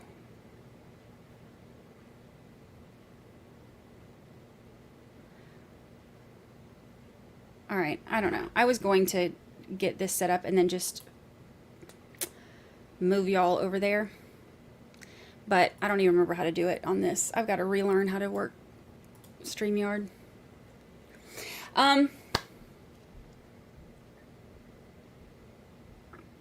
So today was a big day. Tomorrow is going to be a short day, but it will be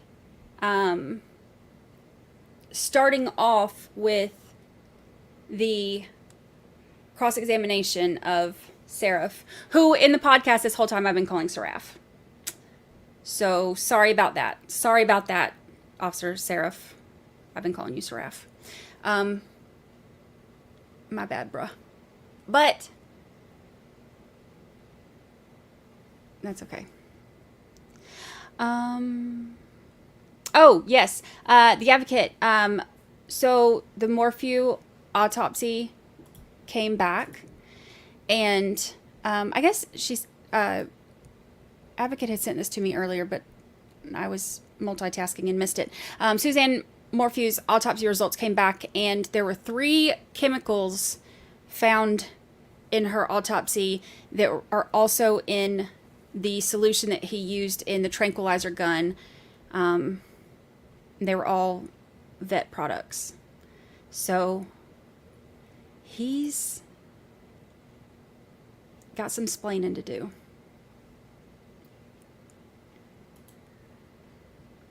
Of course, I mean, what can you really explain on that? All right, so big stuff there. Tomorrow, I will go live a little bit early, like we did today. We can watch some of the happenings outside of the courtroom and whatnot. And then, of course, start the day out with cross-examination, and then see who they call next.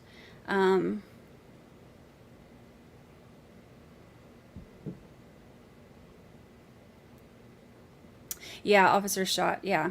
The news that we just watched said 1 U.S. Marshal and 2 officers had passed. So sad. So sad.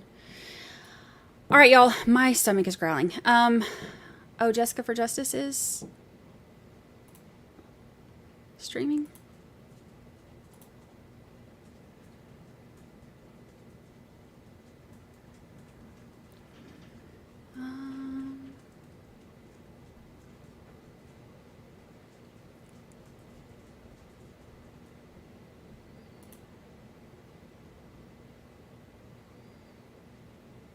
Starts in 45 minutes. I'll redirect us over there.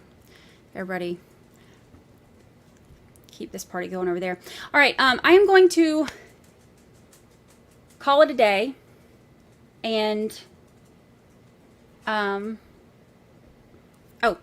get in the car. Oh, get in the car. Said Tyrell is in jail. Read the wrong one. Sorry. Oh my gosh, if I had a dime for every time. No worries. Thank you for the super chat. Thank you. Plus, it's hard when you're pulling up like all these different news feeds trying to find, you know, all the things. So,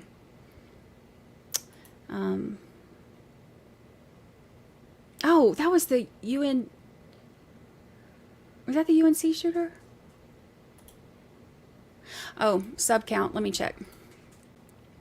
We are at 19,000. Oh, you hear my stomach growling.